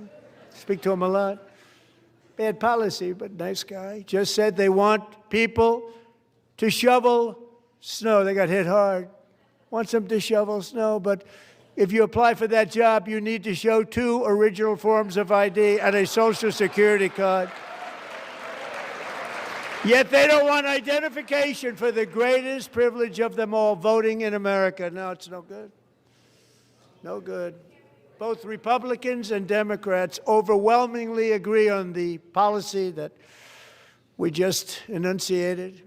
And Congress should unite and enact this common sense, country-saving legislation right now, and it should be before anything else happens.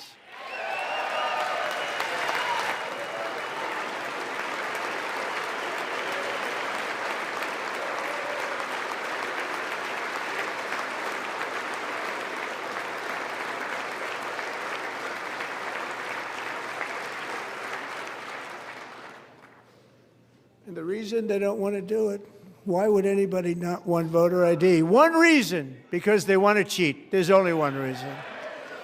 They make up all excuses. They say it's racist. They come up with things, you almost say, what imagination they have. They want to cheat. They have cheated. And their policy is so bad that the only way they can get elected is to cheat. And we're going to stop it. We have to stop it, John.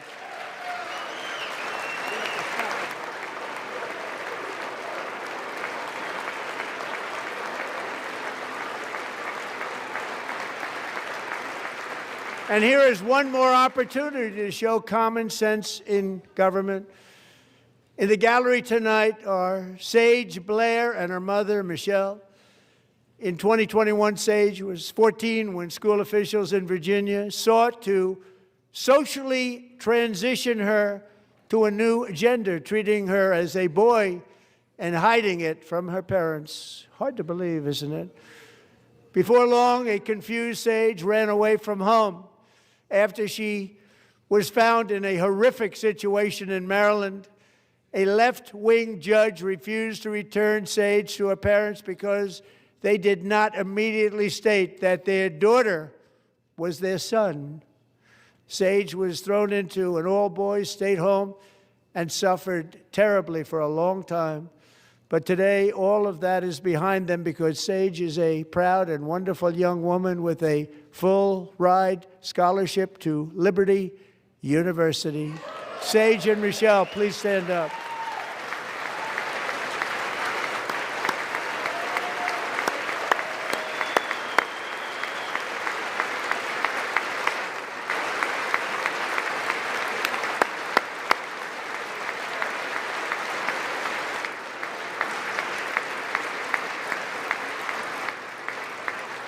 And thank you for your great bravery. And who can believe that we're even speaking about things like this?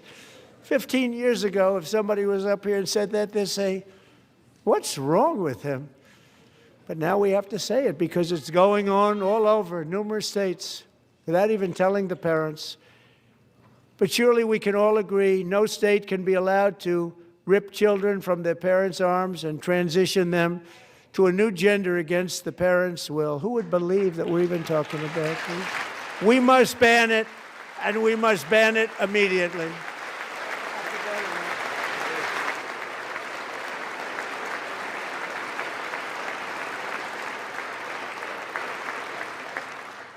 Look, nobody stands up. These people are crazy, I'm telling you. They're crazy.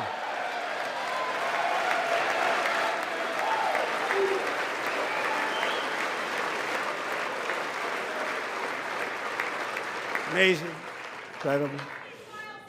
Boy, oh boy. We're lucky we have a country. With people like this, Democrats are destroying our country, but we've stopped it just in the nick of time, didn't we? Huh?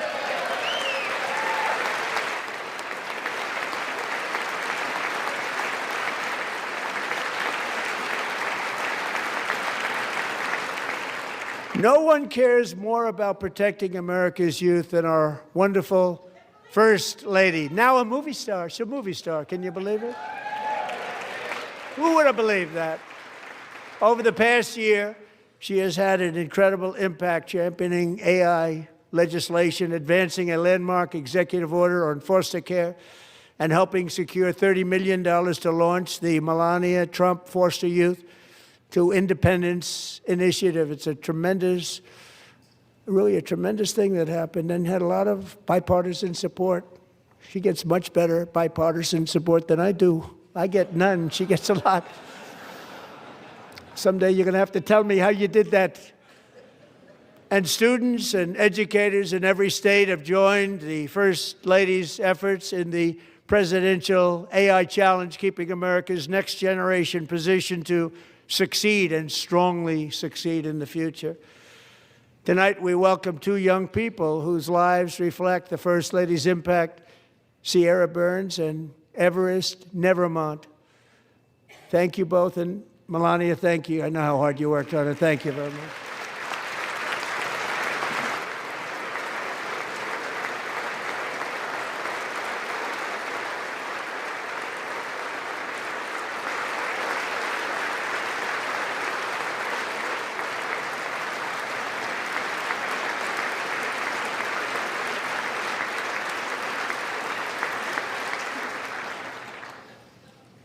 I'm very proud to say that during my time in office, both the first 4 years and in particular this last year, there has been a tremendous renewal in religion, faith, Christianity, and belief in God. Tremendous renewal.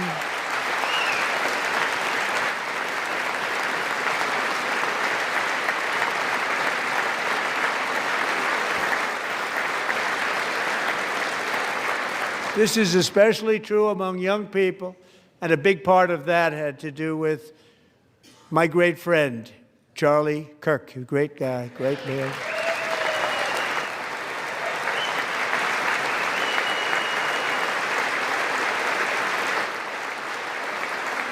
So last year, Charlie was violently murdered by an assassin and martyred, really martyred for his beliefs. His wonderful wife, Erica, is with us tonight. Erica, please stand.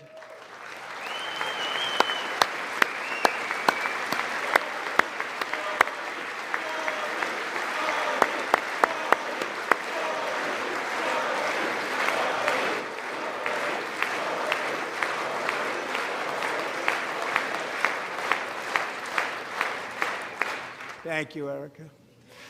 Been through a lot. In Charlie's memory, we must all come together to reaffirm that America is one nation under God, and we must totally reject political violence of any kind.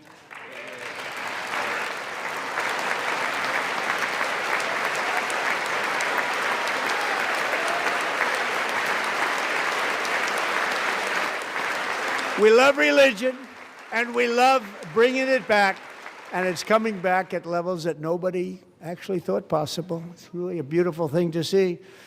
Above all, unleashing America's promise requires keeping our communities safe. We have made incredible strides, yet dangerous repeat offenders continue to be released by pro-crime Democrat politicians again and again. We are honored to be joined tonight by a woman who's been through hell, Anya Zarutska.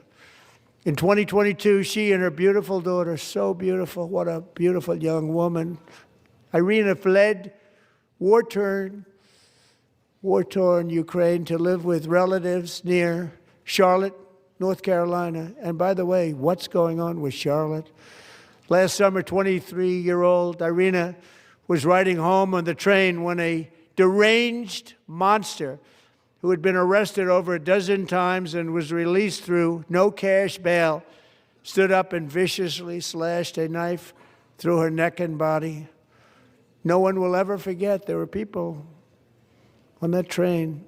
No one will ever forget the expression of terror on Irina's face as she looked up at her attacker in the last seconds of her life. She died instantly. She had escaped a brutal war only to be slain by a hardened criminal set free to kill in America, came in through open borders. Mrs. Zarutska, tonight I promise you we will ensure justice for your magnificent daughter, Irina.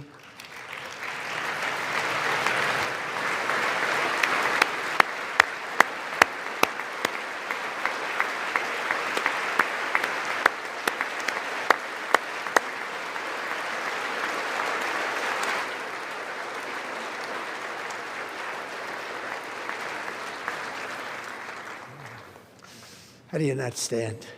How do you not stand? I'm asking this Congress to pass tough legislation to ensure that violent and dangerous repeat offenders are put behind bars, and importantly, that they stay there.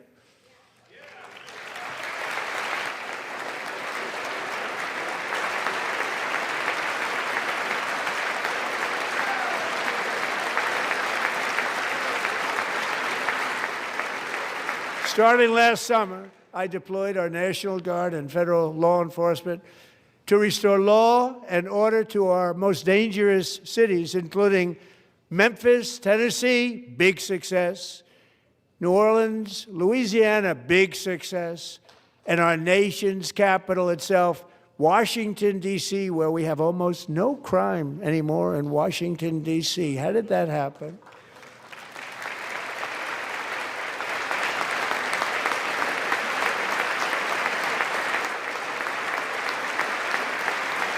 In fact, crime in Washington is now at the lowest level ever recorded, and murders in D.C. this January were down close to 100% from a year ago.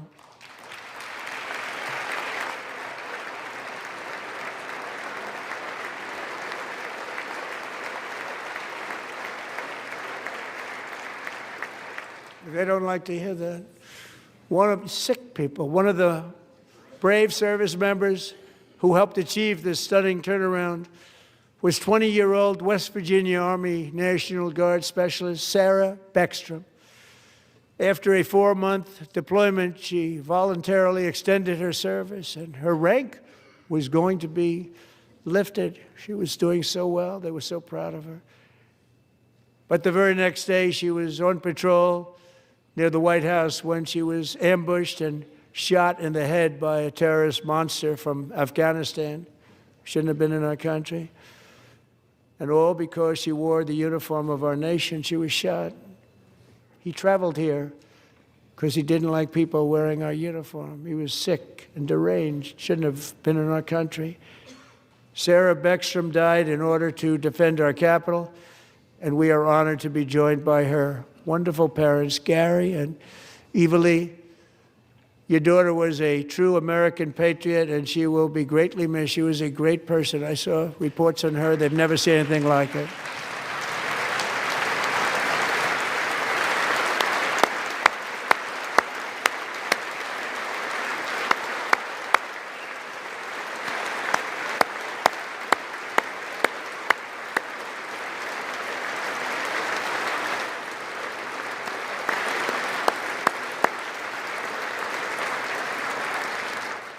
So sorry. Thank you very much. She's a great young lady. I saw reports that were like, perfect. She was perfect. Serving alongside Sarah that day was Staff Sergeant Andrew Wolf. The terrorist shot Andrew in the head, and no one thought he could possibly make it. The two of them, Sarah and Andrew, both shot violently in the head. Neither was expected to make it. They weren't even given a chance, except his wonderful mother, named Melody, who I spoke to the same night, and she was so positive. The doctors thought that Andrew was gone, but his mother said, no, Mr. President, Andrew will be fine. He's going to make it. I've never seen anything like it. I mean, he was given almost no chance. She said, I have no doubt, sir, he's going to be okay. This was a conversation that I had with her that night, with her son laying helplessly in bed, blood all over. Everybody is praying, she said, sir, he will be okay. The doctors didn't understand what she was saying, and after looking at the results of the damage done, neither did I. She was so strong and conclusive that even Andrew's great father felt she didn't really understand the gravity of the situation. But she turned out to be right. Right, Melody? She turned out to be right.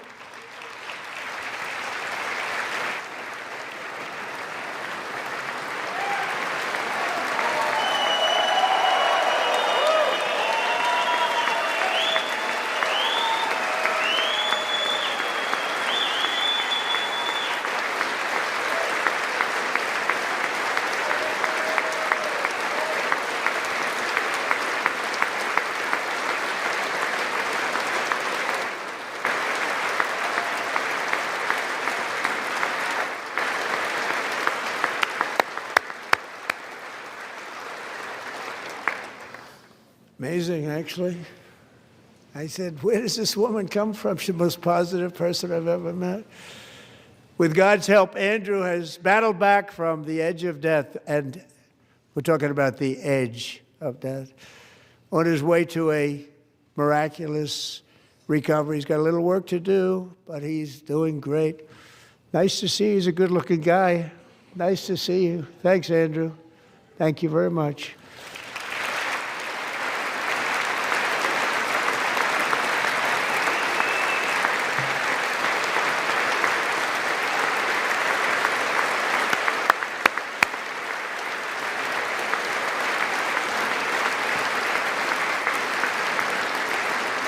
So, Andrew, while you're up, now I'm going to ask a highly respected General James Seward to present Staff Sergeant Andrew Wolf and the great family of Sarah Beckstrom with the award created by our late, great President George Washington himself. It's called the Purple Heart.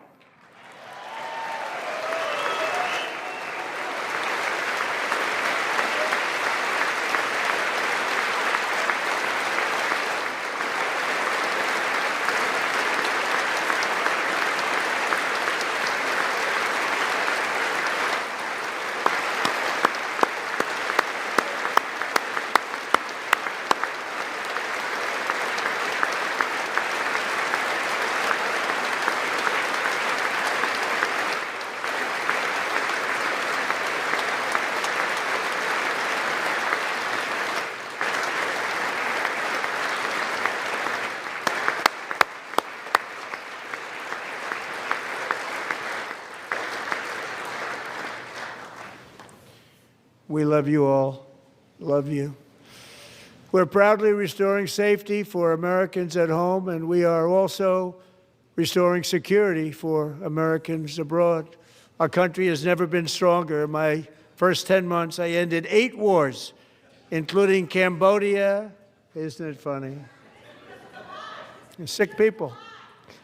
Cambodia and Thailand, Pakistan and India. Would have been a nuclear war. 35 million people said the Prime Minister of Pakistan would have died if it were not for my involvement. Kosovo and Serbia, Israel and Iran, Egypt and Ethiopia, Armenia and Azerbaijan, the Congo and Rwanda, and of course the war in Gaza, which proceeds at a very low level. It's just about there. And I want to thank Steve Witkoff and Jared Kushner for your help. Thank you, Steve. Thank you, Jared.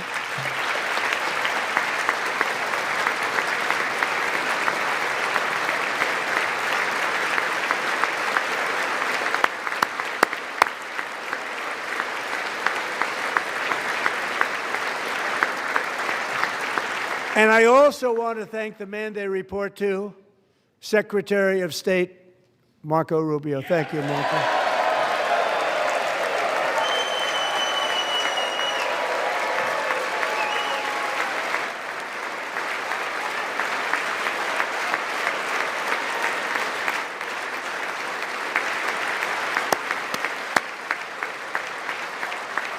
People like you.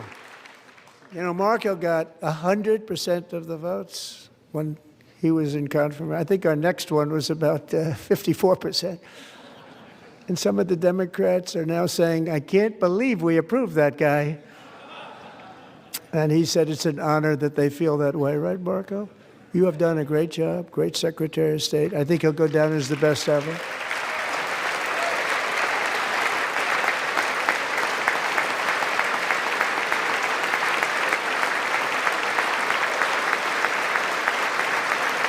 Under the ceasefire I negotiated, every single hostage, both living and dead, has been returned home. Can you believe that?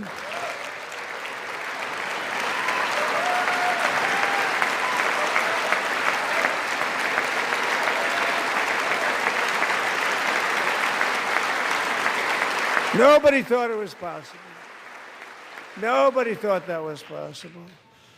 Both living and dead. And those parents who had a dead son, their boy, they'd always tell me their boy, they wanted him as much as though he were living. It was an amazing period of time. And they came back, and when we got all of the living hostages back, and many, many before them, but I always said those last 20 are going to be very tough, but we got many, many more, hundreds. But I said those last 20 are going to be tough. We got them back, but we only got back 14 or 15 of the dead of the 28. And believe it or not, Hamas worked along with Israel, and they dug and they dug and they dug. It's a tough thing to do, going through bodies all over, passing up 100 bodies sometimes for each one that they found. Tough job. And they finally got it back to 27. And then Steve and Jared, they got it back to 28. They found all 28. Nobody thought that was possible, but we did it. And I remember the family of the 28th. They were so grieved, but they were so happy as it's possible to be. They had their boy back. The mother said, "Sir, we have our boy back." What a period of time that was, but we got them all back. So thank you both very much. Great job.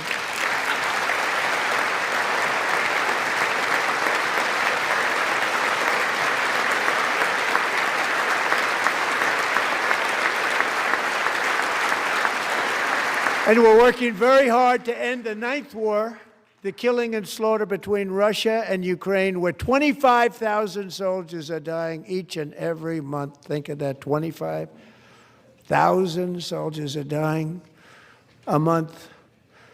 A war which would have never happened if I were president, would have never happened. As president, I will make peace wherever I can, but I will never hesitate to confront threats to America wherever we must. That's why in a breakthrough operation last June, the United States military obliterated Iran's nuclear weapons program with an attack on Iranian soil known as Operation Midnight Hammer.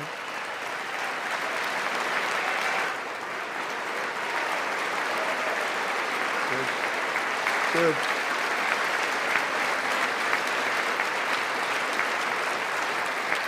For decades, it had been the policy of the United States never to allow Iran to obtain a nuclear weapon. Many decades. Since they seized control of that proud nation 47 years ago, the regime and its murderous proxies have spread nothing but terrorism and death and hate.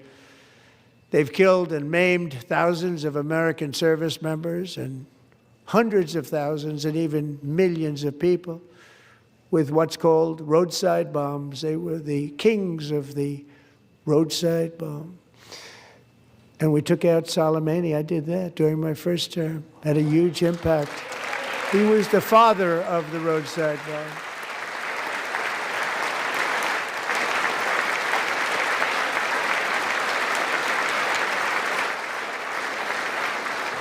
And just over the last couple of months with the protests, they've killed at least, it looks like, 32,000 protesters. 32,000 protesters in their own country. They shot them and hung them. We stopped them from hanging a lot of them with the threat of serious violence. But this is some terrible people. They've already developed missiles that can threaten Europe and our bases overseas, and they're working to build missiles that will soon reach the United States of America.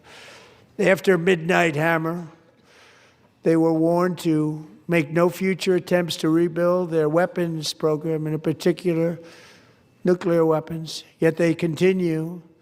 They're starting it all over. We wiped it out, and they want to start all over again, and are at this moment again pursuing their sinister ambitions. We are in negotiations with them. They want to make a deal, but we haven't heard those secret words. We will never have a nuclear weapon.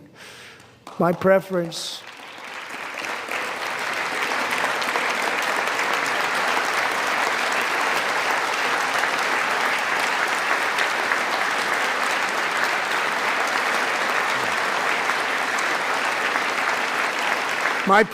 is to solve this problem through diplomacy. But one thing is certain, I will never allow the world's #1 sponsor of terror, which they are by far, to have a nuclear weapon. Can't let that happen.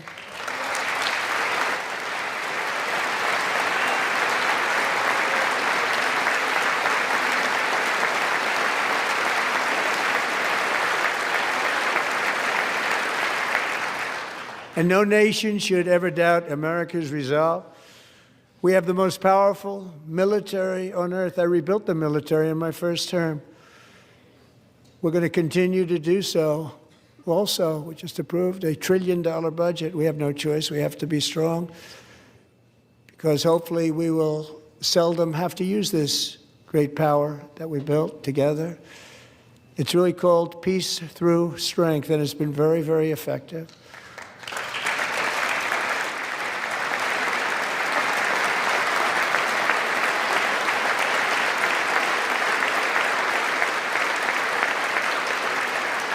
So thanks to Republicans in Congress, we're investing that record number of dollars, have no choice, in the United States Armed Forces.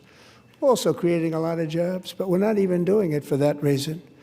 Because as I said, we have more jobs, more people working today than ever before in the history of our country.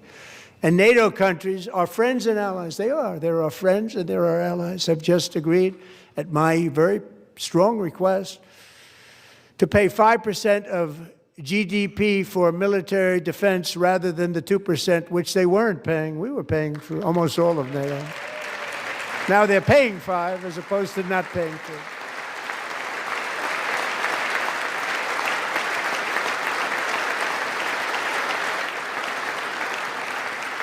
And getting that 5% was something which everyone said would never be done, could not happen. We got it really easily with one meeting. And big difference between 2% that's not paid. We were paying the freight of many of them. Very few were paid up. Now 5%, then they're paid. And everything we send over to Ukraine is sent through NATO, and they pay us in full. They pay us totally in full. Every branch of our armed forces is setting records for recruitment. This is so exciting. and every service member recently.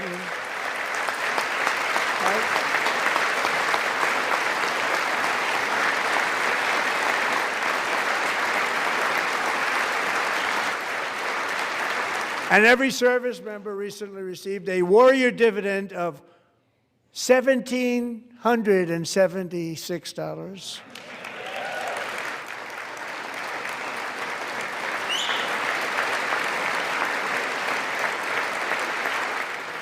You know, they put it on my desk. We got the money from tariffs and other things, a lot of money we have. We have much more money than people understand. Have to rebuild that program a little bit, but it won't take long. But we got the money, and it was $1,775, and they wanted my approval. And I said, what's the number? $1,775. I said, wait a minute, for one more dollar, we can have $1,776. It's going to I said, we're going to figure that. I never asked anybody if we could afford it. One more dollar, I said $1,776. And I said, that's good. And I'll tell you what, our military, that was 4 months ago, our military, I never see a person in the military that doesn't thank me for it, so we're honored to do it. They deserve it. And we call it.